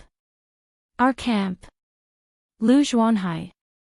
Demon King, you're not joking, are you? The Great Mermaid's attention was not affected by the Demon King's jumping thoughts. She was still focused on which camp Yi Qian was in. She was brought here by xuanhuan. She will become one of our people in the competition. Demon King, we can't let this be one-sided. Yi Qian, who had changed her scuba equipment underwater, swam to the reef covered in barnacles. She came out of the water and high-fived her soldiers to celebrate. She couldn't take off her breathing mask so she could only high-five her soldiers to express her joy. 3 minutes in advance. Yi Qian glanced at his waterproof watch and made a 3 gesture with his thumb up. They were communicating with simple gestures. The soldier pointed at the reef and climbed up first. He then pulled Yi Qian up with him. The equipment on both of them weighed 8 kilograms. When they reached the bottom, they would be able to increase their weight and quickly dive underwater. When they reached the shore, their movements would be more or less affected. This was also the reason why the daily training of the frogmen was permanent. From not being used to carrying more than 10 kilograms of equipment, to being able to move agilely even when carrying it onto the shore, the amount of effort that frogmen put into amphibious warfare was something that ordinary soldiers couldn't compare to. When Li Jinyan saw Yi Qian come up, he didn't stand on the reef anymore. He stepped down from the reef and said to the Great Mermaid, now he is still in the Navy, so naturally he belongs to the Navy. Furthermore, the army needs to test his results. The competition will allow the army to see Yi Qian's results. His explanation made the Great Mermaid laugh. Interesting. Yi Qian is xuanhuan's person. We have a comrade in our team who knows our enemy well. We have a slight advantage in the competition. Chapter 1282. But the competition will not only involve underwater activities, but also land activities. Explosives, rappelling, and ground navigation will all be used together. I don't know if Yi Qian will have any problems. Look at the army's attitude. You can tell if she will have any problems. Under the reef, the team members who were exchanging diving gear came out of the water one after another. Amidst the sound of the waves, Li Jinyan's indifferent voice seemed to be so soft that it was almost inaudible. Will there be any problems?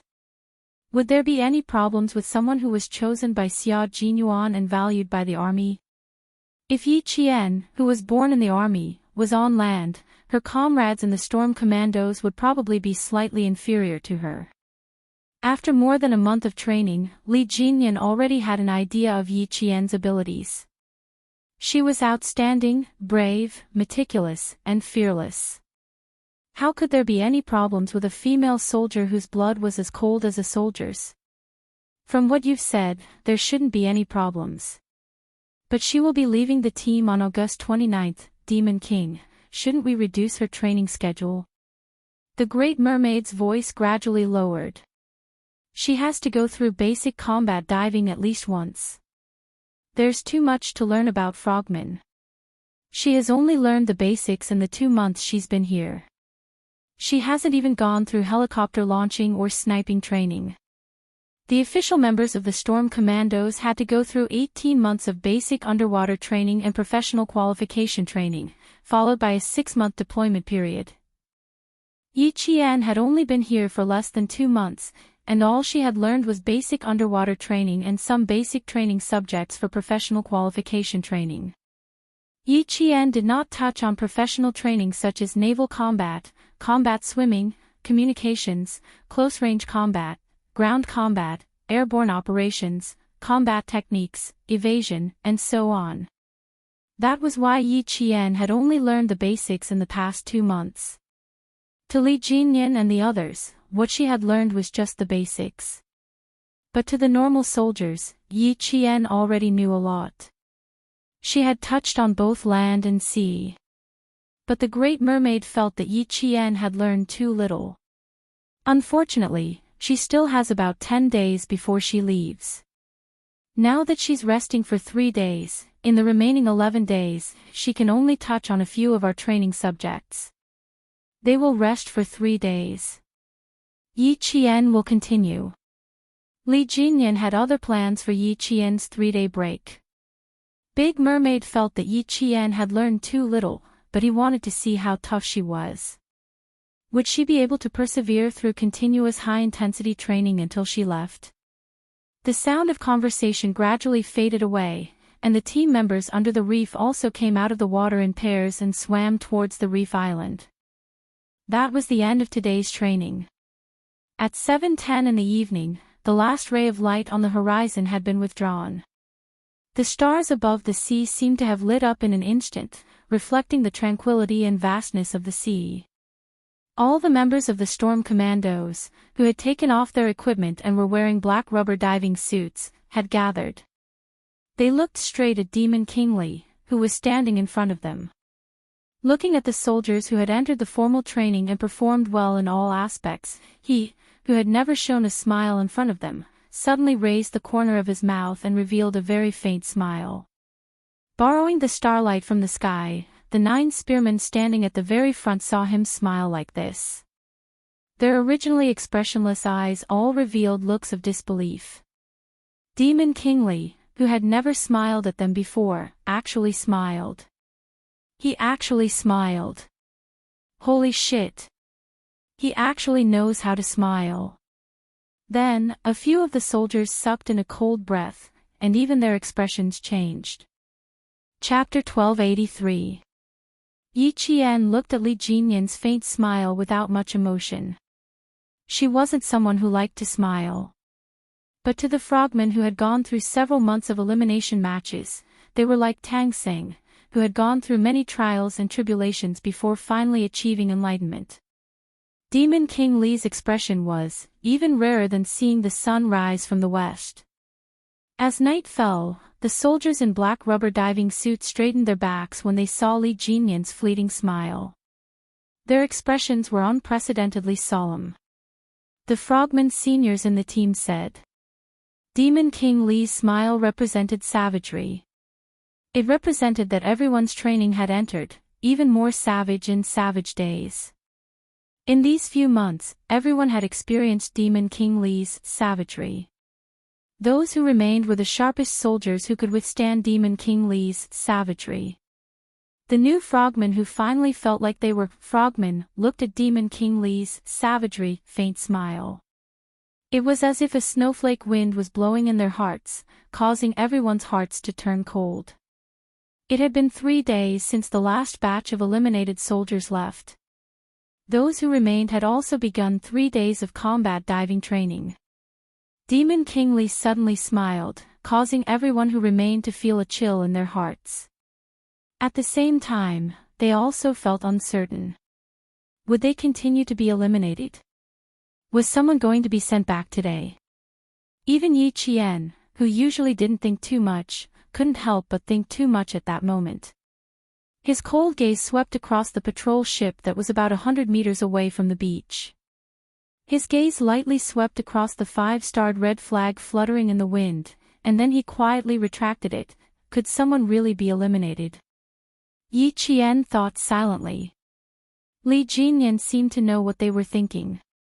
After his smile, he didn't speak for a long time.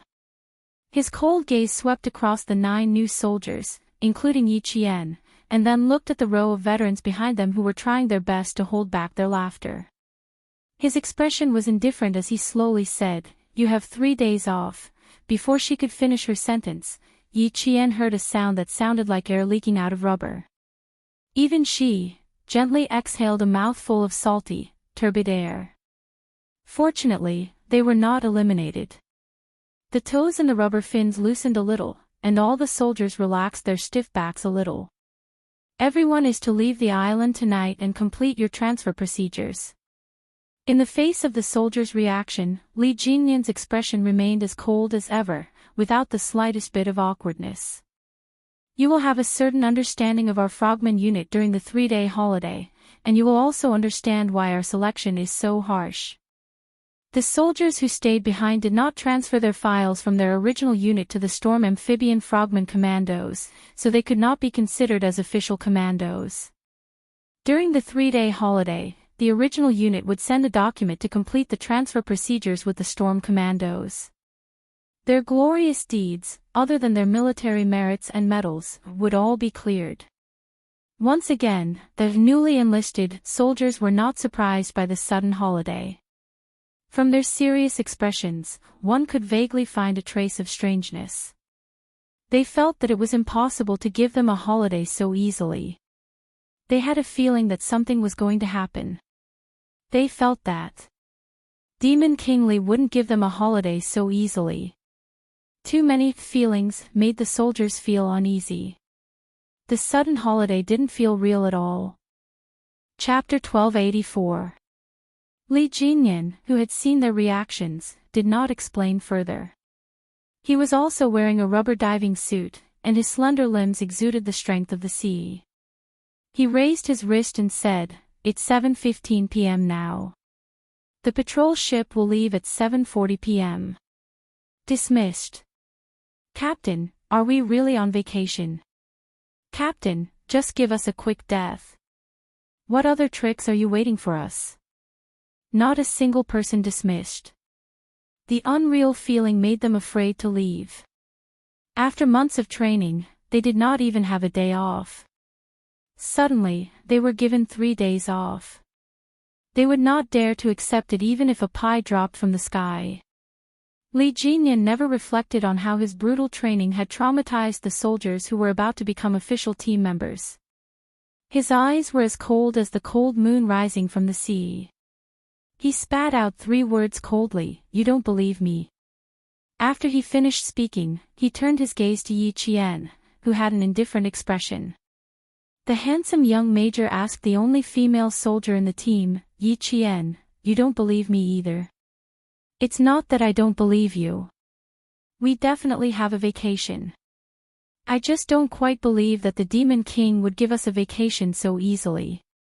Yi Qian, who was called out, had a calm expression. She met the other party's cold gaze that could dissect her soul and replied calmly, "We believe in a vacation, but we don't believe that we can leave smoothly." Over. The only female soldier in the team, who was also the only female soldier in the team who was not afraid of the Demon King's training, spoke out the thoughts of the other 8 male soldiers. Li Jinyan always knew that Yi Qian was not as afraid of him as the male soldiers, but he did not expect that she would dare to directly question him. For a moment, he did not respond. The air was a little heavy. Everyone held their breaths as they waited for the Demon King to speak again. "Marines, you still have 24 minutes. The Great Mermaid couldn't stand it anymore. She stroked her forehead and sighed, "You are indeed given 3 days off. The documents from your original units have arrived at the port. Everyone needs to go through the transfer procedures in person. One of the 3 days off is for official business, and the other 2 days are for you to rest." As the vice captain and also a part-time ideological instructor, he could feel the warmth of the vice captain every time he experienced Demon King Li's cold winter.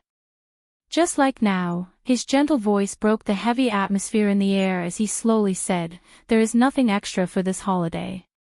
Although your captain's code name is Demon King, and he is usually a little strict with you, when you become one of us frogmen, you will feel the warmth of his spring breeze." The warmth of a spring breeze. Li Jinyan raised his eyes slightly and glanced at the vice captain who spoke up for him. He said indifferently with an expressionless face, I only have the coldness of spring. I don't have the warmth of spring. If you want to find warmth, you can look for the vice captain, codenamed Big Shark. Codenamed Demon King, codenamed Great Shark. This was the first time that the remaining Marines heard the codenames of these dragon-like frogmen. The beach was very quiet. The disbanded team members looked at each other, and then looked at the Demon King. Was the Demon King joking just now? The veteran behind him had already laughed and said loudly, "Demon King, your cold jokes are still incomprehensible. Look at what you have done. They are so scared that they can't believe that you are going to have a holiday. Don't say that you don't believe it. Didn't we also not believe it in the past? When we got on the ship, we were afraid that someone would come out in the middle of the night and drag us down." With the veterans' laughter, the Marines finally believed. They really had a holiday. In the faint screen, everyone laughed. There were still 22 minutes left. They had to change their diving equipment, clean up the entire beach for scattered equipment, and then return to the tent to pack up everything.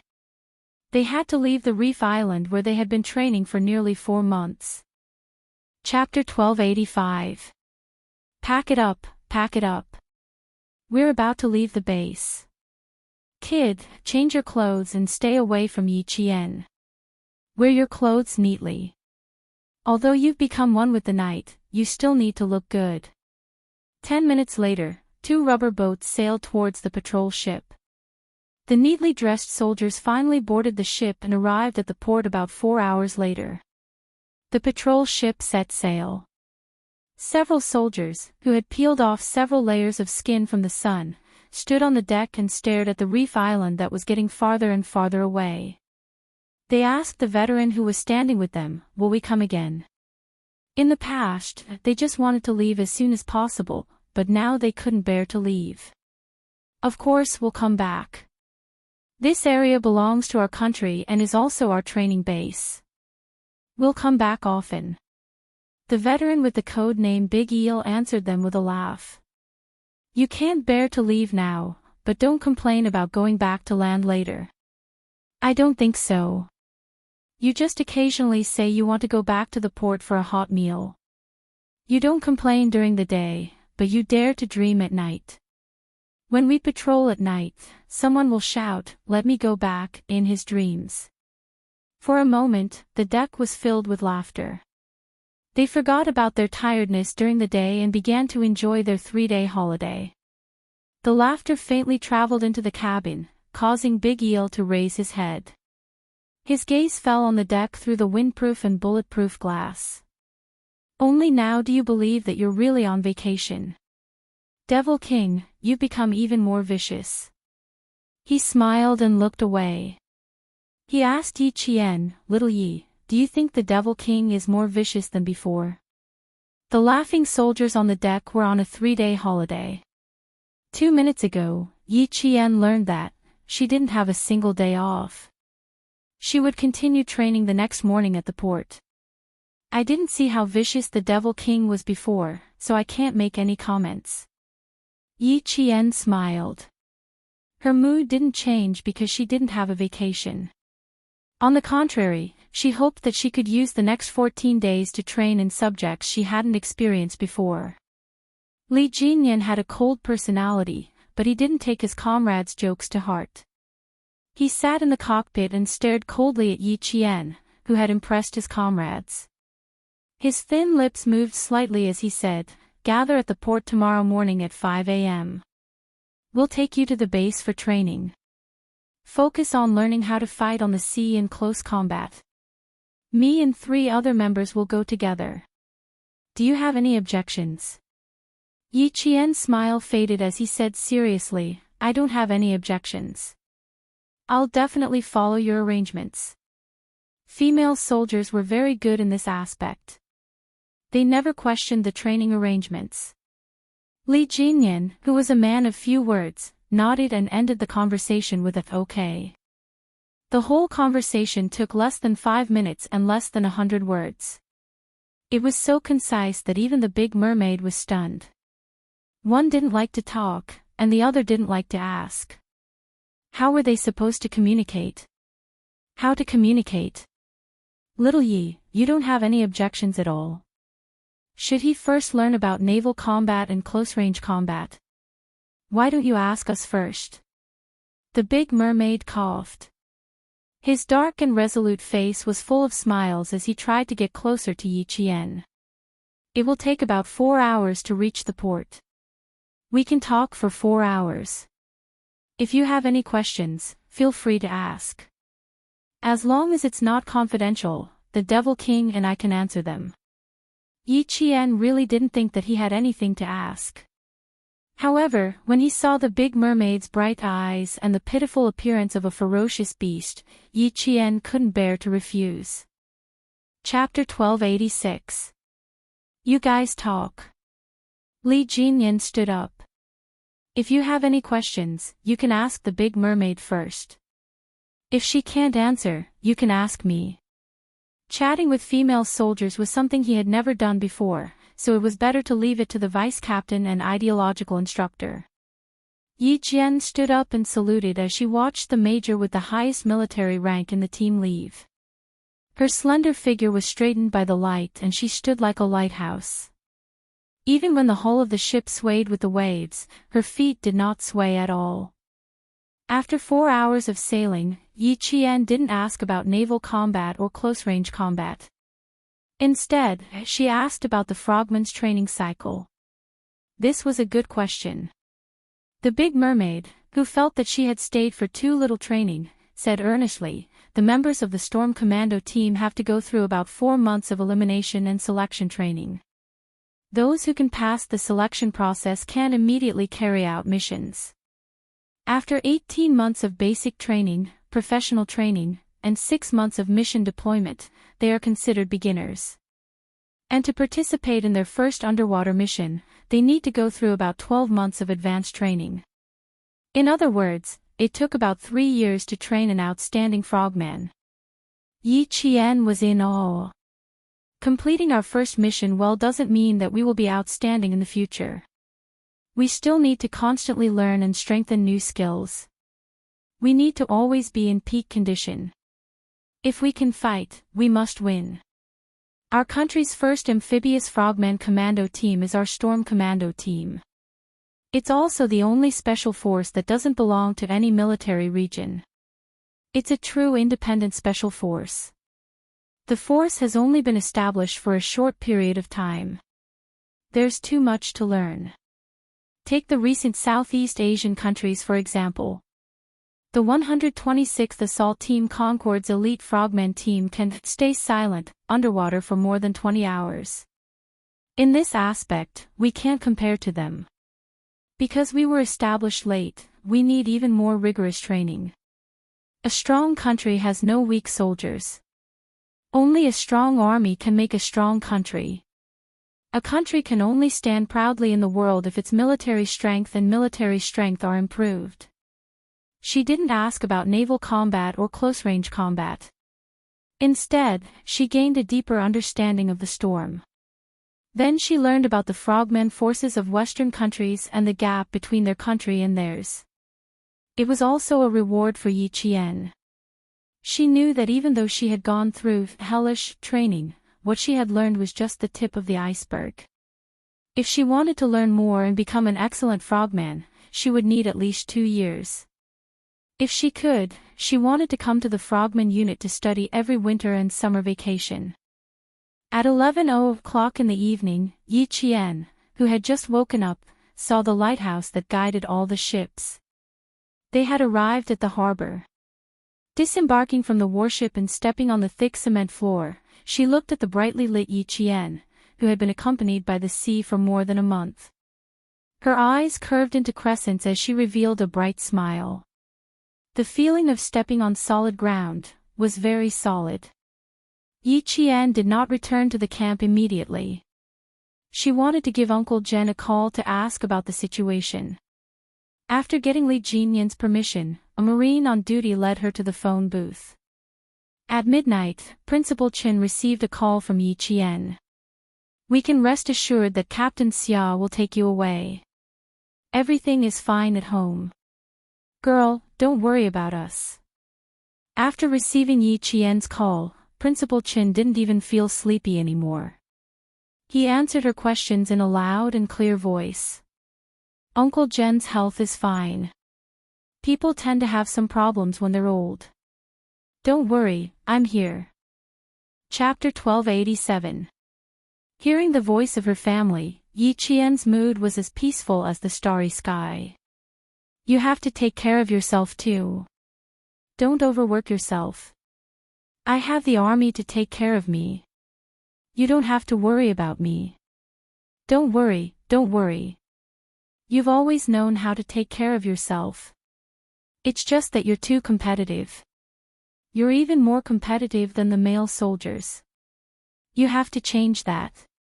We can't be sloppy during training. You have to rest well during rest. Only when you're fully rested can you train better. Principal Qin, who came out of the army, said that he wasn't worried. Every word he said was a reminder. He was afraid that Yi Qian would be too competitive and hurt herself. Yi Qian pursed her lips and smiled. She looked at the starry sky and listened quietly to the elder's advice. Time ticked by for nearly 10 minutes. I've received the acceptance letter. The village chief said that he wanted to celebrate, but my uncle rejected it. Everyone in the surrounding villages knows that there's a top scorer in Shuku village. Some parents even came here to buy your old teaching materials. Speaking of the village, Principal Chen's smile deepened. Thank goodness you don't have a photo. Uncle said that if you did, people would take it back and paste it on the children's bookcases. Yi Qian also smiled. When she was in the province's #1 middle school, her exam papers and teaching materials were all kept by Teacher Tong. Some students left with 2 big boxes of books and exam papers, but she didn't have a single book or exam paper except for a few sets of clothes. You didn't disturb your uncle, did you? If people keep coming, you might as well stay in the army for a while. Yi Qian's eyebrows were quiet. She lacked the sharpness of training during the day. She was like an ordinary girl who had left home. Her words revealed her attachment to home. After we received your acceptance letter, we stayed in the army for a week before coming back. Because of your influence, a few high school graduates in our village have plans to become soldiers. Even Ying, who has heart disease, said that she wants to become an art soldier. At the mention of Ying, Principal Chen's expression dimmed. Your aunt said that Ying wants to be an art soldier in the Beijing government regiment. She's already handed in her files and is waiting to enlist. Ying wants to be an art soldier. Is that possible? Hearing this, Yi Qian directly laughed. We all know that she has heart disease and her military training files. Isn't she afraid of being happy for nothing if she wants to be an art soldier in the Beijing government regiment? The matter of Yi Jifan's family was brought up after a few words. Whether or not Ying could become an artistic soldier did not affect Yi Jian. If she really joined the army, Yi Jian felt that she would have another evidence of Yi Jifan's bribery. The news of Ying joining the military had already spread throughout the village. It even overshadowed Yi Jian's entrance into the military academy. Sun Dongqing's gloominess was swept away. Wherever she went, she would happily talk about her daughter joining the military. At this time, Yi Jian was already sitting on the helicopter with a sniper rifle in her hand. She aimed at the floating object on the sea and completed the sniping. Frogmen often use platforms on the sea to provide cover from the air. After sniping the target, the sniper needs to jump into the sea to support his teammates. He is 57 meters away from the sea and 241 meters from the target. As Li Jinyan reported a set of precise numbers, Yi Qian, who was wearing a diving suit without any oxygen equipment, half-squatted at the door of the helicopter. He used his hands to steady the sniper rifle. His black eyes were as cold as ice as he aimed at the floating target. He calculated the effects of wind and air flow in his mind. His slender finger was on the trigger. 1, 2, 3, a precise shot. Bang! The object on the sea was shattered into pieces by a 7.62 bullet made by the North Korea. Chapter 1288. Yi Qian had a certain level of confidence in her sniping skills. She had gone through all kinds of training under Principal Qin, a world-class sniper. She had already begun the platform instability training in the first year of the 4-year plan. That was why she had cooperated with xuanhuan for the first time, racing in the rain, to capture criminals who sold military intelligence. Although it was her first time sniping from a helicopter, it did not affect her in any way. During the altitude training, Principal Qin rowed a wooden boat on the lake, while she sat in the wooden boat and sniped floating objects from 200 meters away. This kind of training method was called unstable platform sniper training. What was different from this training method was that the rotating propellers of the helicopter brought about a series of unstable factors to the sniper parameters. Yi Qian was very confident that she could accurately calculate the range, wind speed, influence of the airflow, and bullet trajectory. Even though she was sniping from a helicopter, she was still very confident. After the bullet left the barrel, Yi Qian put down the sniper rifle in a few seconds. The helicopter pilot quickly turned sideways and flew away from the target area. The pilot's steady voice came through the earpiece.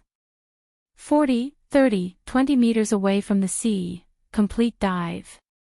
As the pilot's voice fell, Yi Qian took off the earpiece. Without hesitation, she transformed into a black fish from the cabin, which was about 15 to 18 meters above the sea, and dove into the sea. White waves gradually appeared in the sea. A wave surged over, but Yi Qian's figure was no longer on the sea. From sniping to diving, it took 2 minutes and 41 seconds. The helicopter took 2 minutes and 7 seconds to turn. De Xiao, who was sitting on the Special Forces inflatable boat, recorded the time Yi Qian took to snipe from the air to diving. His eyes were full of shock as he watched the figure disappear from the sea. Even his voice was trembling. She took 34 seconds alone. Devil, I'm shocked. If there were more female soldiers like her, the male soldiers would have to face the wall and reflect on their mistakes. It's a pity that our Storm Commando unit doesn't recruit female soldiers. Otherwise, I'd want to snatch her away. After recording the data, De Xiao looked at the sparkling sea and let out a long, melancholy sigh. I can only watch. It's a little depressing. If she can stay in our team for a year and a half, I dare say that she will be an outstanding amphibious frogman. I can't keep good soldiers, and I can't keep them. My heart doesn't feel good. Turning his head, he saw Li Jinyan checking the diving equipment. His expression was so cold that it did not change at all. As the vice captain, the Great Mermaid felt even more suffocated. He asked in a muffled voice, I say, Demon King, why aren't you tempted? Only Li Jinyan and the Great Mermaid were on the boat. The other team member was working with Yi Qian to complete the sea battle and the infiltration mission. Demon King Li, who was checking the equipment, had a cold expression on his handsome face. His thin lips curled up slightly, and he looked at the vice captain with a smile that was not a smile in his eyes. He slowly and calmly answered, Firstly, the Storm Commandos clearly stated that they do not recruit female soldiers. Secondly, the army will not agree. Thirdly, she has no intention of staying. There is no need to think about the things that have been decided from the beginning. Just remember that she does not belong to the Marine, she only belongs to the army. We are only responsible for training her. Seeing such an outstanding soldier leave the team, there is no need for her to stay.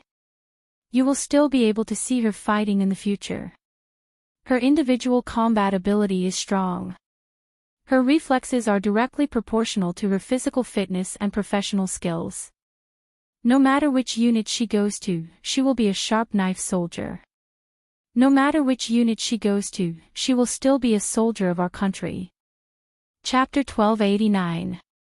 Li Jinyan, who had confirmed that there were no problems with his equipment, put on the closed mixed gas underwater breathing equipment. Before putting on the breathing mask, Li Jinyan passed the binoculars to the Great Mermaid, who was still sighing. "You're now on the enemy's ship. Guard it well." The equipment that was pulled out for Yi Qian's naval combat training was not lacking. Boats, helicopters, diving equipment, guns, and ammunition were all fully equipped.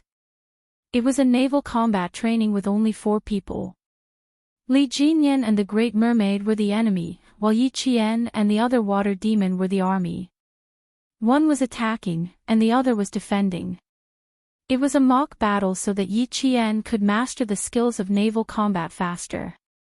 He could only master and understand, but he could not become a professional. Even if it was just to master and understand, a mock battle training was enough to broaden Yi Qian's horizons and benefit a lot.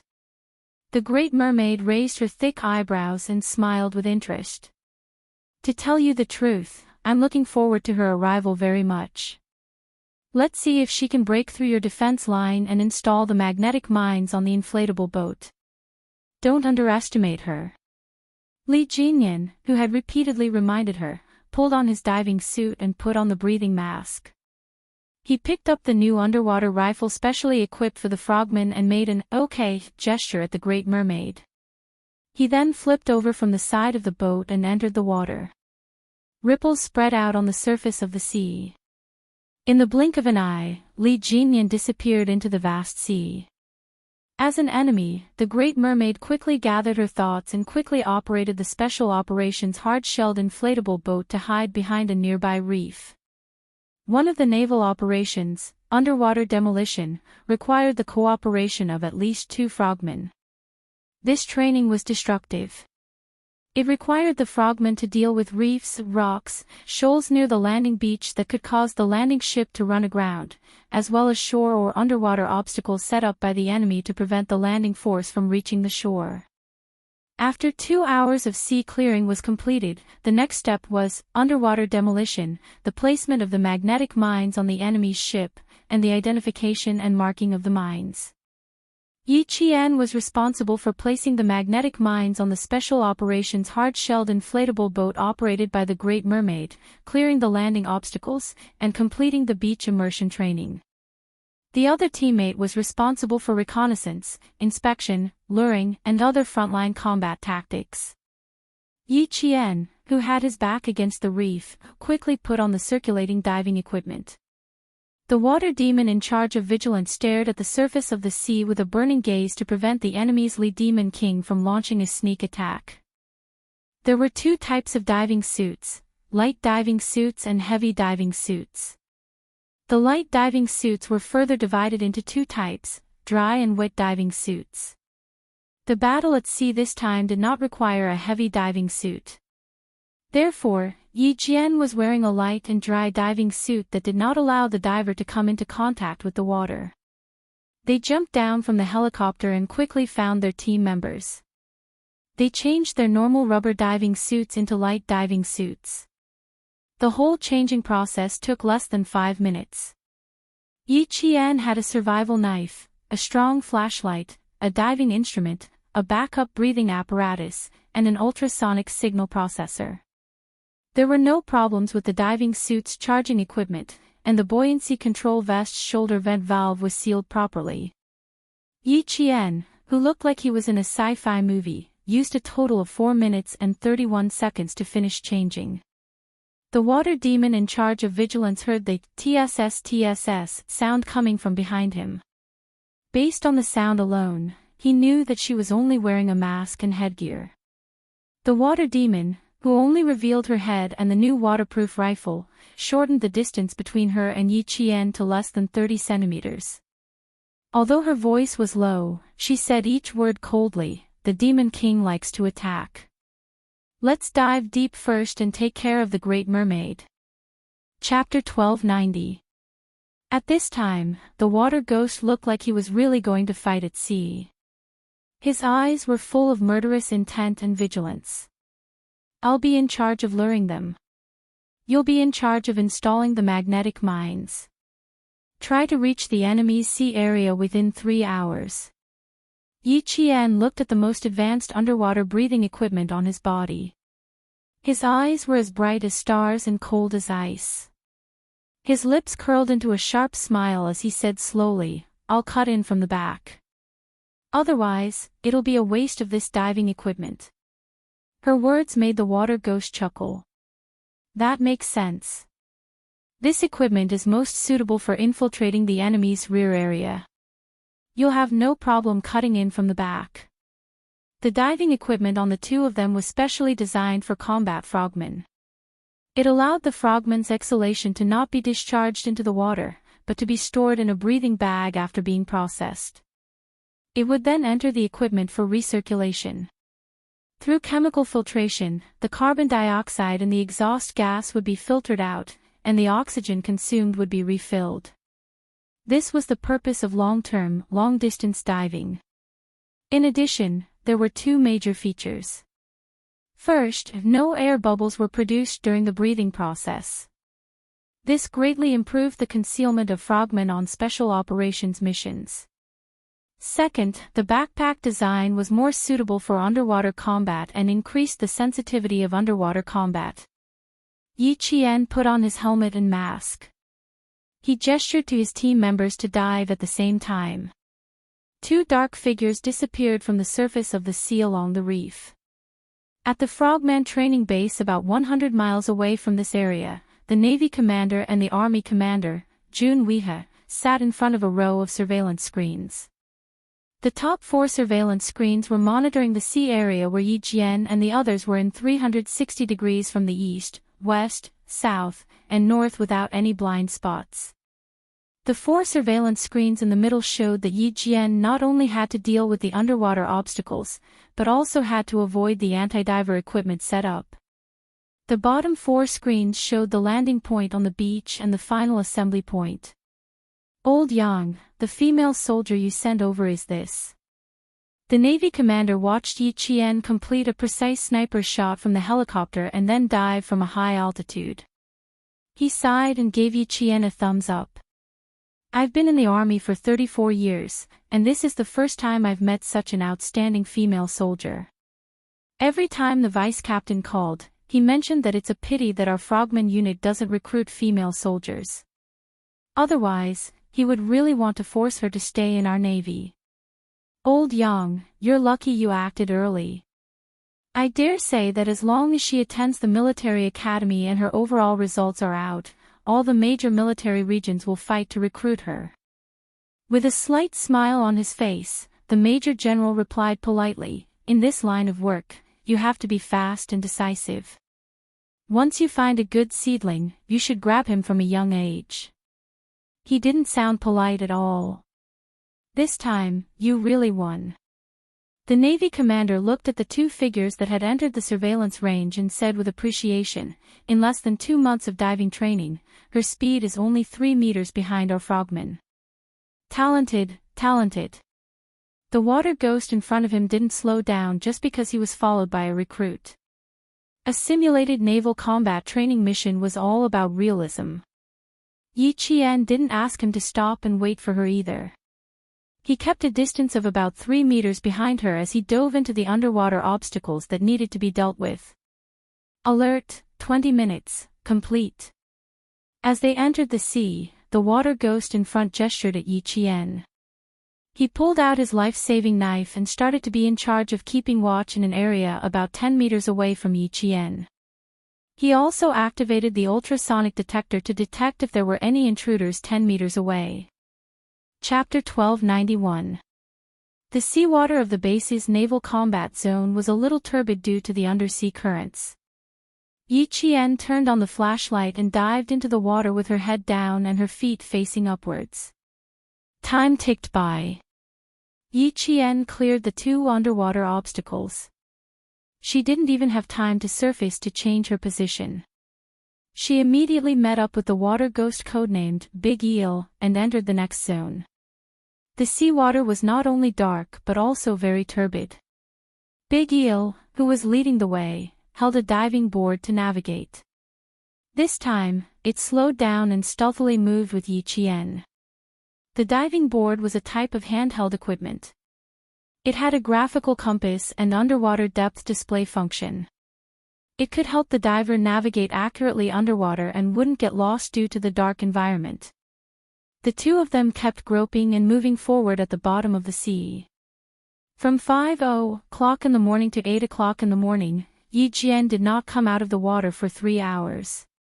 She had been in the water all the time, and under the guidance of the big eel, she completed combat training and subject tasks one after another. Big eel covered and guarded. Yi Qian completed the tasks and took action. After 3 hours, they finally infiltrated the enemy's boat. Yi Qian began to circle around and cut in from the back. The cooperating water ghost was in charge of luring them. The naval combat training had entered the most crucial moment. Li Jinyan, who had been lurking in the water, was like a sea monster hiding in the depths of the sea, quietly waiting for his prey to arrive. He was waiting for Yi Qian. He wanted to personally test the results of this female soldier's less than 2 months of underwater training. However, Yi Qian didn't want to face Demon King Li at all. She was confident that she could fight Demon King Li on land, but underwater, Yi Qian knew her own limits and didn't dare to face him carelessly. She carefully avoided the detection range of the ultrasonic waves. She swam with her feet and headed straight for her target. She doesn't plan to face the enemy. 3 hours later, the naval commander, who had been sitting in front of the surveillance screen, pointed at the figure that had been submerged in the sea for 3 hours and said proudly, "Li Jinyan, the sharp knife of the team, is neck and neck with xuanhuan." Major General Liu was a little overprotective. "Your Li Jinyan is not bad, and our xuanhuan is not bad either. Now that we have Yi Qian, old Dong, I can rest assured." The Navy commander's surname was Dong. "That's why I said you really won this time. In the past, you even wanted to win over Li Jinyan. You were so ruthless that you didn't leave a single one for the Marines. Old Yang, after so many years, I still remember." The Navy commander laughed. This old Yang was still the same as before. Whenever he saw a good soldier, he would want to recruit him to the army. Who wouldn't want that? Everyone wanted to. It was undeniable that there were more elite soldiers in the army than in the navy. Major General Liu adjusted his military cap. He felt that the topic needed to be changed. He restrained his expression and said solemnly, "I'm very grateful for your care for Yi Qian. I knew that her training time was short, so I specially arranged 3 days of private training for her. Old Dong, I'm very grateful to you for supporting the army's work all this time. Thank you very much. I won't stand on ceremony. The most important thing is that Yi Qian is indeed a good seedling. Even if she becomes a soldier of the army in the future, she will still be a soldier of our country." On the surveillance screen, Li Jinyan suddenly turned around like a sea monster pouncing on its prey. Even through the screen, his ferocity could be felt. In an instant, he dashed forward a few meters. The naval commander who was speaking immediately cut off the topic. He found the target. Chapter 1292. Everyone in the control room turned their attention to the screen that had the best view of Li Jinyan's movements. The Navy commander ordered the technical lieutenant, "Monitor from all directions." "Yes, sir." The technical soldier's first lieutenant's fingers pressed rows of buttons, and after a series of commands were output, the 2 screens that originally only showed Li Jinyan's movements became 6 screens with the top, middle, bottom, and middle screens showing him in all directions. Not only could they see Li Jinyan's movements in the water without any blind spots, but Yi Qian's figure also appeared on the screen as the underwater probe rotated. Yi Qian was looking for cover. The sense of crisis that made her feel as if she was going to be suffocated by the seawater suddenly surged. It was as if some deep-sea monster was entrenched in the dark, turbid seawater and was stretching out its tentacles to catch its prey. In an instant, Yi Qian knew that she had been targeted by Li Jinyan. Teammate luring failed. Being targeted by Li Jinyan, codenamed Demon King, even increased the psychological pressure. Yi Qian's first reaction was to immediately look for cover instead of fighting the Demon King head-on. The Navy commander who was observing her saw her reaction and her underwater movements. He smiled at the serious-looking Army Major General and said, although she only has a month of training, her underwater movement skills are no worse than a real water ghost's. Frogmen are very wary of using their hands to paddle underwater.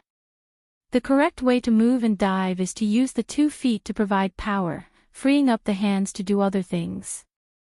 Or complete shooting, fighting, throwing in mines, or completing underwater exploration. From Yi Qian's discovery of danger and her avoidance of cover, you can completely see how professional she is in diving. Look at how her feet are moving the entire time, and her hands are constantly exploring. Don't underestimate this movement.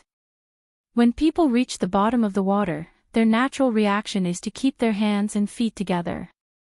Moreover, to practice the natural reaction of the underwater is to move the feet up and down. She needs to complete 2 hours of standing in the water every day.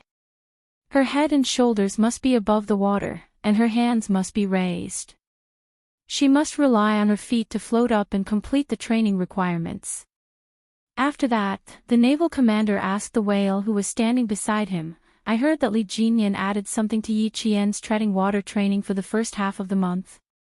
The Major General of the army, who had been listening carefully, looked at the water ghost who had been training with Yi Qian for more than a month. He smiled and asked, "What's wrong? Did you fail?" In the army, when soldiers were given extra training, it usually meant that they had failed in their training and needed to undergo more training.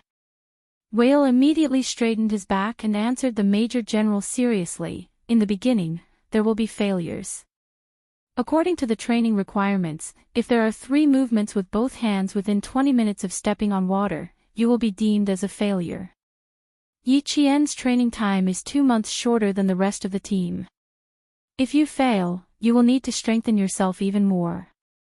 We will use the method of placing lead weights around your waist.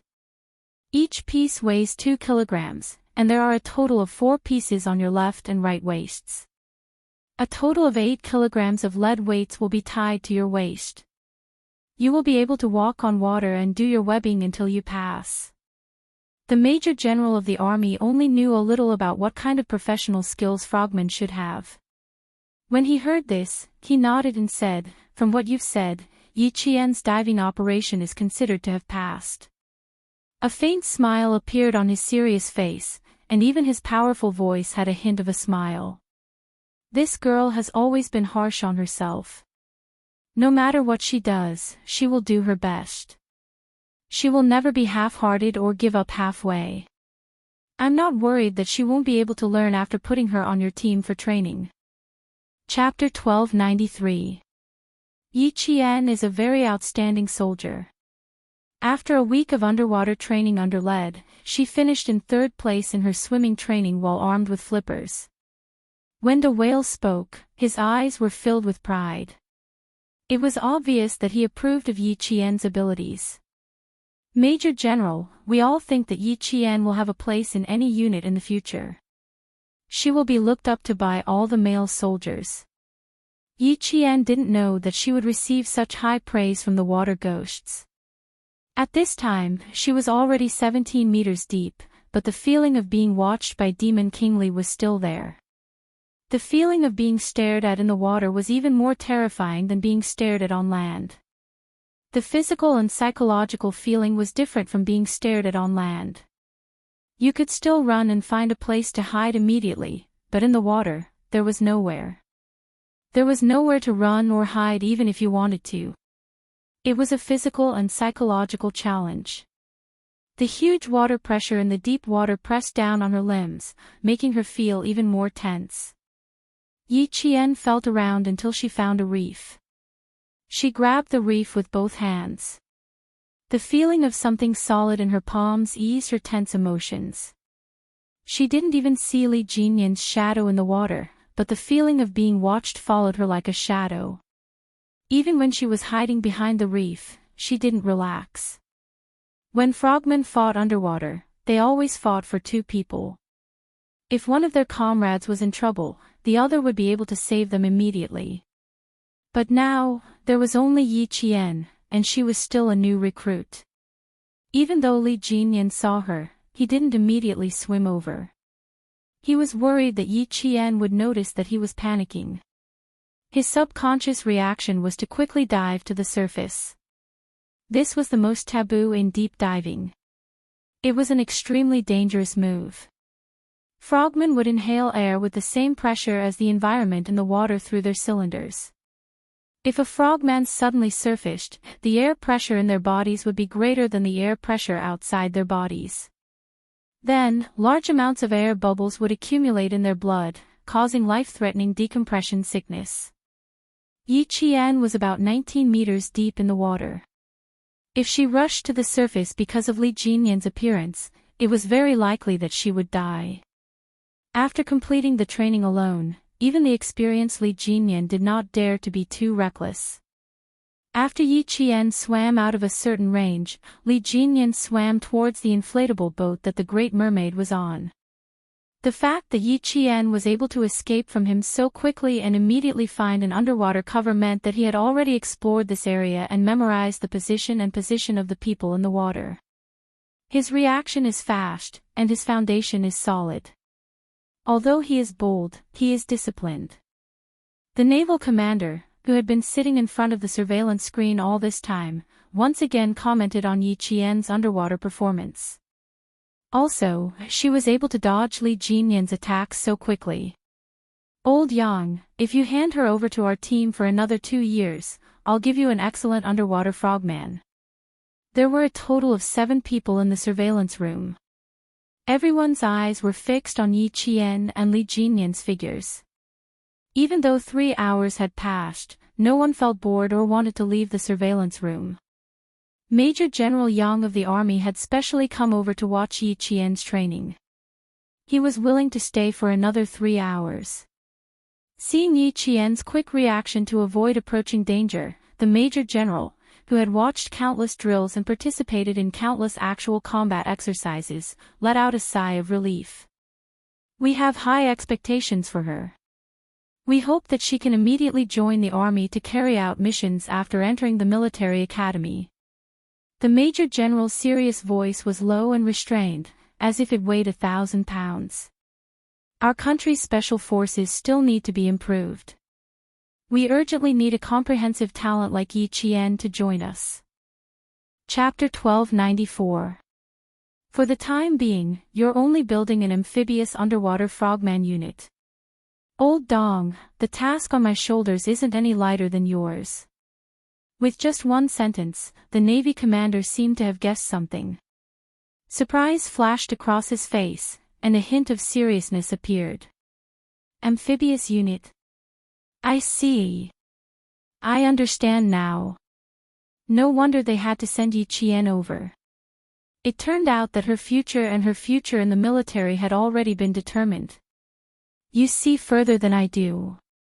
She has already been training for 5 years, plus 4 years of military school. A soldier with 9 years of special training under your command, and she's still so young. Old Yang, you really have great foresight. You make me feel ashamed of myself. There were only 4 people in the surveillance room. One of them was a lieutenant of operations, and the other was a great mermaid. The Navy commander's words would not be leaked, and this kind of conversation would not cause any leaks. Li Jinyan seemed to have sensed that his prey had swam away.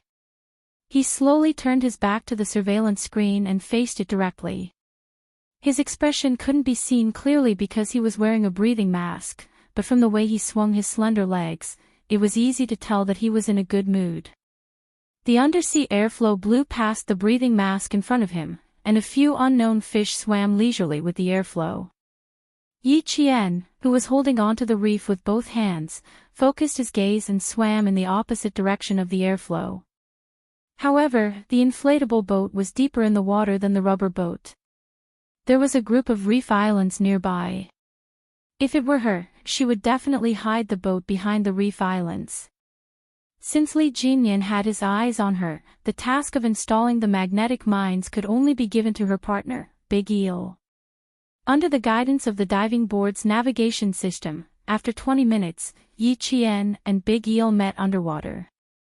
The two of them kept their heads facing up, and they communicated with hand signals at the water level about 50 centimeters below the surface. Yi Qian pointed above the water and crossed his hands. Keep an eye on me. We'll exchange missions. Okay. Big Eel nodded. It seemed that Demon King Li intended to fight with Yi Qian underwater, so he naturally had to cooperate. After the mission exchange, the two of them separated again.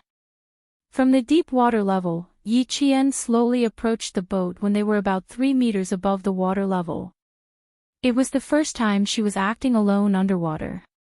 No matter how brave she was, she didn't dare to act as freely as she did on land. She remembered the key points of underwater activities and didn't make any mistakes.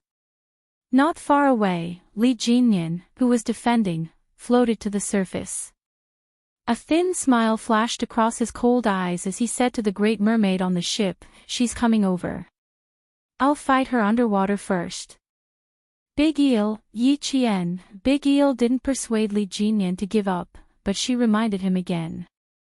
Yi Qian, Eel, Big Eel's, Big Eel, Big Eel, Big Eel, Big Eel, Eel, Big Eel, Sa's twos to Eel to Eel. To S Eel, of T of them Eel. Don't let anything happen. Li Jinyan understood even without Big Eel's reminder. He made an okay gesture, put on his breathing mask again, and slowly sank to the bottom of the sea to intercept Yi Qian. The entire training was centered around Yi Qian. Li Jinyan wanted to test Yi Qian's underwater combat skills. Big Eel wanted to see if she could successfully clear the boats that were preventing them from landing and seizing the beach. The Navy commander and Major General of the Army wanted to see the results of her more than a month of training to see if she met the standards. The murky water stirred, and danger suddenly arrived. Seeing the figure approaching silently like an electric eel, Yi Qian turned her body and swam 1 meter toward the surface. She lowered the water pressure first before facing Li Jinyan head-on. Chapter 1295. The murky water was so quiet that he could hear the sound of his flippers moving up and down. Listening to the sound of the water not far away, Yi Qian's first instinct was that Li Jinyan had already caught up to him. As he swam to the surface, Yi Qian pulled out his frogman dagger. The frogman dagger was a special weapon that was rust-resistant and magnetic-resistant. Even if it encountered the electromagnetic fuse of underwater explosives, it would not trigger an explosion. With the dagger in hand, Yi Qian used his body as bait and swam around the boat. Firstly, he wanted to buy time for Big Eel. Secondly, he wanted to attract all the underwater dangers to himself. Li Jinyan used a forced attack to force Yi Qian into the underwater obstacle course at the base. There was seaweed and ropes hidden in the seaweed. If he was not careful, he would either be entangled by the seaweed or be caught by the ropes. Is the Devil King crazy? He's forcing Yi Qian into the underwater obstacle course. Big Eel, who was swimming towards the boat, looked at the disappearing figure in the water. There was a hint of surprise in his eyes. Does he really want to spread the name of the Devil King throughout the 3 armies? All the water ghosts knew how difficult the underwater obstacle course was. There were old materials, fishing nets, ropes, and deliberately cultivated seaweed. These could easily get entangled with the frogman's breathing apparatus and other equipment. Even veterans like them had to be extra careful when they entered. The big eel was worried for Yi Jian, and so was the big whale who was watching from the monitoring screen. It quietly glanced at the Navy commander's face from the corner of its eye. As soon as it glanced at the commander's face, the big whale was frightened by the coldness on the commander's face, and its heart skipped a beat. Oh no! The Navy commander seemed a little angry. How many water ghosts are there at the base now? The Navy commander's eyes were serious. Li Jinyan was too bold. He actually led Yi Qian into the underwater obstacle course that required at least 8 months of basic training to pass. Did he not want his own future anymore? If something happened, the army would lose a general, and so would the Navy. In the end, it would harm the country and waste the country's efforts. Big Whale immediately replied, "There are 11 water ghosts in my team at the base. There were also 16 combat frogmen and scout frogmen. A total of 27 soldiers. Send 4 combat frogmen over there to keep an eye on the situation. If anything happens, send reinforcements immediately." The Navy commander immediately issued the order.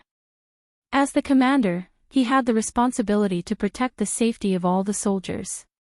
He also had the responsibility to prevent possible dangers in advance. Yes. The Great Merman immediately carried out his orders.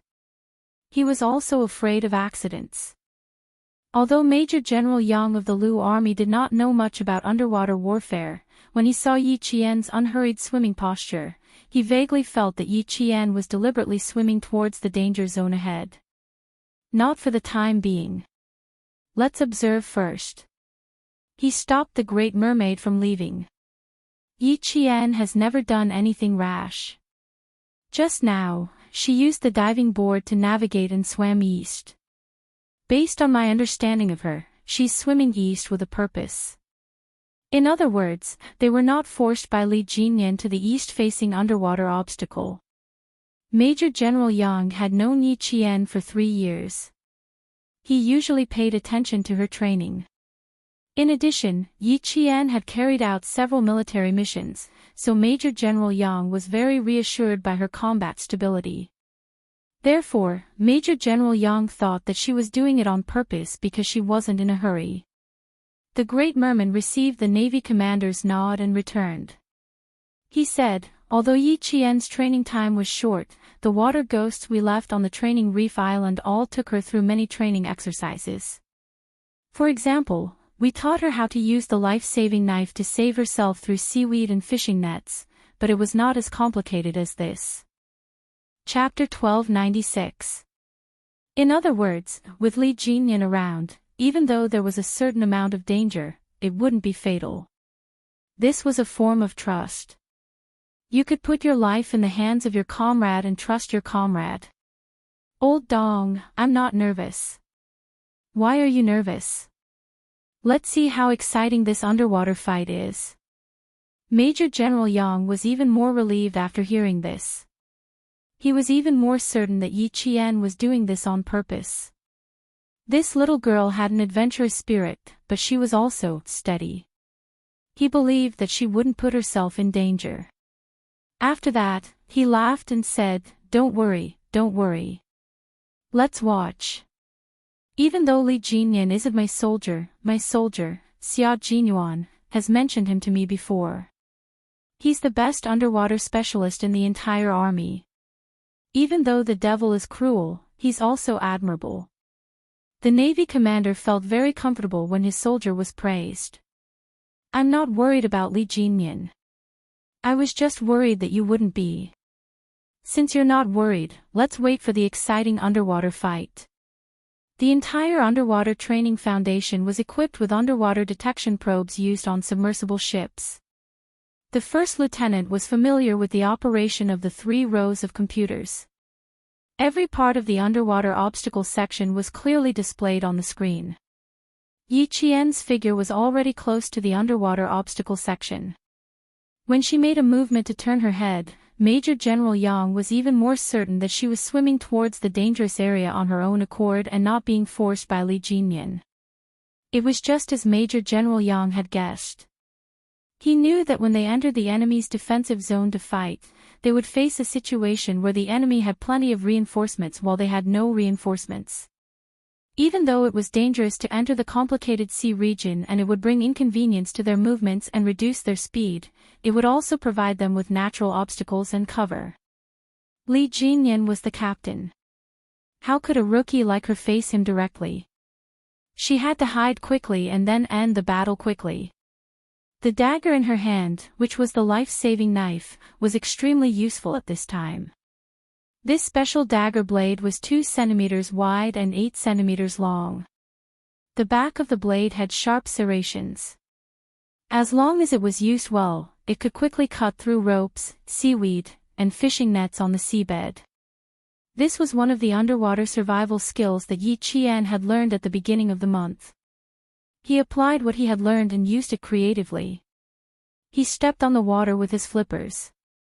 While pushing aside the seaweed with one hand, he swung his dagger with the other to cut off the long seaweed that might entangle his breathing equipment. Facing these visible and fatal dangers alone was not only a test of one's physical fitness, but also a test of one's courage and willpower. The simulated combat training had greatly improved Yi Qian's mental endurance, self-control, and courage to overcome difficulties under anaerobic conditions. Arranging such a training session was enough to show how much Li Jinyan expected of Yi Qian. He wanted to fully explore Yi Qian's potential and make her an excellent amphibious frogman. Li Jinyan scooped up a floating seaweed with one hand, and the handsome face under the mask held a trace of a smile. He thought that he was the one who forced her into the water hazard, but in reality, she was the one who lured him over. Good job, Yi Qian.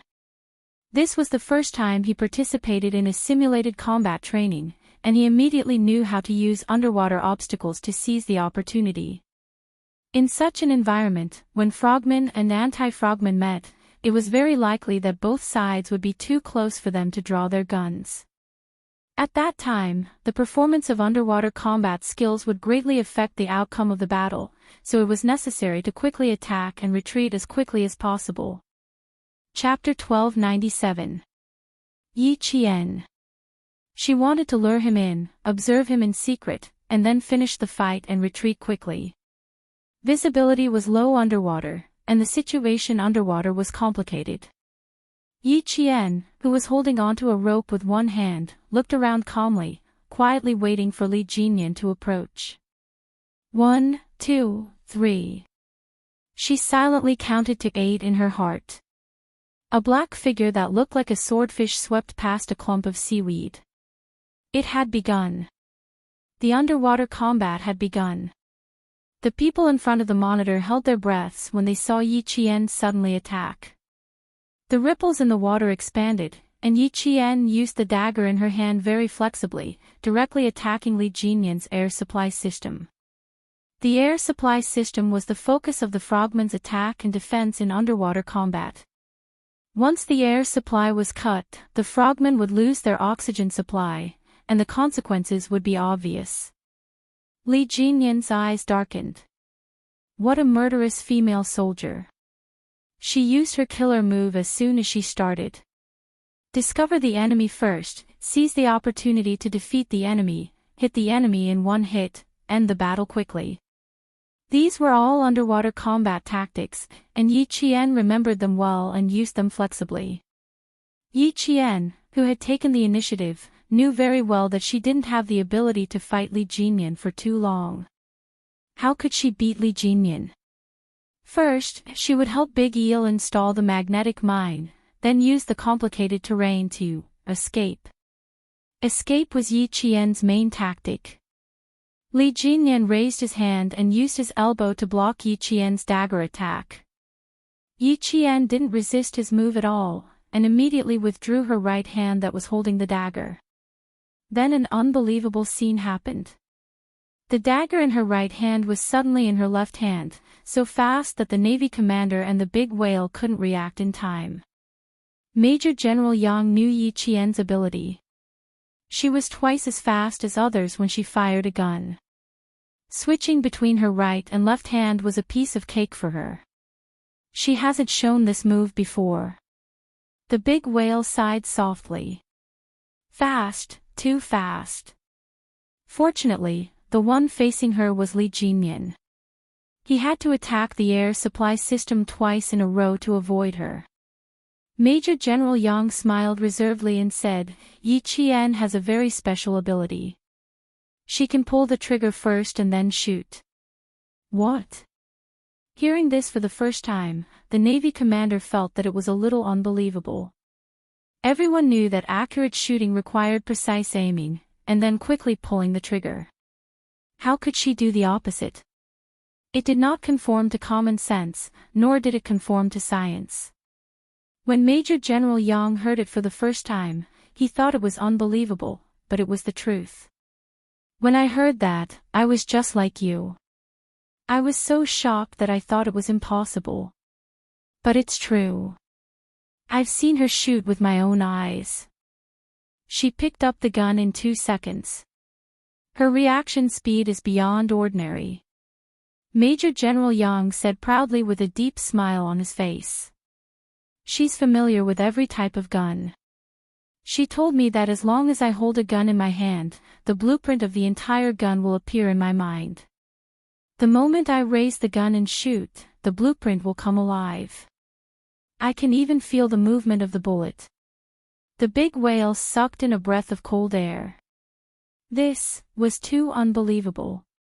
What a powerful special ability. In the water, Yi Qian attacked with all her strength. She focused on attacking Li Jinyan's mask, air supply, throat, and ears. Her moves were fast and ruthless. Although her skills were not as good as Li Jinyan's, she adhered to the strategy of making weapons before making people. She used everything she had learned to find opportunities to attack. At this time, Li Jinyan was completely faced with Yi Qian's strategy. He realized that the female soldier who dared to face him acted like a seasoned water ghost, not like a new recruit at all. Chapter 1298. To be able to reveal her murderous intent in such a unique underwater environment without a trace of fear, it was obvious that her mental fortitude was no worse than a veteran. He did not pull out his dagger. Every time Yi Qian attacked, he would quickly block. Moreover, he deliberately slowed down his movement so that Yi Qian could see clearly how he should defend himself when facing an attack. Yi Qian quickly realized his intentions, and his admiration for this young major grew. He and xuanhuan were the same type of people. They were both willing to guide and give pointers to their comrades who fought side by side with them. They were not afraid that their opponents would become stronger and suppress them.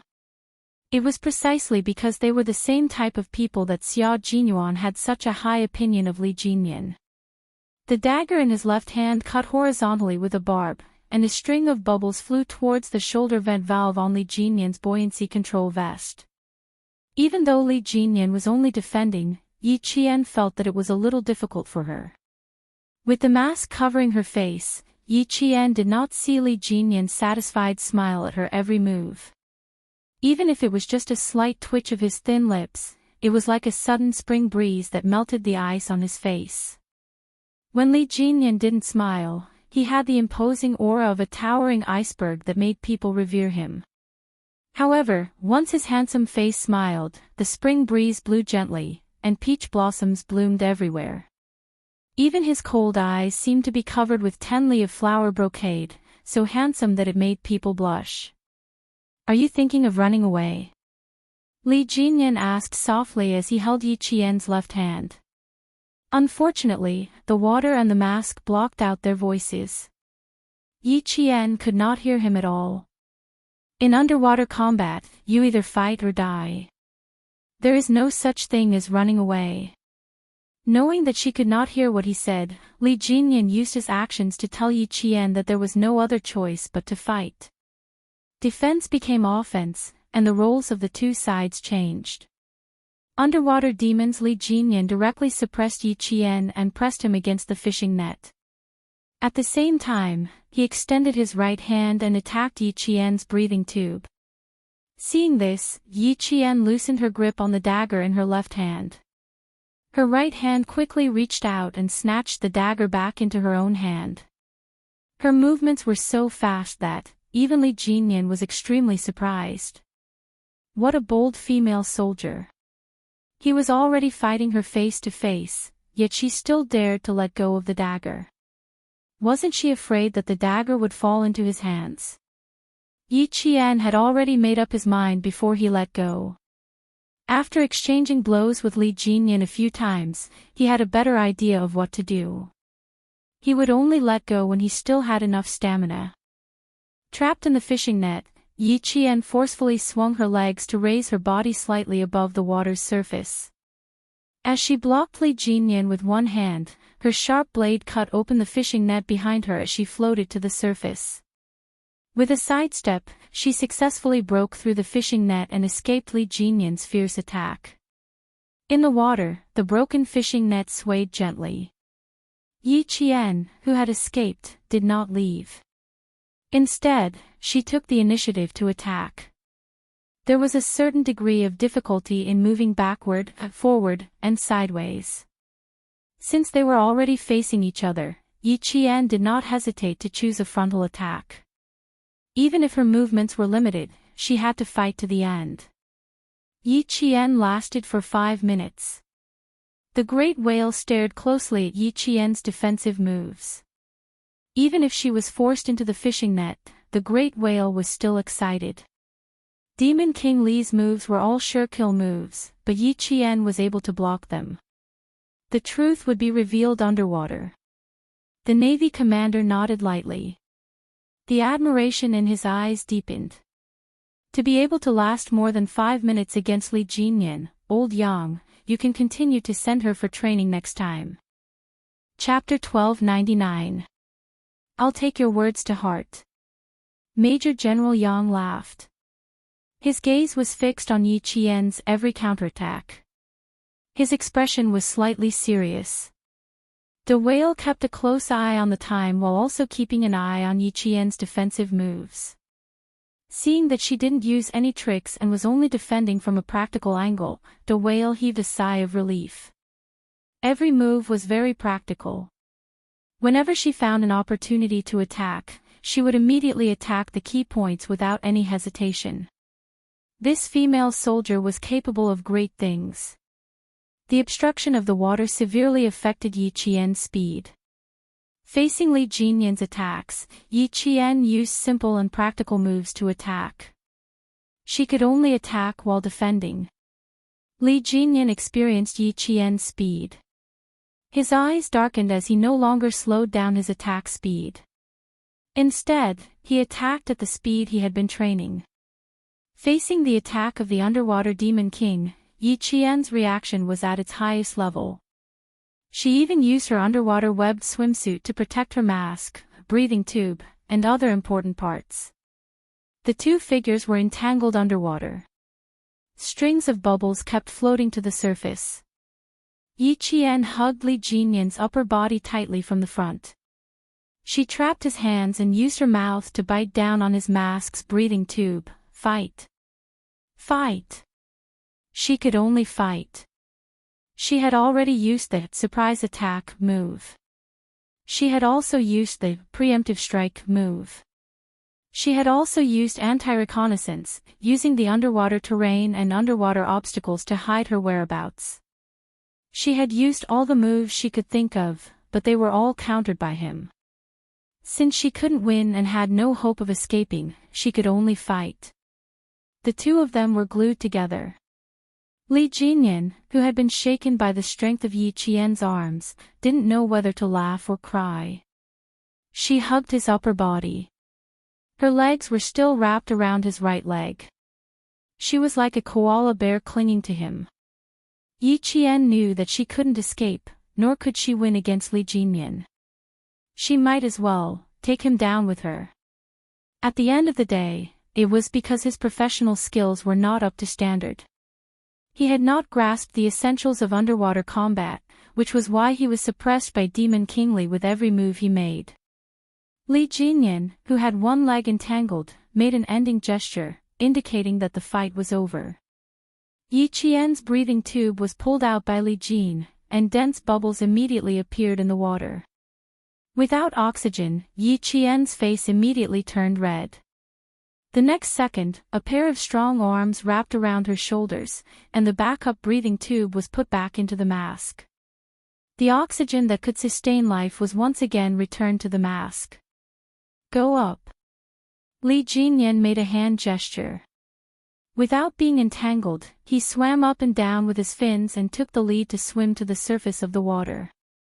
In front of the monitor screen, Big Whale was laughing so hard that his shoulders were twitching. Because his commander and the major general of the army were there, he could only force himself to hold back his laughter. At that moment, tears were welling up in his eyes. That bear hug from Yi Qian, he dared to say that Demon King Li was stunned for 3 seconds. His upper body was being hugged by her, and one of his legs was even entangled with hers.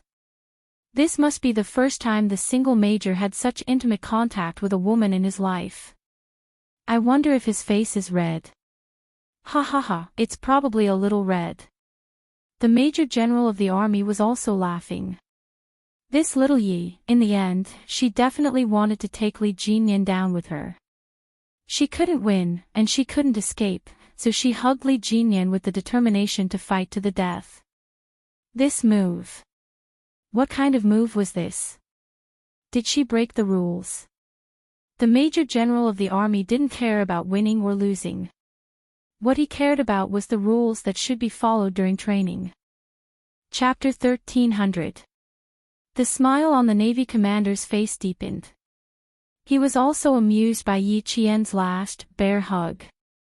It's not against the rules, but it's not advisable. We don't recommend that frogmen perish together. As long as they can hold on, there's still a chance to counterattack, but they must fight with the determination to win. Frogmen rely on quick judgment, quick reaction, and quick action tactics. Yi Qian did all of that at the beginning. Later, when Li Jinyan counterattacked, he was able to escape from the fishing net despite the disparity in strength. More than a month of training has yielded results. The Army Major General's expression was a little serious. Perishing together was indeed not suitable for modern warfare, especially for a talent like Yi Qian. If he were to be sacrificed, it would be a great loss to the country. Don't bluff. Yi Qian was able to hold on for 12 minutes against Li Jinyan. That's already quite impressive. Also, this time, we're mainly testing her underwater combat results over the past month, not her overall results. The requirements can't be too high. True underwater combat is not a two-person underwater combat where the outcome is decided. Now, in the early stages of tracking frogmen, we use underwater sonar and sensors to determine the enemy's general location and direction of advance. Before the enemy enters the water, we wait for the enemy from behind or from the side. Once the enemy enters our attack range, we use underwater firearms to finish them off. Rarely do we engage in face-to-face combat. Yi Qian and Li Jinyan rushed out of the water one after the other. The Navy commander made a "please" gesture and left the monitoring room with the Army Major General. As the Navy commander, he was very satisfied with Yi Qian's results. She has too little time to train. A little more than a month for us frogmen is like a kindergartner who just entered school. Although she has some foundation, she's still far from being qualified. The Navy commander, who was speaking as he walked, stopped smiling. His voice was full of dignity and a hint of coldness. He said in a low voice, "Since World War II, frogmen have become a special force that the armies of various countries have attached great importance to. Our country started late, but we've invested a lot of financial and material resources into the development and training of frogmen. With the informatization of warfare, anti-frogmen operations have advanced weapons, and the probability of underwater combat is not very high. Even so, in order to improve the frogmen's survivability and anti-frogmen combat ability, underwater combat training is essential.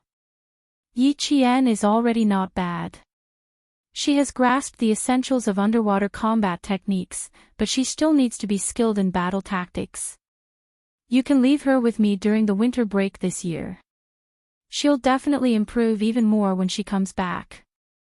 Major General Yang nodded slightly. After thinking for a while, he asked, "Do you think she can participate in the competition with the American Special Forces next year? By sending her to your unit for training, we did consider arranging for her to participate in the American team competition next year." He even arranged for her to go abroad to participate in such an important competition. The Navy commander couldn't hide the surprise on his face. "We do have such plans. So, even if you didn't mention sending her over for training during the winter break, I would have discussed it with you." It was noon, and the sun was so hot that it burned his skin. As the Major General walked in the sun, the golden epaulets on his shoulders shone with a cold golden light, showing the majesty of a Major General.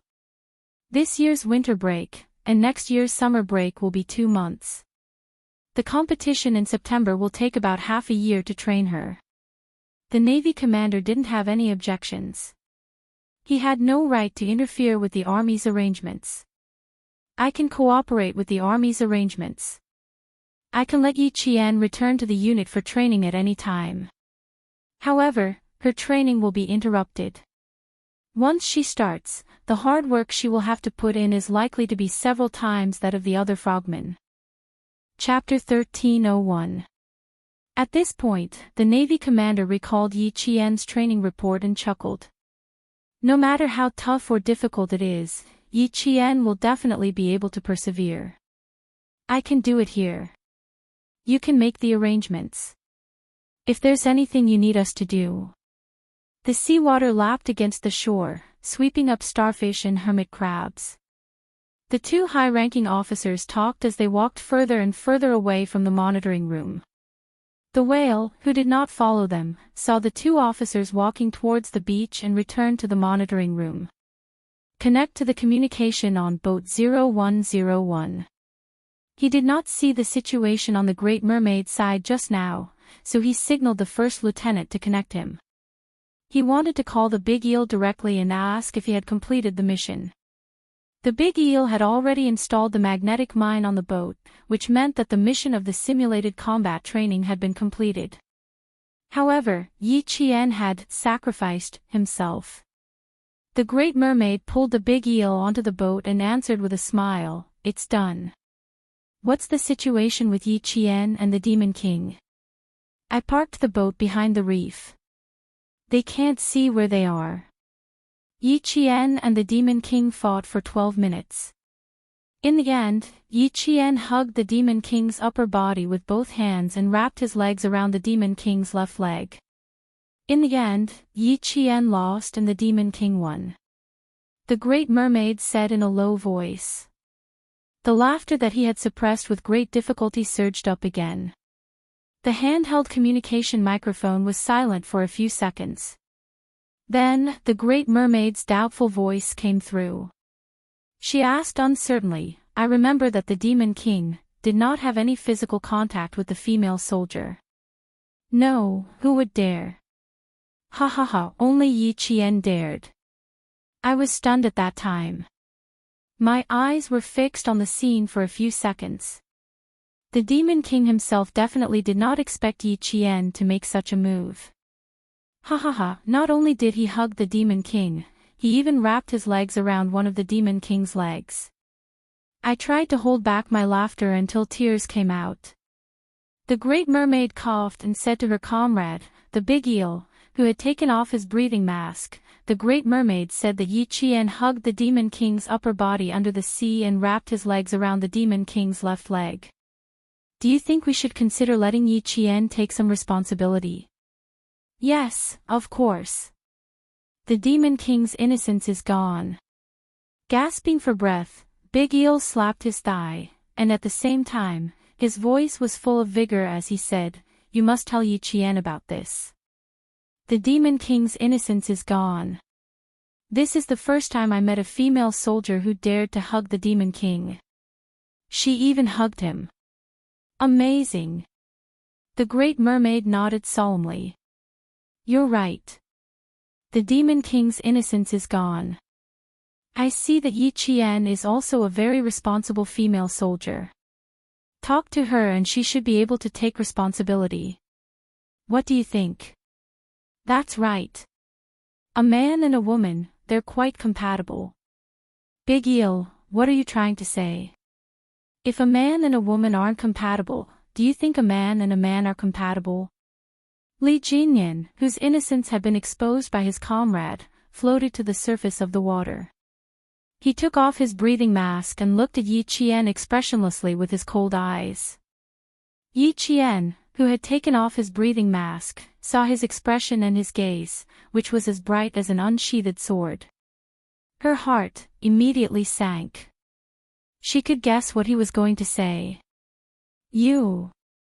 His gaze inadvertently swept over Yi Qian's fingers, which had turned white from being soaked in the water.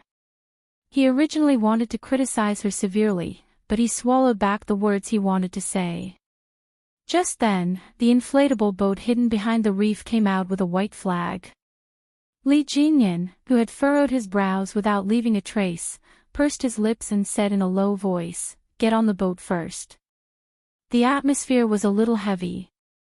Yi Qian, who realized that she had made a mistake, gently exhaled a mouthful of turbid air that was stained with the smell of seawater. She nodded slightly, turned around, and swam towards the boat. Chapter 1302. Yi Qian, who was basically dead, couldn't carry out the next beach diving training, and Li Jinyan had more important things to warn Yi Qian. The two of them remained silent throughout the whole process and swam to the docked inflatable boat. Even when they got on the boat, Li Jinyan's low pressure didn't dissipate. The afternoon sun shone so brightly that it felt like they were in a steamer while wearing a rubber diving suit. The humidity from the sea hadn't dissipated when they climbed onto the boat, and sweat slowly flowed down their foreheads. The big shark gently patted Li Jinyan's shoulder and reminded him in a low voice, "Don't be so serious." The big whale said that her performance in the water wasn't bad. "Don't be too strict with her. After all, she's only been training with us for less than 2 months. She cleared the landing obstacles, confirmed the location of the marked mines, and completed the installation of the magnetic mines. In the end, you have to train her yourself. How can she bypass you and complete the final beach landing when there's such a big difference in strength? Jinyan, you can be strict with her, but you can't be too harsh." He was afraid that his team members would be intimidated and directly criticize Yi Qian as if he was criticizing his comrades in the team. This would make the shy female soldier feel embarrassed. Yi Qian was still boarding the boat on the other side, and the big eel happened to bend down to pull her up. It didn't notice the interaction between the big shark and Li Jinyan. When boarding the boat with diving equipment, they needed to help each other.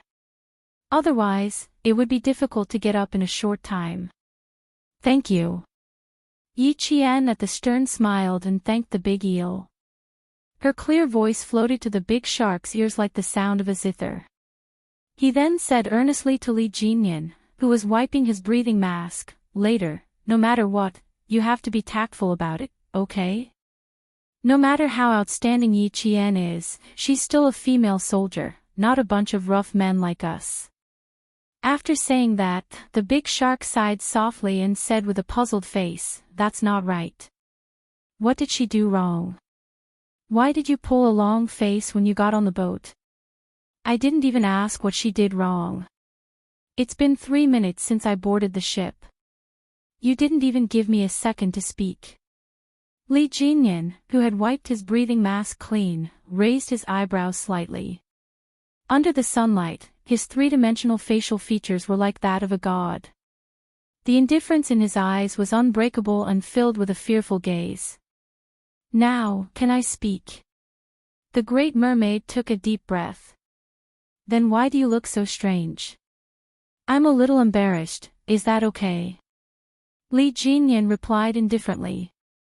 His handsome face maintained an indifference that seemed uninterested in anything. No matter how one looked at him, they couldn't see where he was embarrassed. Hearing such an answer, the Great Mermaid choked and coughed several times. It had thought of many things, but it had never thought that, so this was the reason. In the next second, Li Jinyan said indifferently, "She did make a mistake. Mutual destruction. When did we ever teach her underwater combat? If she escaped from the fishing net, she would have had the time to pull out the underwater pistol and aim it at him, but she didn't. Faced with his approach, she had no choice but to choose the stupidest way." He was indeed a little embarrassed to be hugged by her, but more than that, he was angry that she didn't seize the opportunity to directly subdue him and chose the stupidest way in the end. "Say it all at once, so that I won't feel so uneasy." The Great Mermaid turned around and looked at Yi Qian, who was tidying up his diving equipment. She couldn't help but lower her voice and say, "You didn't lose anything by being hugged." Don't look so cold as if you've lost your innocence.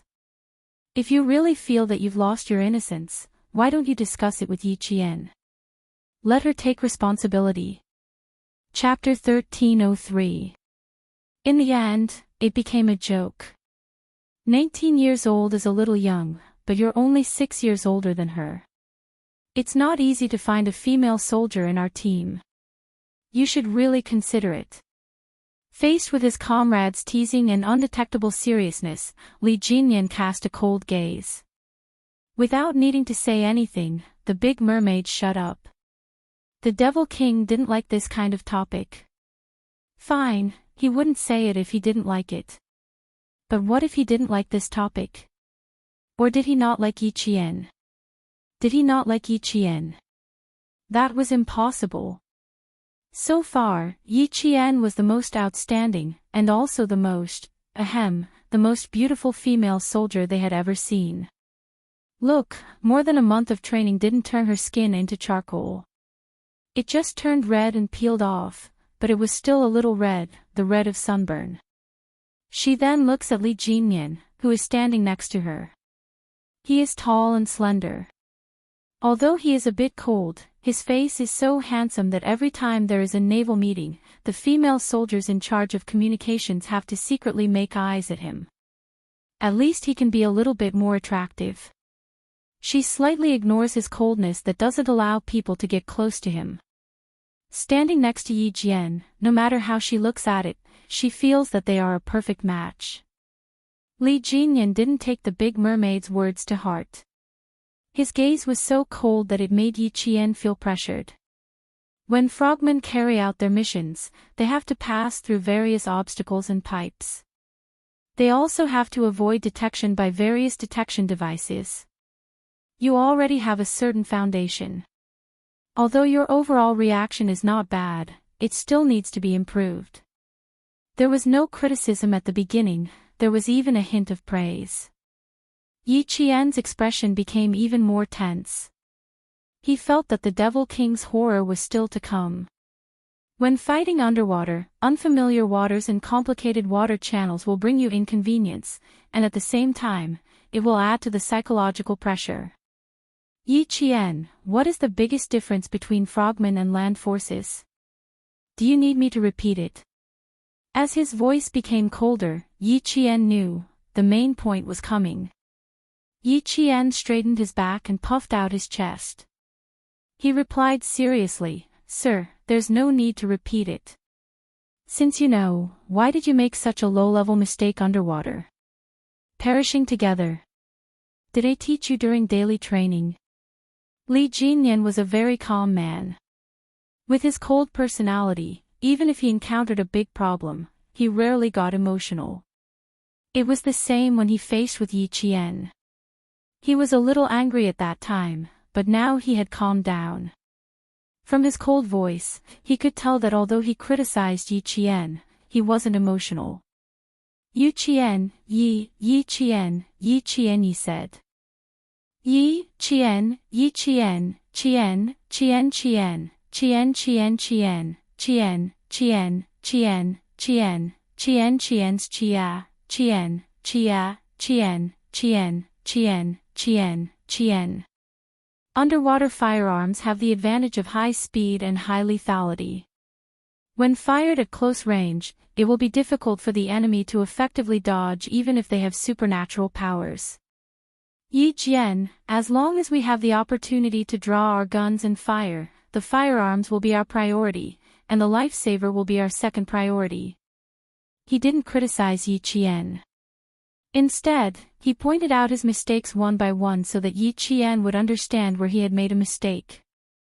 The big eel and the big mermaid had already arrived at the front of the boat, leaving Li Jinyan some space so that Yi Qian wouldn't feel awkward. It took 2 hours for the basic training on the water to reach the port. Li Jinyan didn't criticize Yi Qian for too long. He knew that the female soldier was very perceptive. He pointed out her mistakes in a timely manner so that he didn't have to worry too much about her correcting them. Chapter 1304. Major General Yang of the Lu Army was already waiting at the harbor. When he saw Yi Qian, he walked up to him. "Major General." Yi Qian jumped off the boat and immediately saluted him. "Not bad, although you're a little tanned." Major General Yang smiled as he looked at Yi Qian, who would become a member of the Xuanhuan Brigade Special Forces in the future. A deep smile appeared in his eyes as he returned Li Jinyan's military salute. He lowered his arm and smiled at the young major who was famous for his harsh training. "Thank you for your hard work, Major Li." Li Jinyan, who was neither humble nor arrogant, replied calmly to the Major General of the army, "This is my duty, and also my responsibility. I can see the sacred qualities of a modern soldier in you, Major Li. You are worthy of being a role model for our army." Major General Yang really admired the major in front of him. He had once tried to arrange for him to join the Snowfield Brigade with xuanhuan, so that he could train the Snowfield Brigade into an excellent, world-class Special Forces unit. Later, after much research, the military decided that the Navy needed to form an underwater commando team, so Li Jinyan joined the Navy and xuanhuan joined the army. Now, both of them were shining brightly in their respective units. Even if Li Jinyan didn't join the army, Major General Yang still cherished his talent. After chatting with him for a while, he finally spoke to Yi Qian. Major General Yang smiled as he looked at the back of Yi Qian. He almost became a member of the army like xuanhuan. Major General Yang turned his head and saw Yi Qian's skin peeling from the sun. The back of his neck was red. He paused for a moment and sighed. "Has it been hard for the past month? Even harder than the army training?" Yi Qian probably didn't just peel off a layer of skin. He would get sunburned again and then get sunburned again and again. "It's mainly because I'm not familiar with it. Everything starts from scratch, so it's a bit harder than the army training." Yi Qian did not exaggerate and answered honestly, "Fortunately, I passed the first day physically and mentally. Otherwise, with Captain Li's strictness, I would have been sent back." Major General Yang laughed, "xuanhuan, and I didn't expect that you would be sent back by him when we sent you here. We believe that you will pass both physically and mentally. Fortunately, I didn't slack off during my training. If I were to be sent back, it would be too embarrassing." Yi Qian joked with herself. Although her body was tired, her spirit was tempered. From her bright eyes, one could see that she was full of vigor. While the Major General laughed, she said slowly, "After a week of intense training, I feel that Captain Li is satisfied with me, so I'm relieved. Hard work was definitely there. How could one become an outstanding soldier without hard work?" Major General Yang was very satisfied with Yi Jian's determination to not admit defeat, to not be afraid of tiring or suffering. "We've postponed your registration at the military academy to September 2nd. You can skip the military training that has already started. I will ask xuanhuan to pick you up. Go home and get your acceptance letter. You can complete your registration on September 2nd. All new students in the National University of Science and Technology had to undergo military training. They went through the registration process about 2 weeks earlier than other universities and completed their first military training. They called it experiencing military school life. For other new students, it was a chance to experience military school life. For Yi Qian, it was a small matter. She would gain more if she stayed with the Navy for half a month. Chapter 1305. Knowing that xuanhuan would come to pick her up, Yi Qian, who had sent Major General Yang away, was looking forward to it for the first time. She wanted that day to come sooner and see xuanhuan, whom she hadn't seen for a long time. During the 3-day holiday, Yi Qian completed the last of the beach diving training. On the evening of the 3rd day, she left the port on a patrol boat and headed to another sea area to complete the last 10 days of combat diving training. The last 10 days of training brought Yi Qian back to the days when she first joined the team.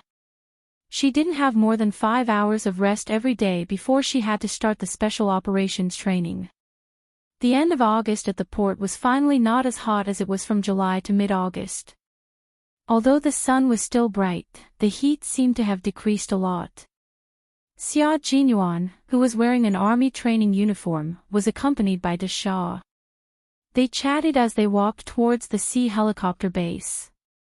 He, who was sent to pick up Yi Qian, arrived at the port on August 28 at 10 a.m. sharp and took a flight to Hongkou City in the southern province at 2 p.m. Time was a little tight. The flight arrived in Hongkou City in the afternoon and they had to take a car back to Shuka village in the afternoon. They would rest for 2 days on August 29th and 30th, then rush to the National University of Science and Technology on August 31st and report before September 2nd. Xuanhuan had trained with Xuanhuan for more than half a year, so he didn't need to be polite when talking with Xuanhuan. He said casually, "It's a pity that the time is a little short. The training plan for our Special Operations Combat Crew is 10 weeks, but Yi Qian only has 2 weeks. She has to complete a high-altitude parachuting course, an obstacle blasting course, and a long-range operation safety course. The 3 courses only have 4 days of training. In Demon King Li's words, it's fast-paced training. Let her remember it first, and then she'll have more in-depth training when she comes back from the winter break." Xuanhuan, whose steps were light, was about to see the girl he loved very soon. His thin lips held a faint smile, and his delicate eyes were gentle. "Although it's fast-paced training, I believe that with Yi Qian's ability to accept it, she won't let your efforts go to waste." Little Fox was smart. She would definitely have the results of 8 days of training in 4 days. He was indeed one of them. He trusted Yi Qian so much that even if he didn't see her training, he didn't doubt her at all. This kind of trust wasn't formed in a day or 2. It was formed when they had been together day and night, and even fought side by side. Up until now, although Yi Qian had trained with the Storm Commandos for almost 2 months, she hadn't built an unbreakable trust with them. That's true. In the words of our commander, Yi Qian is like a sponge. She seems to be in a saturated state, but in the blink of an eye, she can absorb new knowledge. His ability to act and execute is outstanding. Although they did not establish an unbreakable trust, the Big Mermaid's admiration for Yi Qian was not just a day or 2. The more time they spent together, the more she could feel the power hidden in Yi Qian. Thinking that she was going to leave in the afternoon, the Big Mermaid, who was reluctant to part with her, suddenly said, "We are all reluctant to let Yi Qian leave. We are considering whether we should coax Demon King Li to pursue Yi Qian." After saying that, he laughed out loud. "Major Xia, isn't it a bit unkind of me to say this now?" "Ha, a little unkind." Xuanhuan looked at the laughing water ghost and said with a faint smile, "You want to poach Yi Qian in front of me? De Shaw, you're not being a little unkind, are you?" Actually, what Xuanhuan wanted to say the most was, "How dare you steal my girlfriend? Ha, ha, you must be itching for a beating." Chapter 1306. He was trying to steal his girlfriend right in front of him and was even accused of trying to steal her. As a normal man, it would be strange if he could hold himself back. However, as a soldier, Major Xia was much more tolerant than a normal man. Before the enemy was clear, even if he was laughing coldly in his heart, that elegant and handsome face of his remained indifferent. Even his smile maintained the innate nobility of the Xia family, not revealing the slightest bit of emotion. Your team doesn't recruit female soldiers. No matter how outstanding Yi Qian is, she can only watch. Major Xia sighed, as if he really felt sorry for the water ghosts of the Storm Commandos. What a pity. If she stays, I dare say that she will not be worse than Demon King Li. They wanted to bring the little fox and Demon King Li together. This group of water ghosts harbored ulterior motives and wanted to make a move. He wanted to compete with them to see which water ghost had thicker skin and needed to be taught a lesson. The water ghosts were not afraid of getting together, but they needed to find out Demon King Li's attitude. The big shark did not sense anything wrong with Xuanhuan, nor did she hear that Xianhuan was baiting the enemy step by step. She wanted to know what was going on, especially Li Jinyan's attitude. There's no choice. The frogman units of the Lindong, Linchuan, and Nongguang military regions can recruit female soldiers. If these three military regions know that Yi Qian graduated from the military academy, Major Xia, I'll remind your team in advance. There's a 90% chance that they will try to steal her from you. The big shark sighed, lamenting that they could not keep Yi Qian. We want to steal her, but the policies and regulations are there. Even if we want to steal her, we can only think about it. It's impossible. Xia Jinyuan's dark eyes flashed with a hint of a smile. It was because he knew that the Storm Amphibious Frogman Commandos did not recruit female soldiers that he and Major General Lu sent Little Fox over. Sigh, there was no choice. They had to be on guard. Little Fox was a female soldier, but she was far better than a male soldier. In addition, she had more than 5 years of special forces training and had some experience in land battles. In addition, she was excellent in all aspects. As a major general, he had to be on guard. As a boyfriend, he was naturally happy that his girlfriend was so outstanding. But there were also times when he was worried. He didn't feel good about being poached. Xia Jinyuan had absolute faith in Yi Qian. He had known her for 5 years and had pursued her for 4 years before finally succeeding. The strong-willed Little Fox wasn't a fickle person. As she trained with Li Jinyan, she wasn't worried that her girlfriend would leave with someone else. Xia Jinyuan, on the other hand, was already mentally prepared for the fact that someone was trying to steal his girlfriend. Little Fox was outstanding, and there was no shortage of outstanding men in the military. It was only natural that they would take a fancy to an outstanding Little Fox. Otherwise, why would he try his best to clear his name in advance and become her boyfriend before she entered the military academy? He was already mentally prepared for this, but he didn't expect that someone would be so impatient to try to steal him from the corner. Major Xia gritted his teeth a little too hard. He continued to lure the enemy without batting an eyelid and slowly smiled. This is a good rule. If there wasn't such a rule, I would have to consider whether to send Yi Qian to your unit. That one sentence made the big merman want to vomit blood. His sharp eyes, which were contrasted by his dark skin, glared at Major Xia, who was as elegant and dignified as a civilian in the military. The big merman thumped his chest a few times. Major Xia, you're purposely trying to piss us off. So you've been guarding against us since the beginning. You didn't even send him to the other military districts and chose our storm brigade. Major Xia, you're too cunning. Chapter 1307. Why would I do that on purpose? I'm just telling you the truth. Xia Jinyuan put on a lecturing hat, looking elegant and noble. I can't possibly do all the work for them. I still have to be careful. Luckily, your team has a rule against recruiting female soldiers. Otherwise, I might not be able to successfully bring Yi Qian back to the army. Also, you guys are quite unkind. Not only do you want her to stay, you even want Demon King Li to give himself to you. Taking advantage of the situation, Major Xia said earnestly, Great Mermaid, treating people with your looks is not a long-term solution. Great Mermaid took a deep breath, then took another deep breath. She forced a smile and replied warmly, Major Xia, please don't misunderstand. We were just joking in private. It has nothing to do with Captain Li. He doesn't even know what we're thinking. Treating people with sex is not a long-term solution. Major Xia, you're vicious.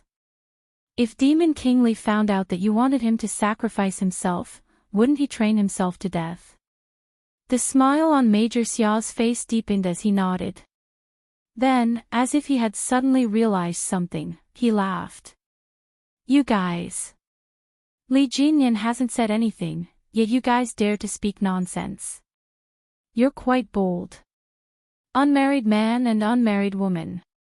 Captain Li is not bad, and Yi Qian is not bad. If they really become a couple, don't you think it'll be a good story?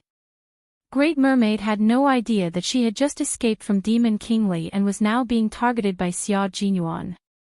She fearlessly expressed her true thoughts. You don't know how compatible they are when they get together. Yi Qian is so outstanding. There aren't many men who are good enough for her. Our Captain Li is one of them. As the vice captain and ideological counselor, Great Mermaid always felt that she had the obligation to solve Demon King Li's marriage. He was already a 26-year-old man. In 4 years' time, he would be 30. How could he not have a partner? Xuanhuan secretly clenched his fists and raised his hand to look at the time. It was still early. He then raised his eyes and pointed at the beach in front of him.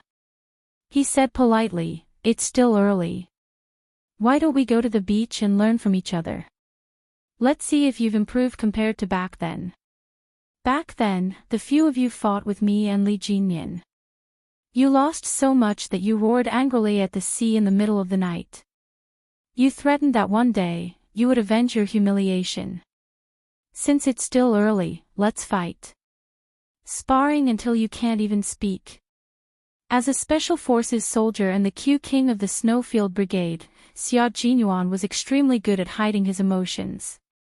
Even to Xia, the instructor of the Storm Commandos, couldn't see through his expression. Every sentence was said calmly and tirelessly. The Great Mermaid did not realize that she had unknowingly offended Xuanhuan. Hearing this, his eyes lit up. He glanced at Xuanhuan, who was dressed in his training uniform, and laughed. "Major Xia, you seem to have come prepared. You didn't even wear your regular uniform to visit our unit. You came in your training uniform. I came out in a hurry and didn't change. Now it's convenient. That's good. Let's go, Major Xia." The sparring started at 10:10 a.m. and ended at 10:25 a.m. The side of Great Mermaid's face was pressed against the sand. His hands were clasped behind his back. He felt that his facial features were about to be squashed and his eyeballs were about to pop out. Xuanhuan sat directly on Great Mermaid's waist. His long arms locked Great Mermaid's arms and pulled him up. At the same time, he pressed his elbows on the back of Great Mermaid's neck so that he couldn't move. With a slight smile and the sea breeze, he said, "You've improved a little. It used to take 10 minutes. Now it's 15 minutes. Chapter 1308. With sand in his mouth, the Great Merman grunted twice, signaling for the other party to let go of his hand so that he could speak. Ruthless, too ruthless. He had been stomped twice on the chest and punched in the mouth. Blood was flowing out, and now he was being held down. Was he out of his mind? He agreed to spar with Xuanhuan, who was on par with Demon King Li. They were clearly talking about Yi Qian and Demon King Li. How did it end up with him sparring with Xuanhuan? Of course, Xuanhuan wouldn't tell him why he let go during the sparring. He pulled the Great Merman up and said guiltily, "I didn't control my strength. I'm sorry, brother." The Great Merman, whose mouth was red and swollen, gently touched his wound. He waved his hand disapprovingly and said, "I admit defeat. However, Major Xia, you were a little ruthless. Why do I feel like you deliberately hit my mouth? Is it painful? Let me take a look." Xuanhuan's expression was serious. He hurried over to show his concern for his comrade. It was a little intentional, but in the end, he really wanted to spar. The Great Merman, who didn't see through Xuanhuan's cunning nature, felt that he was overthinking. He added, "You hit my face the moment you came up. Major Xia, I'm not as good looking as you. If you ruin my face and I can't get a wife, you'll have to take responsibility." He was able to be doted on by his father since he was young. Other than his sweet mouth, his IQ and EQ were both extremely high. He had been fighting with others since he was young. He knew that he was in the wrong first, but in the end, he could still portray himself as the victim, making his father and mother feel sorry for him. Commander-in-Chief Xia didn't dare to go against his son, for fear that he would be tricked. Major Xia, who had loosened his bones, felt much better. He replied seriously, of course, of course. When the time comes, I'll bring over a communication company of female soldiers from the army. You guys can pair up yourselves. As he spoke, his expression gradually became more serious, and even the deep smile in his voice became much colder. Great Mermaid, we're going to complete a competition with a certain American Special Forces next year. You guys need to hurry up on the ground battle. Did Demon King Li come up with any detailed training plans? We don't have much time, so we need to make the best use of our tactics and skills. The situation of the enemy had been investigated clearly, and it had nothing to do with Li Jinyan. It was purely his comrades who were worrying for nothing. Now that the competition was over, he felt much better. It was time to change the topic and put the Big Mermaid's attention back to the business at hand. Being a fox, Major Xia was an all-round soldier king. He was not someone to be trifled with. Since the sparring session was over, there was no need to mention it again, in case the Big Mermaid realized that his motive for sparring was not pure. As soon as the topic changed, the Big Mermaid naturally followed suit. The corners of its mouth twitched a little, but other than the slight pain, there wasn't much of a problem. Dusting off the fine sand on his body, he began to discuss with Xuanhuan, I have a plan. First, we will finish the competition, then focus on attacking the weak points. Major Xia, your special forces are a little mysterious. Even the Demon King doesn't know how deep your background is. When the competition is over, both of our teams will have to bring out their best skills. We'll combine the strengths of each team and eliminate our weaknesses. Only then will we have a better chance of winning when we go overseas in the future. Xuanhuan was no longer sentimental. With a sharp look on his handsome face, he nodded and said, my plan is the same as the Demon King's. First, we'll compete with you guys and find out our own problems. Then, we'll combine the strengths of the American Special Forces and formulate a targeted training plan. Chapter 1309. A second ago, they were still fighting with their fists, and the next second, they were standing side by side, planning and discussing next year's match with the U.S.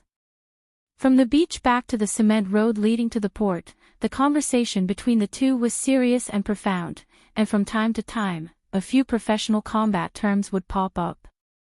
Xuanhuan's slightly restrained voice contained the hidden coldness of a sword. He looked ahead and said slowly, in May this year, we will start to learn 30 types of advanced individual training courses. Currently, our team is nearing the end of the sea-level escape course. We will be able to complete 30 types of advanced individual training courses before the National Day celebration. After training for so long, I also want to see how much I have learned. A match with you guys is undoubtedly the best choice. As a Special Forces soldier, as long as he was in the team, there was no limit to the skills he could learn. The 30 types of advanced individual training courses were compulsory for every Special Forces soldier in the Snowfield Brigade. From the survival/evasion/resistance/escape course to the sea-level escape course, there were also the operations and intelligence courses. These courses to improve personal combat ability were required for all Special Forces soldiers in the Snowfield Brigade to familiarize themselves with. Hearing this, Big Shark's gaze fell on the young major beside her. She asked uncertainly, completed 30 types of advanced individual training? The whole team? Or just a few? The whole team, no one is left behind. Everyone must pass. Xuanhuan answered with a smile. His elegant and handsome eyes were fearless under the sunlight, as if they could split open layers of cold light. His steps were steady and majestic like the mountains and seas. As for Yi Qian, I'll leave him to you guys. He will lay a good foundation for the future and strive not to be eliminated. Why did Xuanhuan want to spur Yi Qian to speed up the pace of training? It was so that once she entered the Snowfield Brigade, she could directly skip the basic training and learn the advanced training courses. As a Triphibian Special Forces soldier, he could fly a fighter in the sky, drive a tank on the ground, and fight in the sea without hesitation. Xuanhuan was able to become an all-around ace soldier, not because of connections or words, but completely because of his personal strength to become the captain of the Snowfield Brigade. He was even younger than the rest of the team. Yi Qian followed in Xuanhuan's footsteps and grew up with him as his goal. His direction was completely correct. You're training Yi Qian to be an all-round Special Forces soldier. You're being so harsh on her now so that she won't fall behind too much when she joins your team in the future. She'll be able to catch up with all her comrades. Big Shark wasn't too surprised about Yi Qian's whereabouts. He had discussed it with Legendarywarriors before, and he could vaguely guess the army's arrangement for Yi Qian. He admired Xuanhuan more than anything else. Xuanhuan had taken his comrades to complete more than 30 types of advanced individual training courses in less than 5 weeks. His training was even more demanding than Devil King Li's. The young military academy student from back then had now reached a height that countless soldiers looked up to. As he grew older and matured day by day, the young military academy student had already become an indomitable soldier who could carry the burden on his shoulders. When he spoke again, Big Shark's voice was full of admiration. No matter if it was before or now, you're a role model for us to learn from. The Devil King has mentioned to us many times that if the army has more soldiers like Major Xia, it would be a country's fortune. How amazing would it be to be a country's fortune? Chapter 13:10. He could fight for his country, bring glory to his country, and win respect from other countries. He could kill enemies with a spear and protect his people. How many soldiers could become a country's lucky star? Xuanhuan shook his head and smiled. Wearing the military uniform no longer represents myself, but the country. You raised me, nurtured me, and trained me. I'm just doing my duty to repay the country's trust in me. How can I be a country's lucky star? It should be said that I was lucky to be born in our country and grew up in our country. It allowed me to avoid the flames of war when I was young. Everything I'm doing now is to repay my country. It's also the responsibility of a soldier. As a soldier, he had to know his mission and duty well. He had to engrave the sense of honor in his bones, pass down the spirit of not admitting defeat, shoulder the responsibility on his shoulders, pick up the steel spear in his hand, and fight for the country and its people without hesitation. We have to be worthy of the uniform we're wearing. The big merman patted his chest. His tanned and plain face showed the might and determination of a modern soldier. As long as I wear it, I will have to bear the responsibility of wearing it. A modern soldier should be like Major Xia. Xuanhuan smiled and looked at the soldier who guarded his country's waters. He suddenly asked, "Then do you think I'm a good match for Yi Qian, or only for Demon King Li?" Why did these words sound a little off? The great merman suddenly felt that he might have made a stupid mistake. With a subtle expression, he looked at Xuanhuan from the corner of his eyes. The great merman smiled and said tentatively, "You're a good match, but it's mainly up to Yi Qian. Didn't we have 3 days of rest previously?" When the Demon King saw that Yi Qian's departure was approaching, he arranged for a mock training exercise. When it came to the underwater combat, Yi Qian saw that he couldn't beat the Demon King, so he rushed over and hugged the Demon King. "Major, do you think Yi Qian has some thoughts about Demon King Li?" He was even probing. Rushing over and hugging. The reserved and calm little fox would never do such a thing. The smile on Xuanhuan's face didn't even increase or decrease. He said calmly, "Physical contact is inevitable during combat training. You can't just assume that there's some ulterior motive behind a single movement during a fight. She grew up in the army and trained with the male soldiers in the army. During the training, she would often ride on the backs of the male soldiers to capture and subdue the enemy. According to what you said, how many people would Yi Qian have designs on? Great Mermaid, you're overthinking. How can they compare to Demon King Li? Demon King Li is good-looking and responsible. He's also a military academy graduate. If he really becomes a couple with Yi Qian, Major Xia, you should also be happy for Yi Qian. If Major Xia was really interested in Yi Qian, she would definitely change her expression after hearing what he said. When he laughed, his mouth opened a little, and he accidentally tugged on the small wound at the corner of his mouth. The Great Merman, who didn't think much of it, couldn't help but think, was the so-called exchange of pointers just to teach me a lesson? The Great Merman grumbled in his heart. Yi Qian stood at the bow of the boat, waiting for the boat to dock so that he could be the first to jump off. Captain Xia must have already arrived at the port to pick him up. They hadn't seen each other for almost 2 months. Yi Qian couldn't wait to see his boyfriend. Chapter 13:11. All the soldiers in the unit knew that Yi Qian was going back today, and they were all reluctant to part with him. They trained together, suffered together, shouted together, ran together, and even wiped their tears together. Suddenly, it was time to part. The originally happy atmosphere gradually turned gloomy as the ship approached the port. The whale rubbed his face. His eyes were bloodshot. He smiled and said, "I feel like the ship is moving a little fast today. We'll be docking soon. Yi Qian, I'll send you to the ship later. Let's go together. Do you still have any luggage to pack at the port? Do you want to buy a few bags of sea specialties? The southern province is by the river, not the sea. Buy a few bags of sea specialties for your family to try." One after another, the gloomy atmosphere was lifted. The masculine faces of the soldiers smiled brightly. They looked at Yi Qian with warm and friendly gazes. Although they had only known each other for less than 2 months, their friendship had been established unknowingly. In addition, when the soldiers encountered difficulties during training, Yi Qian would find a way to solve them. They got along well with each other. At this time, she had not left yet, but there were already soldiers looking forward to the next gathering. Yi Qian liked military life because he had a group of comrades who could share weal and woe with him. The port was right in front of them. Yi Qian answered them one by one with a smile. "Someone will come to pick me up. There's no need to send me off. There are only 2 elders in the Haite family. They don't like it, so I won't be bringing them along.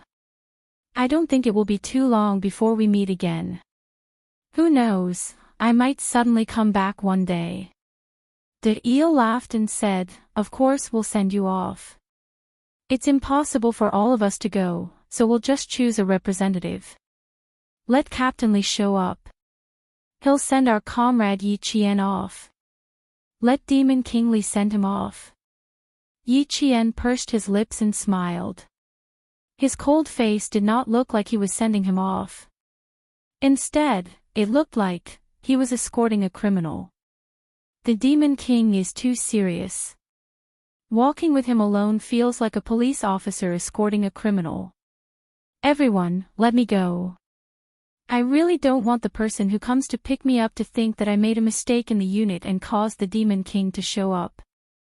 After living together for nearly 2 months, Yi Jian and the water ghosts were already able to get together and joke around with each other.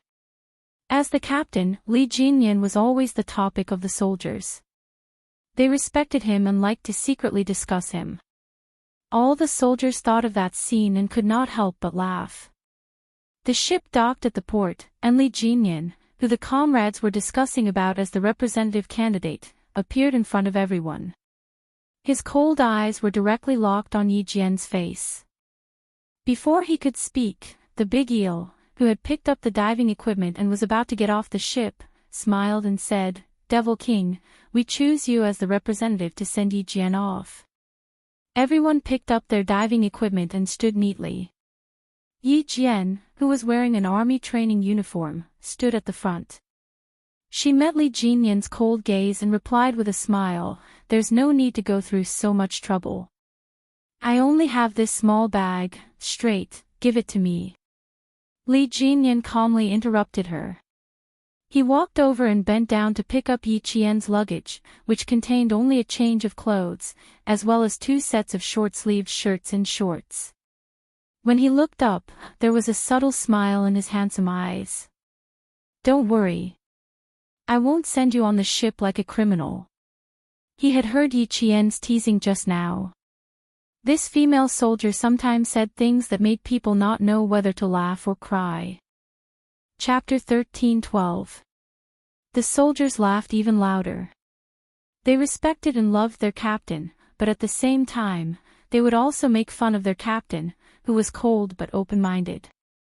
Even if the soldiers called Li Jinyan the Devil King, he was still a Devil King that made people wholeheartedly accept him. Yi Qian, who was caught red-handed, did not panic. The smile in his eyes fell slightly on the camouflage travel bag in Li Jinyan's hands. He continued to make fun of him. "After training for almost 2 months, this is the first time I've seen the Devil King take the initiative to help a comrade with his luggage. If I had known, I would have brought all my diving equipment with me." "Ha ha ha, Devil King, why don't you take my diving equipment and add some weight to it? Don't let Yi Qian feel that it's a pity. 1 set of equipment will be taken, 2 sets of equipment will still be brought. Devil King, you can also help me with mine." The soldiers, who all understood the meaning behind Yi Qian's words, laughed even louder. The last bit of sadness from parting with him disappeared with the laughter, leaving only the laughter of today. Li Jinyan, who did not like to talk or laugh, was faced with his comrade's teasing. His cold expression disappeared in an instant.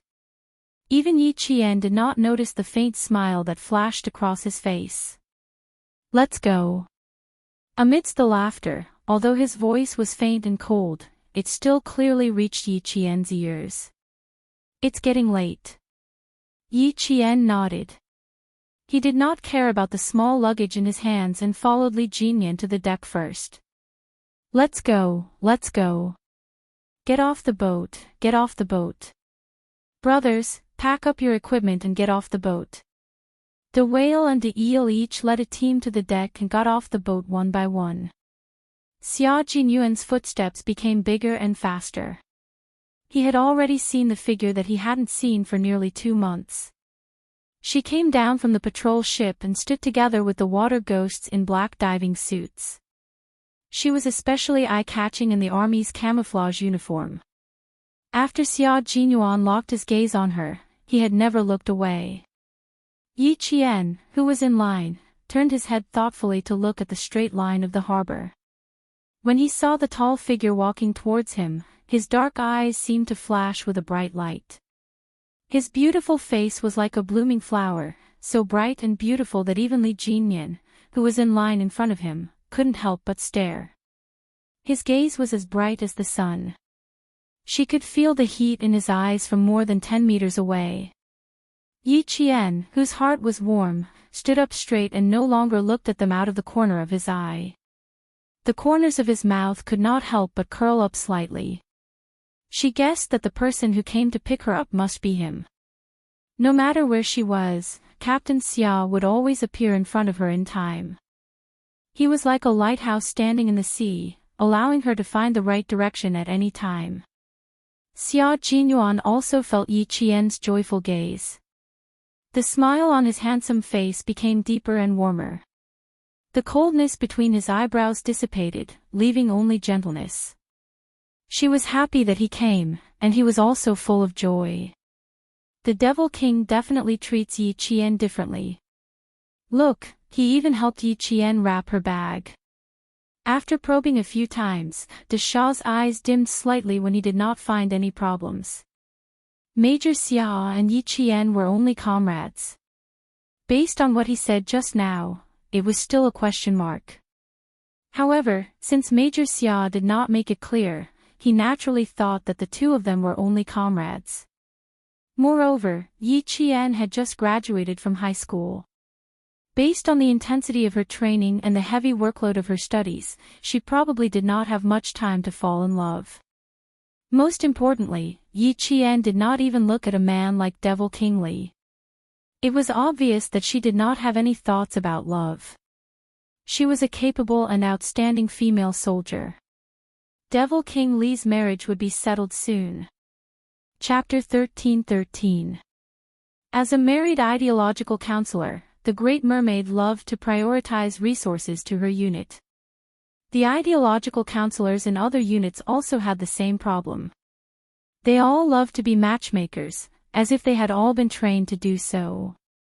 Therefore, she continued to maintain her fearless spirit and challenged Major Xiao's bottom line again. I've never seen him matchmake a female soldier. There must be something fishy going on.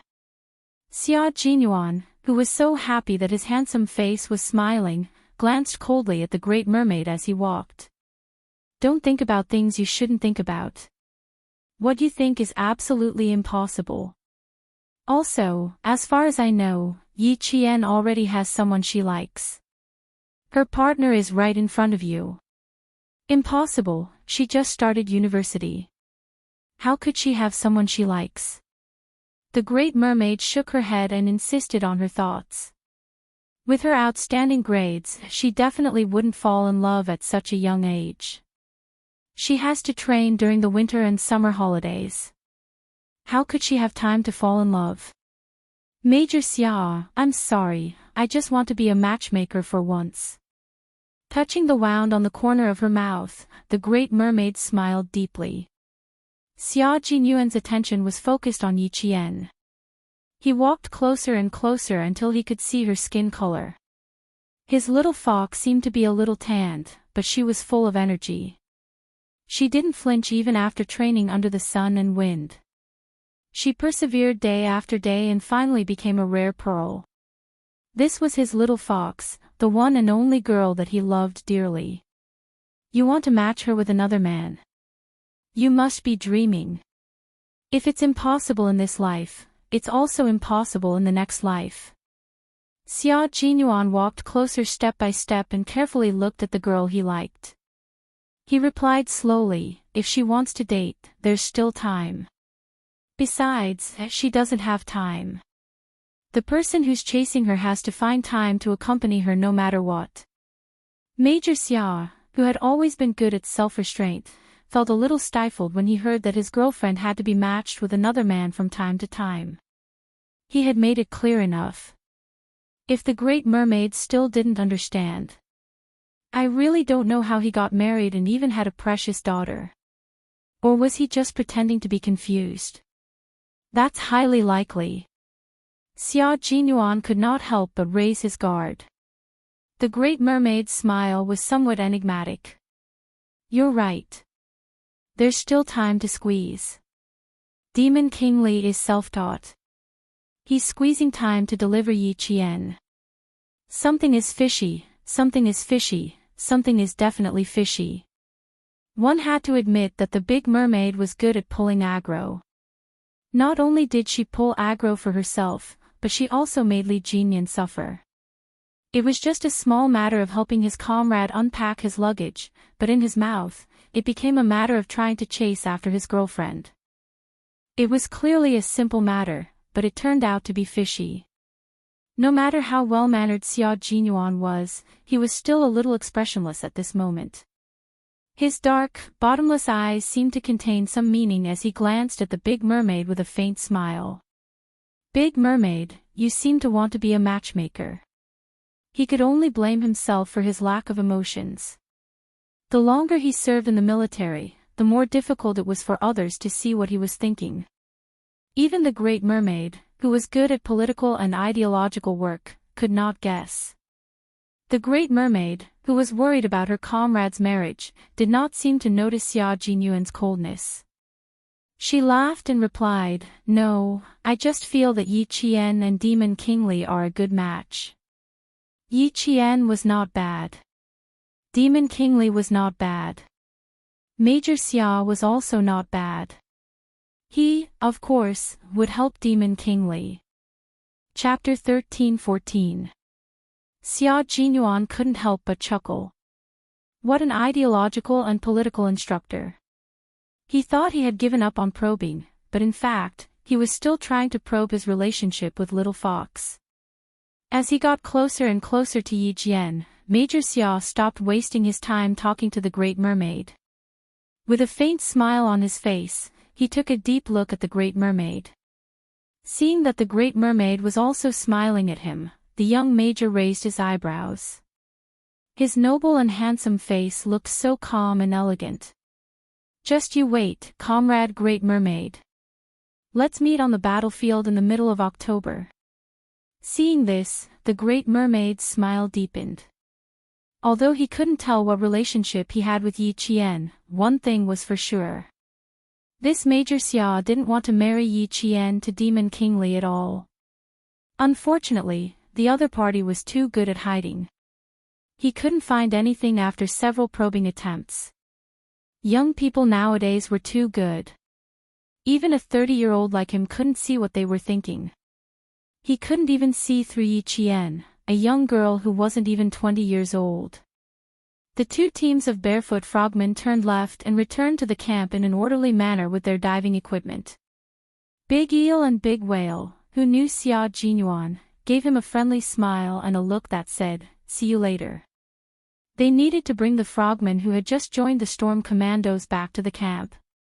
Xuanhuan exchanged glances with them and couldn't wait to look at Yi Qian. Looking at her up close, this unyielding soldier's eyes suddenly felt sour. She didn't have a tan, she had a sunburn. The skin on the back of his neck that had been exposed to the sun had curled up to his ears, revealing large patches of pink skin. There were even traces of blood in some places. Those were marks left behind by the friction of the diving equipment. Yi Qian seemed to feel his heartache for her. She looked up, her bright eyes containing a smile as clear as spring water. She gently shook her head at him, indicating that she was fine. Looking at her bright and beautiful smile, Xuanhuan took a deep breath to calm his chaotic emotions. Long time no see. Li Jinyan took the initiative to greet her, as if he didn't see the interaction between the two of them. Long time no see. Suppressing the heartache in his heart, Xuanhuan's thin lips curved slightly. He and Li Jinyan smiled as they looked at each other. At the same time, they reached out for each other's hands. The moment they shook hands, even the air around them became heavy. The Great Mermaid revealed a mysterious smile and looked at Yi Qian. Then, her gaze was fixed, and a thoughtful gloom flashed in the depths of her eyes. Yi Qian was already standing next to Xuanhuan. He was so close that he could smell the fresh, clean scent of his body. Yi Qian's smile deepened, and his face became even more beautiful. What is love? Perhaps love was just like now. Even when she smelled his scent, she still felt sweet. Xuanhuan maintained his gentlemanly demeanor in the face of the strongest competitor he had trained with. He politely greeted him, "Thank you for your hard work, Devil King." "I'm just doing my job." Devil King Li replied indifferently. However, he saw the Great Mermaid standing on Xuanhuan's left was constantly winking at him. His brows furrowed slightly. He didn't quite understand what the Great Mermaid was trying to say. The Great Mermaid had many things to say. Seeing that he didn't understand her painstaking efforts, the Great Mermaid took the initiative to say, "Jinyan, I just asked Captain Xia. He and Yi Qian's flight is at 2:00 in the afternoon. Since there's still plenty of time, why don't we go out for a meal first?" Chapter 13-15. You're the captain. Now that Yi Qian is leaving, you must have a lot to say. Say whatever you want while we're eating. Otherwise, she won't be able to hear what you want to say when Yi Qian leaves. It was a little quiet. Only the sound of the waves gently beating against the stone pier could be heard.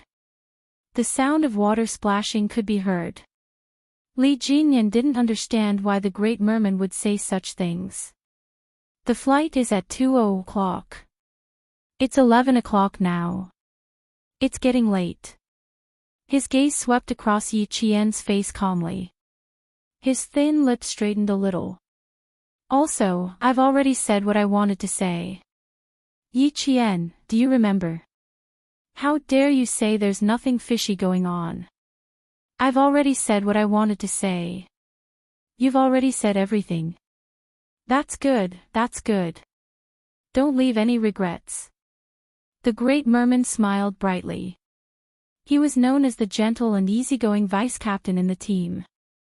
Li Jinyan narrowed his eyes and glanced at the great merman indifferently. It was very indifferent, but it was a cold warning to the great merman not to speak carelessly. When xuanhuan retracted his hand, he seemed to inadvertently take a small step closer to Yi Qian, closing the distance between them to less than the width of a fist. Seeing Li Jinyan warning his vice-captain with his gaze, xuanhuan couldn't help but laugh. If Yi Qian does anything wrong, please point it out, Demon King. There's no need to feel burdened. Since the army sent her to you for training, it's to see her improvement. Moreover, based on my understanding of Yi Qian, she will accept criticism with an open mind and work hard to improve her shortcomings. With that, he changed the topic of the great merman's hidden meaning to the matter of training. The topic finally returned to normal. Even the atmosphere returned to normal. The great merman sighed inwardly after being warned by xuanhuan's gaze. Oh, Demon King. Don't tell me you're not moved by such an outstanding female soldier like Yi Qian. Every time the 8 new soldiers in the team saw Yi Qian, their eyes lit up like lamps. They all wanted to show off their skills in front of Yi Qian. You're good. He only knew how to criticize and correct without the slightest bit of tenderness. The female soldiers that you personally send over won't be too bad. They have improved a lot after more than 50 days of training. Li Jinyan did not say much. As he walked, he talked about Yi Qian's training. After a while, the topic shifted to the match in mid-October. I've already stepped up my training. The new soldiers will be taking part in the match at the same time. If Yi Qian comes up, you'll have to adjust her schedule. Yi Qian couldn't help but glance sideways at xuanhuan. Together. Adjust her time. What's going on? There will be a match between our team and theirs at the end of October. Army intends to apply for you to join. Xuanhuan explained to Yi Qian, it was just decided a few days ago. As for you, you still need to discuss it with the military and the school. In other words, it was still unknown whether he could participate or not. It mainly depended on the arrangements of the school and the curriculum. Even Yi Qian did not have the right to decide on such matters.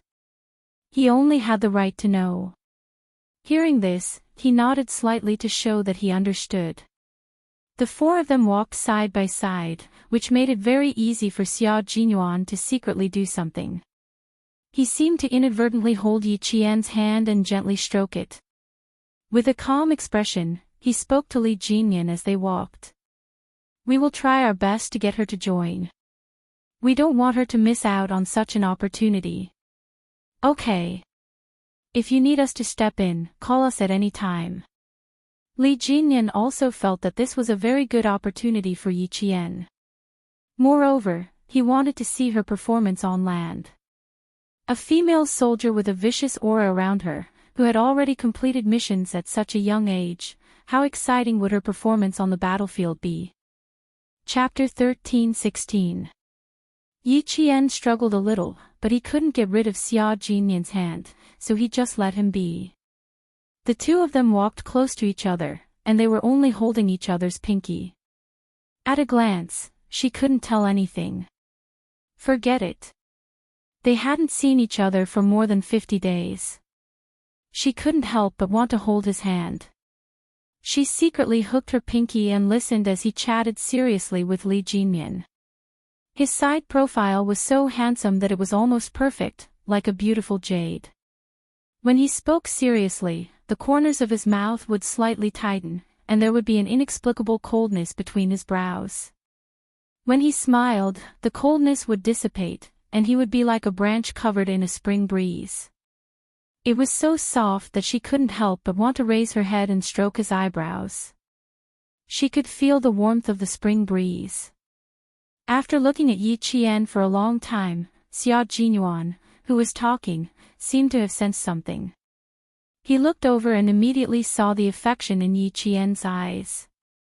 Such a gaze. Xuanhuan felt exceptionally happy. Even his heart was filled with sweetness. It turned out that Xuanhuan, who was only holding Yi Qian's hand with his pinky, directly used his slender hand to hold it tightly. He held it so tightly that his thin lips couldn't help but curve upwards. He was in an exceptionally good mood. If it's possible after this, we can have an interactive training session to improve the tacit understanding between the two teams. Legendarywarriors, who was looking straight ahead, said in a low voice as if he didn't know anything, with 2 to 3 months of tacit understanding training, we'll have a better chance against the Americans. When Xuanhuan spoke again with a smile, his low voice was so light that Legendarywarriors and the big mermaid couldn't help but look over. Facing their gazes, Major Xia, who was holding hands, didn't panic at all. He answered clearly and seriously, 2 to 3 months is a little difficult. If we combine it with winter training, it might be much better. Seeing how serious Xuanhuan was, Yi Qian silently looked ahead. He would lose to Major Xia in terms of mental strength. He would lose to him in terms of thick-skinned skin. He would lose to him in terms of courage. He would lose to him in terms of courage. He held her hand, and his fingers hooked into her palm from time to time. He was constantly doing little things in private, but he was still able to look serious. The campsite was right in front of them. 2 sentries were standing guard at the dock. Xuanhuan had to stop his little actions and let go of Yi Qian's hand. When he let go, Yi Qian seemed to hear a reluctant sigh. After getting the warning, the mermaid pursed her lips slightly and sighed reluctantly. It seemed that Major Xia had something to do with Yi Jinjin. The two of them had been communicating with each other through their eyes, and the intimacy they showed made it impossible for anyone to get in between them. It took less than 10 minutes to walk from the military dock to the campsite.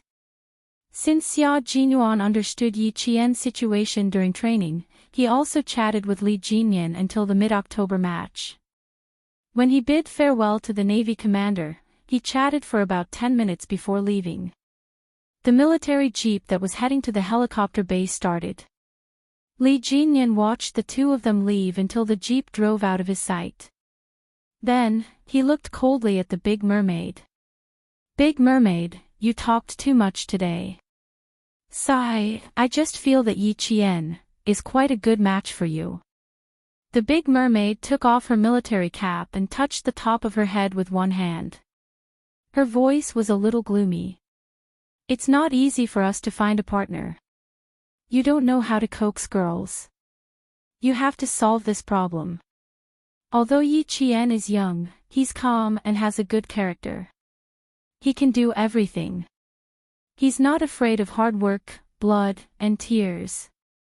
Also, he's a soldier. He'll definitely have a lot in common with you, and you can understand each other's difficulties.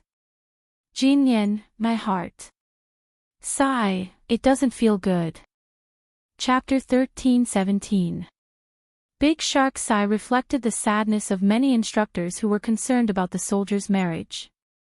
The words "feeling bad" also reflected the thoughts of many instructors. Especially for special forces like Legendarywarriors and the others, it was extremely difficult to find a partner.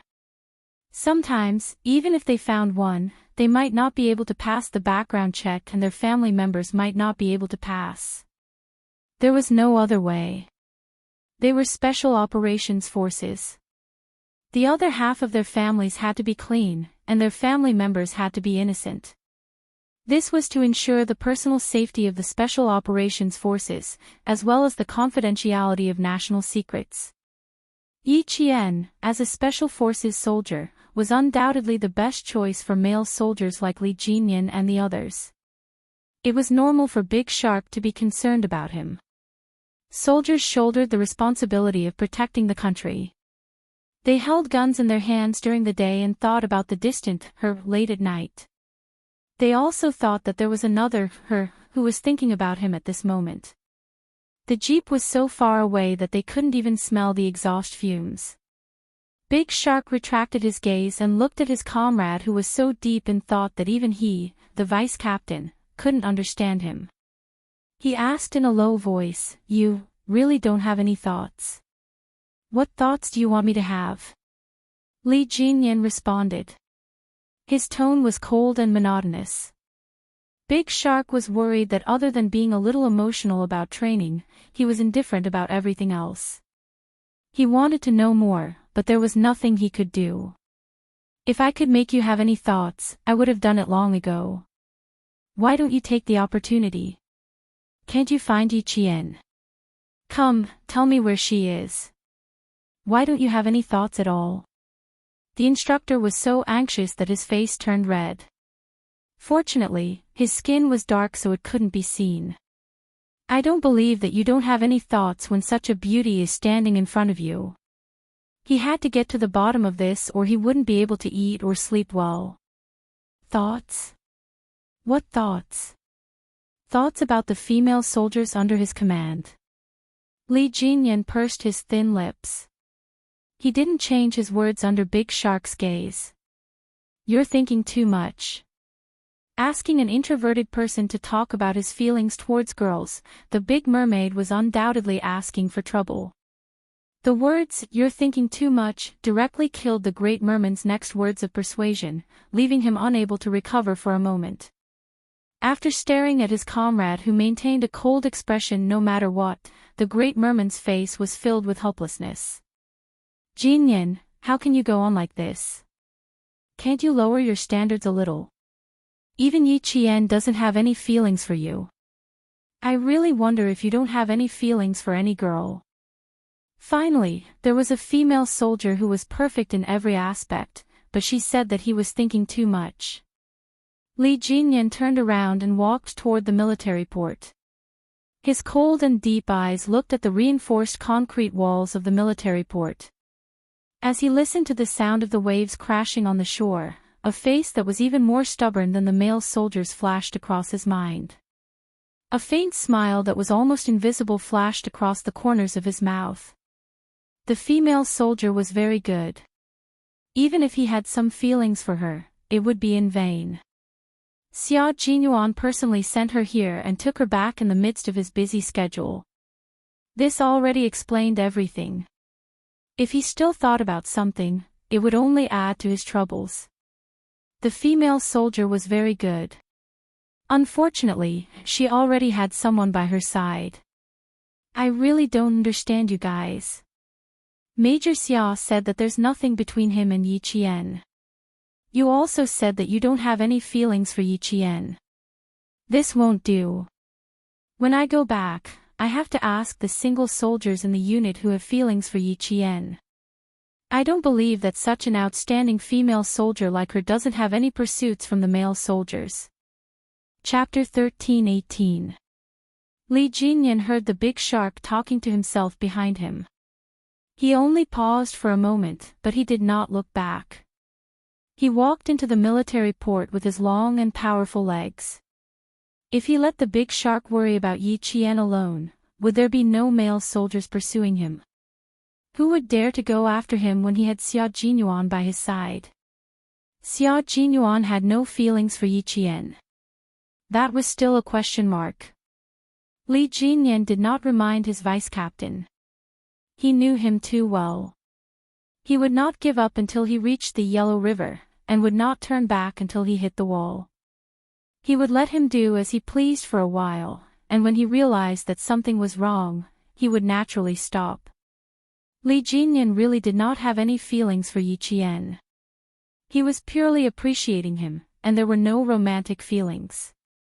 An outstanding female soldier was eye-catching, but how could he fall in love with her just because she was outstanding? The big shark did not think too much. He just wanted to solve his comrade's marriage. As the saying goes, too much concern leads to confusion. The gate of the military port slowly closed behind him. Li Jinyan, who was dressed in a navy training uniform, walked under a tall coconut tree. He seemed to have thought of something and turned around. His gaze fell on the big shark's injured mouth. How did the wound on your mouth come about? Li Jinyan vaguely felt that this wound might have something to do with xuanhuan. When you return to the port, spar with Major Xia for a while. He will beat you up in 15 minutes. The wound on the corner of his mouth turned green and red. The big shark touched it gently and gasped. I have to get a hot egg from the cookhouse. I didn't feel much pain just now, but now that you mention it, it hurts a little. Sure enough, it had something to do with xuanhuan. As for the reason, Li Jinyan did not want to ask. Yi Jian was brought here by xuanhuan. If the Great Mermaid wanted to matchmake Yi Jian, she would definitely ask xuanhuan about Yi Jian's situation first. But the consequence of asking about Yi Jian's situation was to be beaten up. They had not fought for a few years, but xuanhuan was still the same as before. He was ruthless and ruthless, but he could not find fault with him. Li Jinyan pursed his thin lips and finally patted his comrade's shoulder. Be careful during the competition in mid-October. You guys. I don't understand. The Great Mermaid seemed to have understood something. She shook her head and walked towards the canteen step by step. She wanted to fight for Demon Kingly, but the other party didn't need it. Since that was the case, it would depend on fate. But he could also tell that Major Xia definitely treated Yi Qian differently. As for why it was different, he didn't get any answers even after asking for a long time. Pressing the corner of his mouth, the big merman sighed. What am I worrying about? The Demon King was right. They had to be careful during the competition. Major Xia's soldiers would only be more ruthless, but not the most ruthless. When it was close to noon, the navy that had just returned from their training had already gathered. The sound of the chant drifted out of the military port with the sea breeze. Sitting in the car, Yi Qian looked up at the distant sea. More than 50 days of frogman training had ended just like that. Are you a little reluctant to part with it? Xuanhuan, who had been holding her hand the moment they got into the car, had been restraining himself. He resisted the urge to pull his little fox into his arms. Looking at the sunburn on the back of her neck, he didn't dare to hold her hand too tightly. He was afraid that he would lose control and hurt her. The car turned a corner, and a mountain blocked Yi Qian's view of the sea. Retracting his gaze, Yi Qian smiled faintly and gently held his hand. I've lived here for more than 50 days. I'm a little reluctant to part with it. Chapter 13:19. They took good care of me. Knowing that I was late, they specially took time out to train with me so that I could catch up with my comrades. Captain Xia, it was my fortune to have met them. They jumped into the sea together to feel the stillness of the water. They ran along the beach with weights on their backs. They swam together, and when they were almost drowned, their comrades pulled them up in time. They ran against the rising sun together, and then they lay on the beach together, exhausted, and let the water wash their bodies. They lived together for more than 50 days, leaving behind memories that were unforgettable for the rest of their lives. Yi Qian was used to being alone in his previous life. In this life, it was as if he was trying to make up for the regrets of his previous life. No matter where he was, he would always meet many people and experience many things. It would always add another precious scenery to his memories. He watched her talk about the training in detail. When she mentioned the water ghosts, her eyebrows were bright and beautiful. Her smile was as gentle as the sunlight falling on the leaves, full of vitality. Xuanhuan listened quietly. Watching her talk in high spirits, his elegant and handsome face had a warm smile. His little fox had grown up and changed a lot. In the past, her eyebrows were cold and unapproachable, like an injured little beast that no longer trusted anyone. When he talked to her, there was no other color in her dark eyes other than vigilance. When he first met her, she was so small but so bold. She was also full of thorns, and did not trust anyone.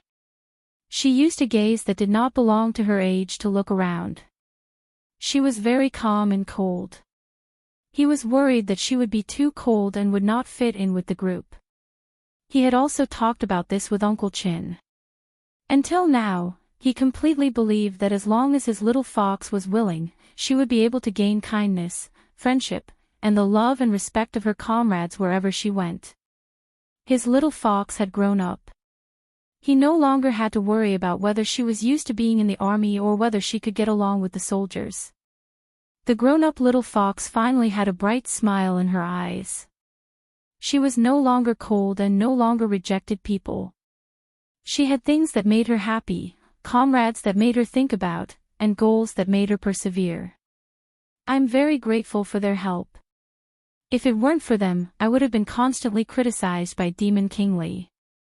With such a group of comrades by my side, no matter how hard or tiring it is, I will still be filled with joy. Although Yi Qian's eyes shone brightly as he spoke, his voice was like a musical note under the sun, full of vitality. His girl knew how to be grateful and valued friendship. She was a great girl, wasn't she?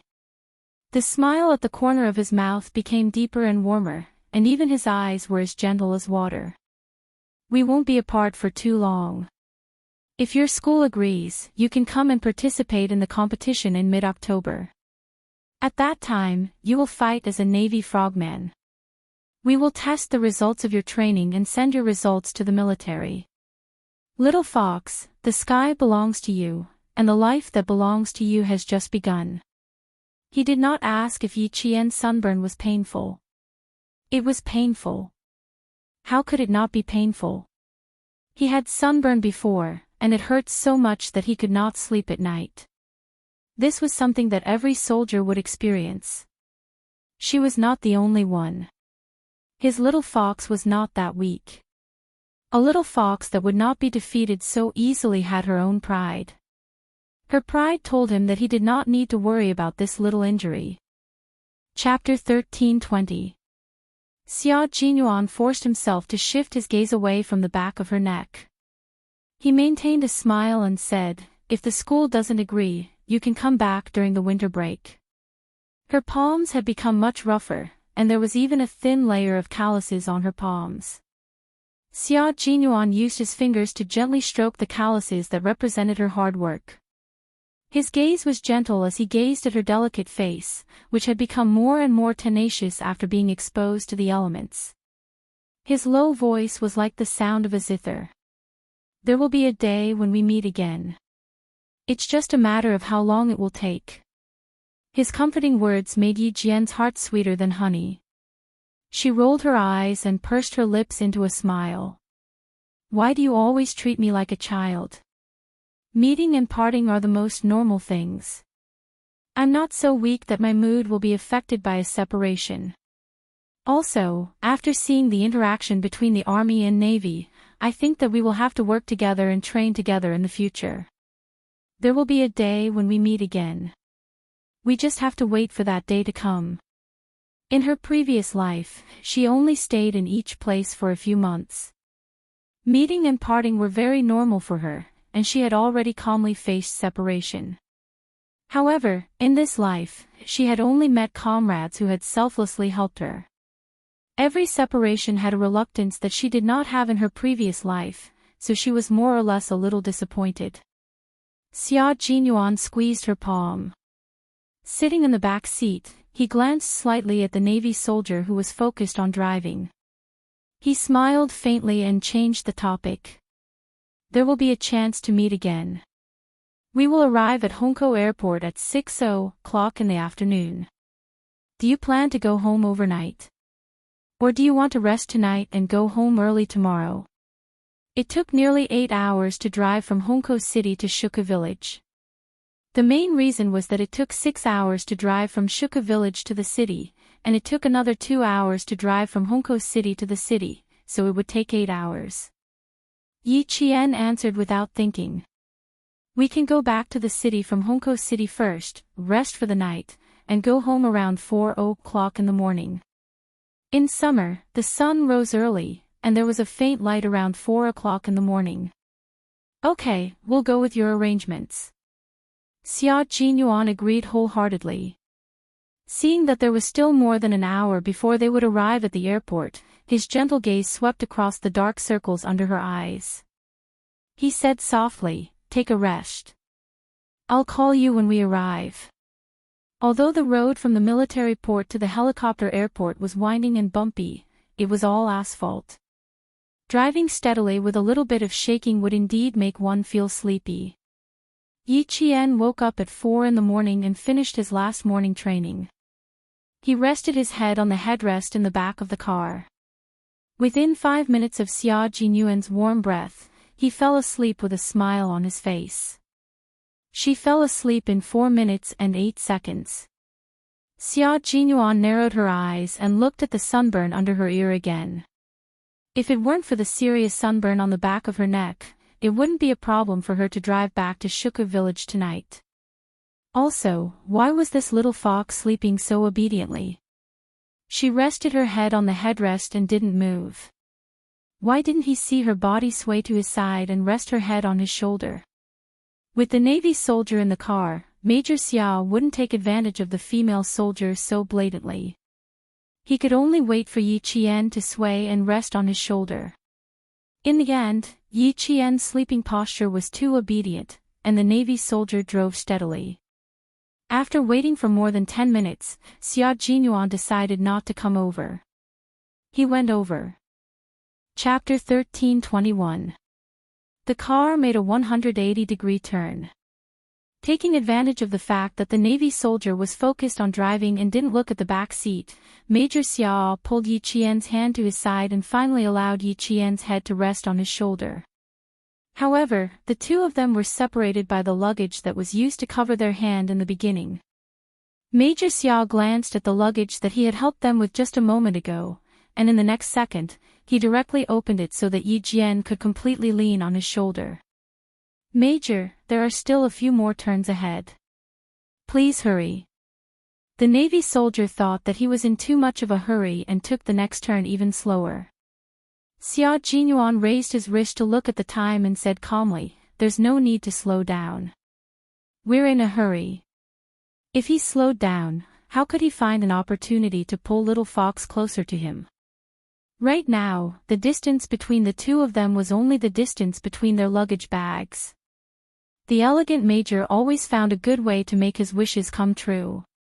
The military port was getting further and further away from Yi Qian. Gradually, she couldn't even see the sea anymore. After more than 50 days of frogman training, Yi Qian, who had just returned, embarked on a new journey. She walked towards her goal with determination. They arrived at the heliport at 1:37. Xia Jinyuan was reluctant to wake up Yi Qian, who was sleeping soundly. He paused for a moment before lowering his head and saying softly, "Little Fox, we're here. Sleep after we get on the helicopter." After calling out to Yi Qian, she opened her eyes. There was no trace of confusion or drowsiness in her eyes. She was shocked to find that she had fallen asleep leaning on Xia Jinyuan's shoulder. She immediately sat up straight and looked at the driver's seat. "Silly girl, what are you panicking for?" Xia Jinyuan saw her frightened expression and couldn't help but chuckle. "I'm too tired." "What's wrong with sleeping on a comrade's shoulder? Are you afraid of what others will say?" Yi Qian glared at him and said in a low voice, "Captain Xia, I always sleep in the same position. Don't think that you can hide your little movements from me. You're a major after all. If the soldiers see you, it'll look bad." Soldiers also valued their reputation. For example, Xia Jinyuan and his men had to pay attention to military prestige. "Would I be that careless?" Xia Jinyuan raised his eyebrows and smiled. There was a hint of naughtiness in his elegance. Not only did it not ruin his temperament, but it also added a kind of wanton flirtatiousness that could make a woman's heart flutter. You have to be fast and natural when doing this kind of thing. Yi Qian was speechless at his behavior. Just as she was about to open the car door and get out, she heard him say with a smile, "I've already restrained myself. Otherwise, I would have hugged you in my arms." She pushed the door open and got out of the car.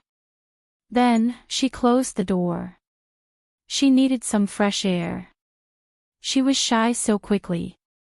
Xuanhuan got out of the car elegantly with his luggage in hand. His thin lips were still curled upwards. When they boarded the military helicopter, Yi Qian held onto the cabin door with both hands. She looked back one last time. Her brows revealed the coldness of a soldier. She pursed her lips a little and left the area guarded by the wuxia navy with the sound of the propeller. At 6:00 in the evening, Yi Jian and Xuanhuan, who had changed into casual clothes, arrived at the downtown area of Hongkou City. Xuanhuan, who was dressed casually, carried their shared luggage and took Yi Jian directly to the parking lot of a shopping mall. The car that Hou Zi had prepared had been waiting for them for a long time. Xuanhuan took the car key and opened the door for Yi Qian. He smiled at Hou Zi's subordinate and said, "Thank you for your hard work. Go back and tell Brother Zi that I'll look for him when I come back." Chapter 13:22. Okay, young Master Xia. The person who delivered the car to Xuanhuan was Hou Zi's trusted assistant. He knew both Xia Yiwei and Xuanhuan, so he was very clear about Hou Zi's attitude towards the two siblings. He only turned and walked out of the parking lot after Xuanhuan drove away. They didn't stay in Hongkou City and even had dinner in the car. They drove all the way to Anyang City. When the car passed by No. 1 Middle School, Yi Qian looked at the bright red neon sign that read, Anyang City First Key High School, in the night and couldn't help but laugh. That year, I came to enroll alone. In the end, the vice principal of No. 1 Middle School told me that I could only attend No. 1 Middle School as an accompanying student. If I didn't agree, I wouldn't be able to attend high school. Thinking back to what happened 3 years ago, it seemed like yesterday. Thanks to her good memory, she could still remember everything that had happened that day. She even remembered the conversation with the vice principal. At that time, I was quite angry. I knew that Yi Zhifan might have done something behind my back. At that time, I thought that it was fine if I didn't attend this school. Even if I did, I was afraid that the college entrance examination would be difficult. I was angry, but I thought that since I still had a way out, I tore up the notice in front of the vice principal, took my luggage, and left the registration place. I felt so good that I wanted to laugh all the way and leave in a cool and unrestrained manner. Unfortunately, she wasn't arrogant. After tearing up the notice, she left under the shocked gazes of the parents and students. Xuanhuan, who was driving, didn't turn to look at her. He smiled faintly and said, "I came here to look for you, but the security guard said that you weren't there. I called to check and found that you were suspended from school. You came to No. 1 Middle School to look for me. Why didn't I know about it? You didn't mention it to me. It's all in the past. What's there to talk about?" Xuanhuan sneered. Seeing that she was looking at him with great interest, he continued, "When I rushed over, it happened to be the first snow in Anyang City. When the school guard heard that I was looking for you, he secretively told me that you weren't studying in No. 1 Middle School. For more details, you can ask around at the canteen in front.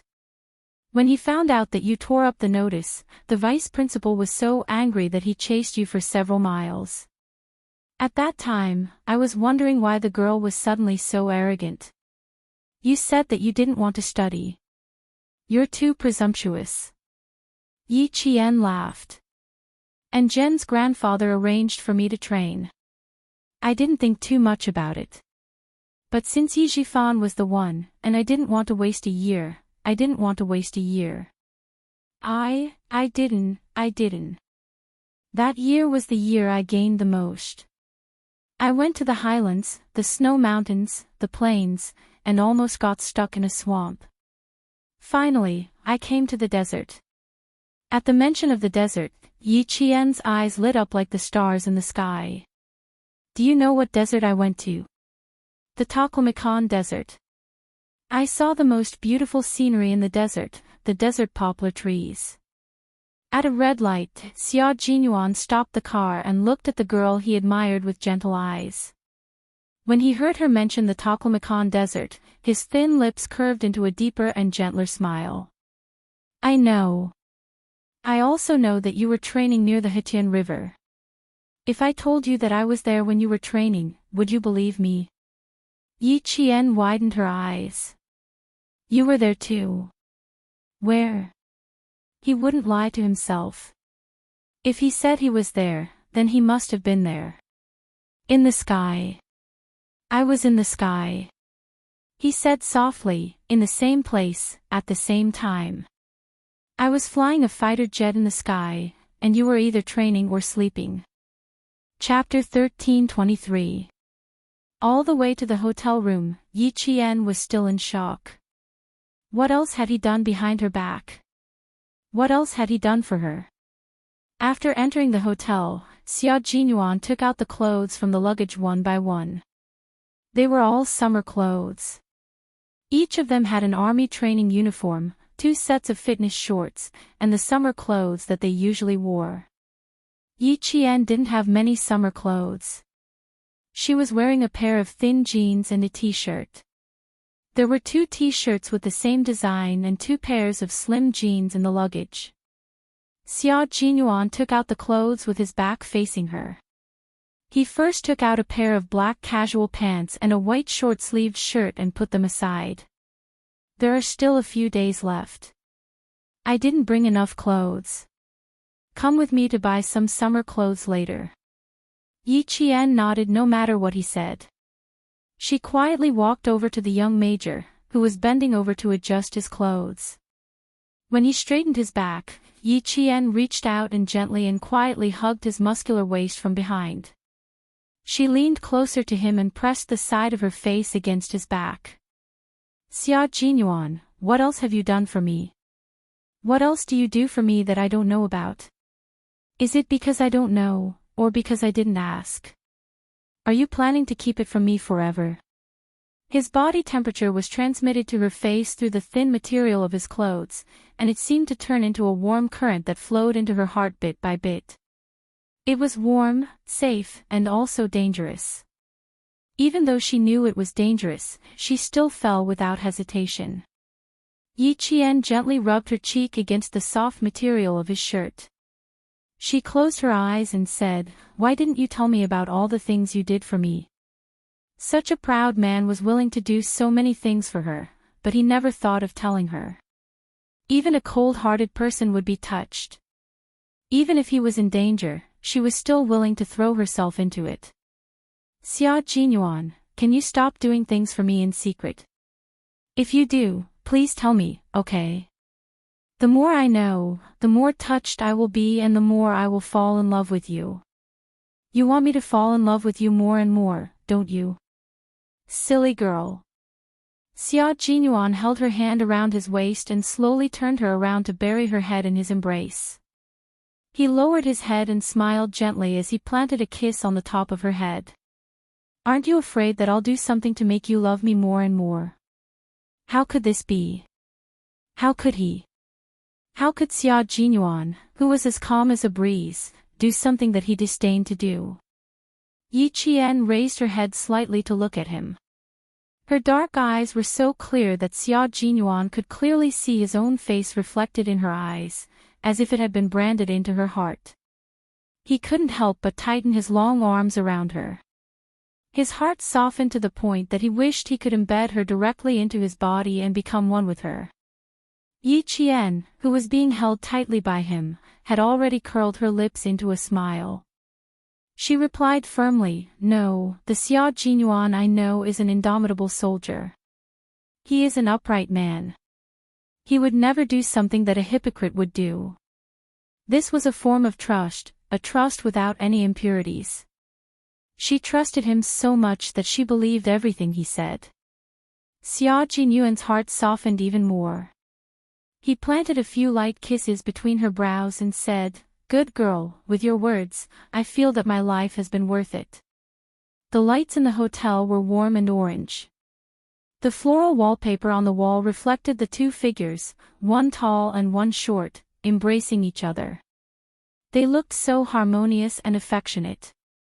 Chapter 13:24. I didn't do much. Sometimes, it's just a piece of cake. Silly girl, why do you always like it when I flatter you? Major Xia sighed. Although Little Fox was cunning, she was a complete blank piece of paper when it came to handling relationships between men and women. Just listen to what she said. Fortunately, the man she met was him, xuanhuan. If he had been a playful bastard, wouldn't this little rascal be so stubborn that she would never dare to go against him? Fortunately, the man you found was me. Fortunately, I made my move in advance. Otherwise, Uncle Jen and Uncle Chin would have to worry about whether you would be cheated by a bad man. Little Fox, remember what I said. It's natural for a man to be good to his woman. You can only be good to me if I'm good to you. Only then will you be good to our family in the future. I solved some problems for you because I didn't want you to be distracted. I wanted you to wholeheartedly follow in my footsteps and stand by my side as soon as possible. His voice was low and mellow. Together with the warm light, it was like a glass of mixed wine, full of temptation and mellow. I didn't want to tell you because it's something I want to do. Liking someone and loving someone isn't just a matter of words. You need to take action. Your childhood experience made you mature prematurely. You built a hard shell in your heart that sealed away all your emotions and made you distrust everyone around you. As for me, I want to pursue you. Of course, I have to find a way to enter your heart and enter your world. After he spoke, xuanhuan had no intention of stopping. He knew Yi Qian too well. If he didn't make it clear, she would continue to ask and remember it in her heart. He only hoped that she would happily complete her training every day and wholeheartedly walk the path of the military without any distractions or burdens. Yi Qian could already hear his words. Tears welled up in her eyes. She buried her entire face in his chest and felt this man's love for her. Xuanhuan, you've been so nice to me. Aren't you afraid that I'll go back on my word? His voice was a little muffled, but the corners of his mouth were raised high. Yi Qian knew that he was so happy that he felt like he was soaking in a jar of honey. Even his voice was full of sweetness. Xuanhuan, who was hugging her tightly, suddenly laughed and said calmly, "I will do something that moves you every day, and you will love me more and more. You should be worried that I will turn against you one day." The girl was about to cry. She could bleed and sweat during training, but when she returned to normal life, he couldn't bear to see her cry at all. "The girl I love, I only wish for your sky to be free and carefree, to enjoy the sweetness of love. How can you cry? My good girl, you should be smiling like a blooming flower." Xuanhuan lowered his head and gently rested his chin on Yi Qian's head. With a gentle gaze, he deliberately raised his voice and teased, "Sigh, I didn't think what I did was amazing, but after hearing what you said, I feel like my image has improved. Also, I can tell that my little fox wants me to love her a little more and dote on her a little more. Don't worry, I'll use my actions to tell you that I will love you a lot more and dote on you a lot more." Major Xia had the elegance and nobility that Yi Qian liked, but at the same time, he also had Yi Qian's helplessness and a heart that would tease her from time to time. Chapter 13:25. Originally, she was so touched that her eyes were sore and she wanted to cry. At this moment, she only wanted to pinch the muscles on his waist. Her hands happened to be around his waist, so Yi Qian did not hesitate to pinch the muscles on his waist. "If you go back on your words one day, I'll carry a gun and carry a cannon on my back. I'll go to heaven and earth to find you." "That's scary." The young major laughed out loud. "Then I'll have to be more careful." With my little fox's instincts, I'm afraid a sniper bullet would be enough to kill me. That's too scary. I'd better be honest and stay by your side. I'll stay by your side. How about that? He was still laughing at the beginning, but when he lowered his voice at the end, Yi Qian was caught off guard and blushed. Can't we talk properly? I'm going to take a shower. Hurry up and go back to your room. Even though Yi Qian had a strong heart, he couldn't help but sniff at those sweet words. Xuanhuan laughed even louder. He quickly lowered his head and kissed her lightly on the lips. I'll leave my luggage with you. Let's go out to the night market in 5 minutes, okay? After training for so long, it's time for you to relax.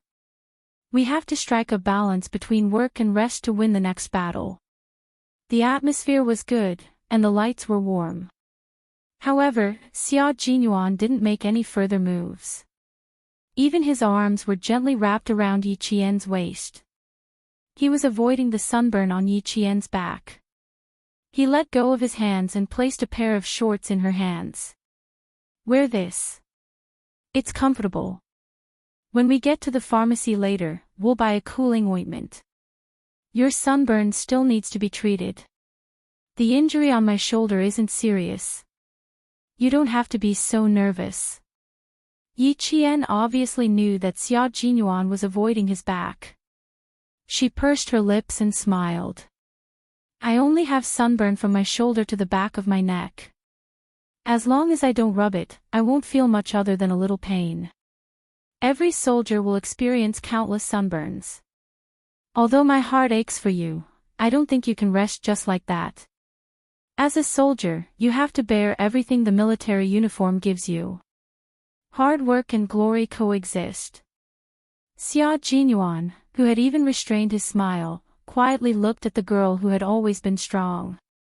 He said in a low and gentle voice, training hard is just for the sake of fighting in the future. Little fox, I'm sorry that you're injured.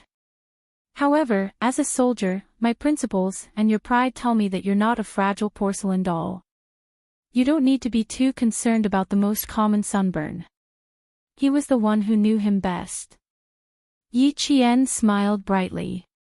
I like the considerate Captain Xia. Wrong, you should say that I love the considerate Captain Xia. My intuition tells me that if I keep you here, I'll have to listen to something that makes me blush again. Xuanhuan, turn around. Let's go. Yi Qian's sixth sense was telling him to hurry up and chase this elegant yet dangerous major out of the room. Otherwise, he'd have to listen to sweet nothings again. After taking the clothes, Xuanhuan turned around and left with a smile on his face. His little fox was shy again. The door closed. Although Xuanhuan had left, his warm scent still lingered in the air. Yi Qian stood there for a while with a cotton short-sleeved shirt in her hand.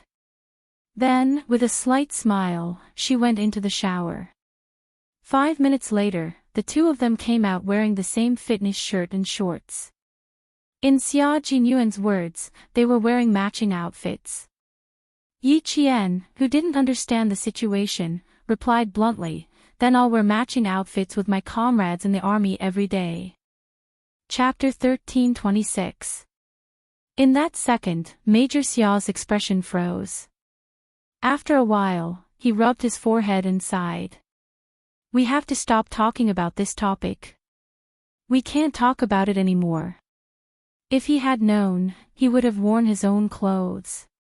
When Yi Qian took the initiative to hold his arm, Major Xia took his girlfriend to the busiest night market in Anyang City. The city in summer was even busier at night than during the day. The night market in the center of Anyang City had just begun. Wearing the army's uniform, the two held hands and went shopping for the first time since they started dating. The two of them weren't very interested in eating. They wore the army's uniform all year round and used the uniform issued by the army. Therefore, the two of them only needed to hold hands and walk among the crowd. They listened to all kinds of sounds and enjoyed the rare time they had together.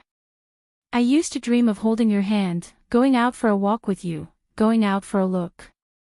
From holding hands to interlocking fingers, xuanhuan, who had a lazy look on his handsome face, turned to look at Yi Jian, who also had a relaxed look on her face.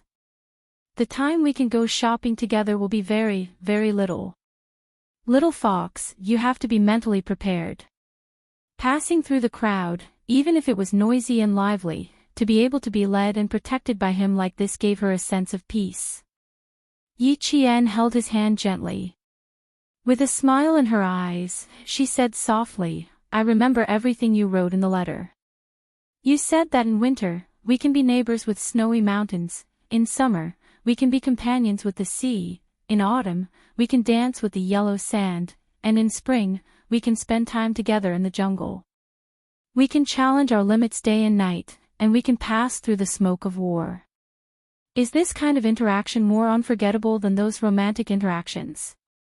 Captain Xia, I can answer you now.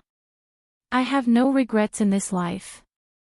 Love in the smoke of war, you and I can be together in life and death.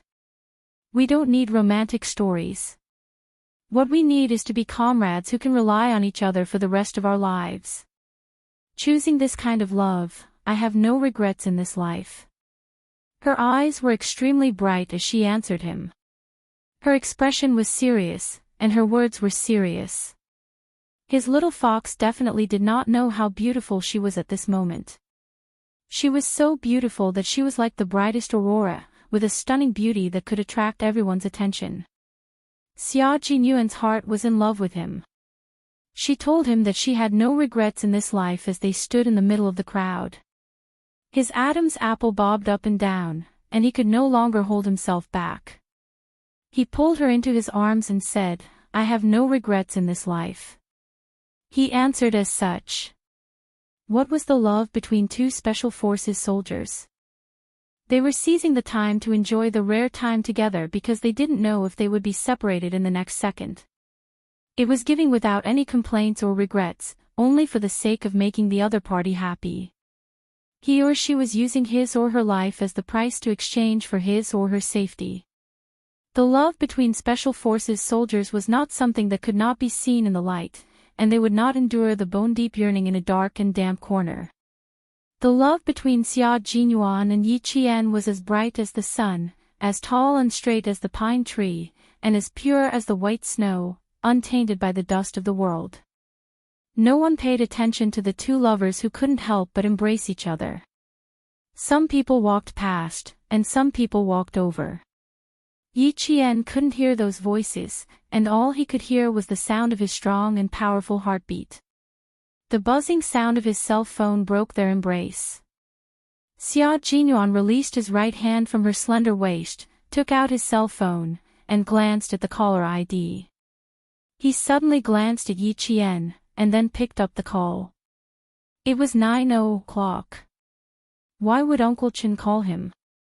Chapter 13:27. Uncle Jen's condition isn't very good. Yi Qian, we need to go back now. It was such a hot season, but the cold suddenly came out of nowhere and rushed into her body, making her shiver violently. It was too cold, too cold. It was so cold that her mind was still blank and her teeth were chattering. She wanted to say something, but no words came out. The moment Yi Qian's vision blurred, Xia Jinyuan held her hand tightly with his warm and strong hand. Seeing the color on her face fade, the major felt a stab in his heart. He held her trembling hand tightly and said calmly, Let's go back to the hotel now, pack up, and go back to town. His warm and strong hand supported her like a pillar. Yi Qian pursed her pale lips and said, Go back to the hotel immediately. Her voice was very stiff, and she didn't even feel like she was talking. She grabbed his warm hand and took a deep breath. I'm afraid Uncle Jen's condition isn't very good. Uncle Chen and the others never contacted me about family matters. This time, they contacted me through you. It seems that Uncle Chen has already asked around in the military. Captain Xia, I want to go home. I want to go home immediately. After all, Yi Qian was a special forces soldier who had undergone special training. Although her voice was still a little stiff, her mind was clear. I'm afraid the problem is very serious. Captain Xia, thank you for your hard work tonight. Xuanhuan was relieved that she could calm down immediately. He held her hand and strode towards the hotel. His low voice was calm and steady, which made Yi Qian feel at ease. Uncle Chen's voice is not bad. Don't let your imagination run wild before you see him. How could she not let her imagination run wild? After her rebirth, the person who supported her and gave her confidence was the old man with gray hair and wise eyes. When she cried, the old man told her that the road ahead was long and crying was also a way to walk. When she felt helpless, the old man told her that the road ahead was long and she needed to know how to pick it up. When she was filled with hatred, the old man told her that she still had a long way to go. She shouldn't let people who weren't worth it affect her. When she was harvesting, the old man told her that there was still a long way to go. She had to walk firmly toward her goal. When she felt wronged, the old man told her that there was still a long way to go and that she had to learn to protect herself. When she was angry, the old man told her that there was still a long way to go. She had to learn to endure and wait for the right time. It was because of this tolerant, magnanimous, and wise old man that she did not let her rebirth be buried by hatred. Instead, she walked a path that was more exciting than hatred. If it wasn't for Uncle Jen, Yi Qian could imagine that even if she was reborn, she wouldn't be able to join the military. She would probably only have one goal, which was to take down Yi Zhifan. She would grow up in hatred and become someone who only knew revenge and no longer cared about herself. Tears flowed down her cheeks unknowingly, drop by drop. In the end, her eyes became blurry. Xuanhuan didn't say too many comforting words. He just put a tissue in her hand and said softly, "It takes 6 hours to get to town from Anyang. I'll drive for 3 hours, and you'll drive for 3 hours. After you're done crying, take a nap." He started the car and adjusted the rearview mirror to make sure that when he looked up, he could see Yi Qian's personal situation clearly. His little fox was an introverted and calm person. Words of comfort would not have much effect on her because she knew in her heart that this was not the case. Chapter 13:28. She wouldn't cry even if she was hurt, so she decided to cry for a while. Once she did, she would feel better. Yi Qian understood that because she understood everything, she felt even sadder and sadder. In her previous life, when she returned to Shuka village at the age of 19, Uncle Jen was no longer there. Yi Qian didn't even make a sound as she cried. 2 streams of tears flowed from her eyes, down her cheeks, and down her beautiful chin. She held a white tissue in her hand and cried silently without moving. Xuanhuan, who was driving, felt his heart clench in pain. The car drove out of Anyang City and entered the entrance of the provincial highway. Without the neon lights, the car was plunged into darkness. Xuanhuan instinctively wanted to turn on the interior lights, but just as he raised his hand, he heard Yi Qian say hoarsely, "Don't turn on the lights. I'm fine. I'll be fine after crying." Yi Qian wiped her tears with a tissue. Her nose was red, and she lowered her head. Her thin shoulders were so sad that they seemed to have collapsed. Xuanhuan pursed his lips and said softly, "Birth, old age, sickness, and death are natural laws. No one can avoid them. Besides, the situation isn't very good right now. There's no other bad news. Get some sleep. We still need you to drive in 3 hours." This was the only way to let her sleep for a while. Only by sleeping could she have the energy to face everything. Yi Qian's nose was a little blocked from crying. She sniffed softly and showed a hint of weakness that she didn't usually have. She didn't want to talk, so she nodded gently. She leaned against the car door and closed her eyes. She didn't say a word. Even her sadness was silent. Xuanhuan couldn't bear to see her like this. He turned the steering wheel to the left, turned on the car's emergency lights, and parked by the side of the road. His handsome face tensed up as he pushed open the door and got out of the car. Yi Qian heard the noise and opened her eyes. She saw Xuanhuan walk around the front of the car.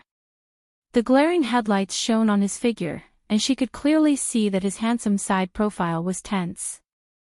Yi Qian couldn't help but sit up straight. She watched him walk to her side and open the car door. "What's wrong? Is it?" Before she could finish, he grabbed her hand and said in a low voice, "Get off, Yi Qian." Yi Qian, whose eyes were swollen from crying, got out of the car. Before she could steady herself, he grabbed her waist and pulled her into his embrace. "I want to kiss you right now. You can open your eyes and look at me, or you can close your eyes and feel me." "What?" Yi Qian, who was a little dizzy from crying, couldn't keep up with his rhythm. While he was distracted, the man's refreshing scent came crashing down on him. He didn't have time to think or guess why he suddenly did this. His lips were kissed. The night breeze was not as hot as it was during the day. It was cool and refreshing. Yi Qian, who was kissed by him until she could not breathe, clutched his t-shirt tightly. She stood on her tiptoes and endured his fierce kisses.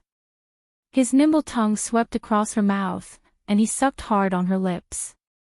Occasionally, he would curl his tongue around hers and steal her breath.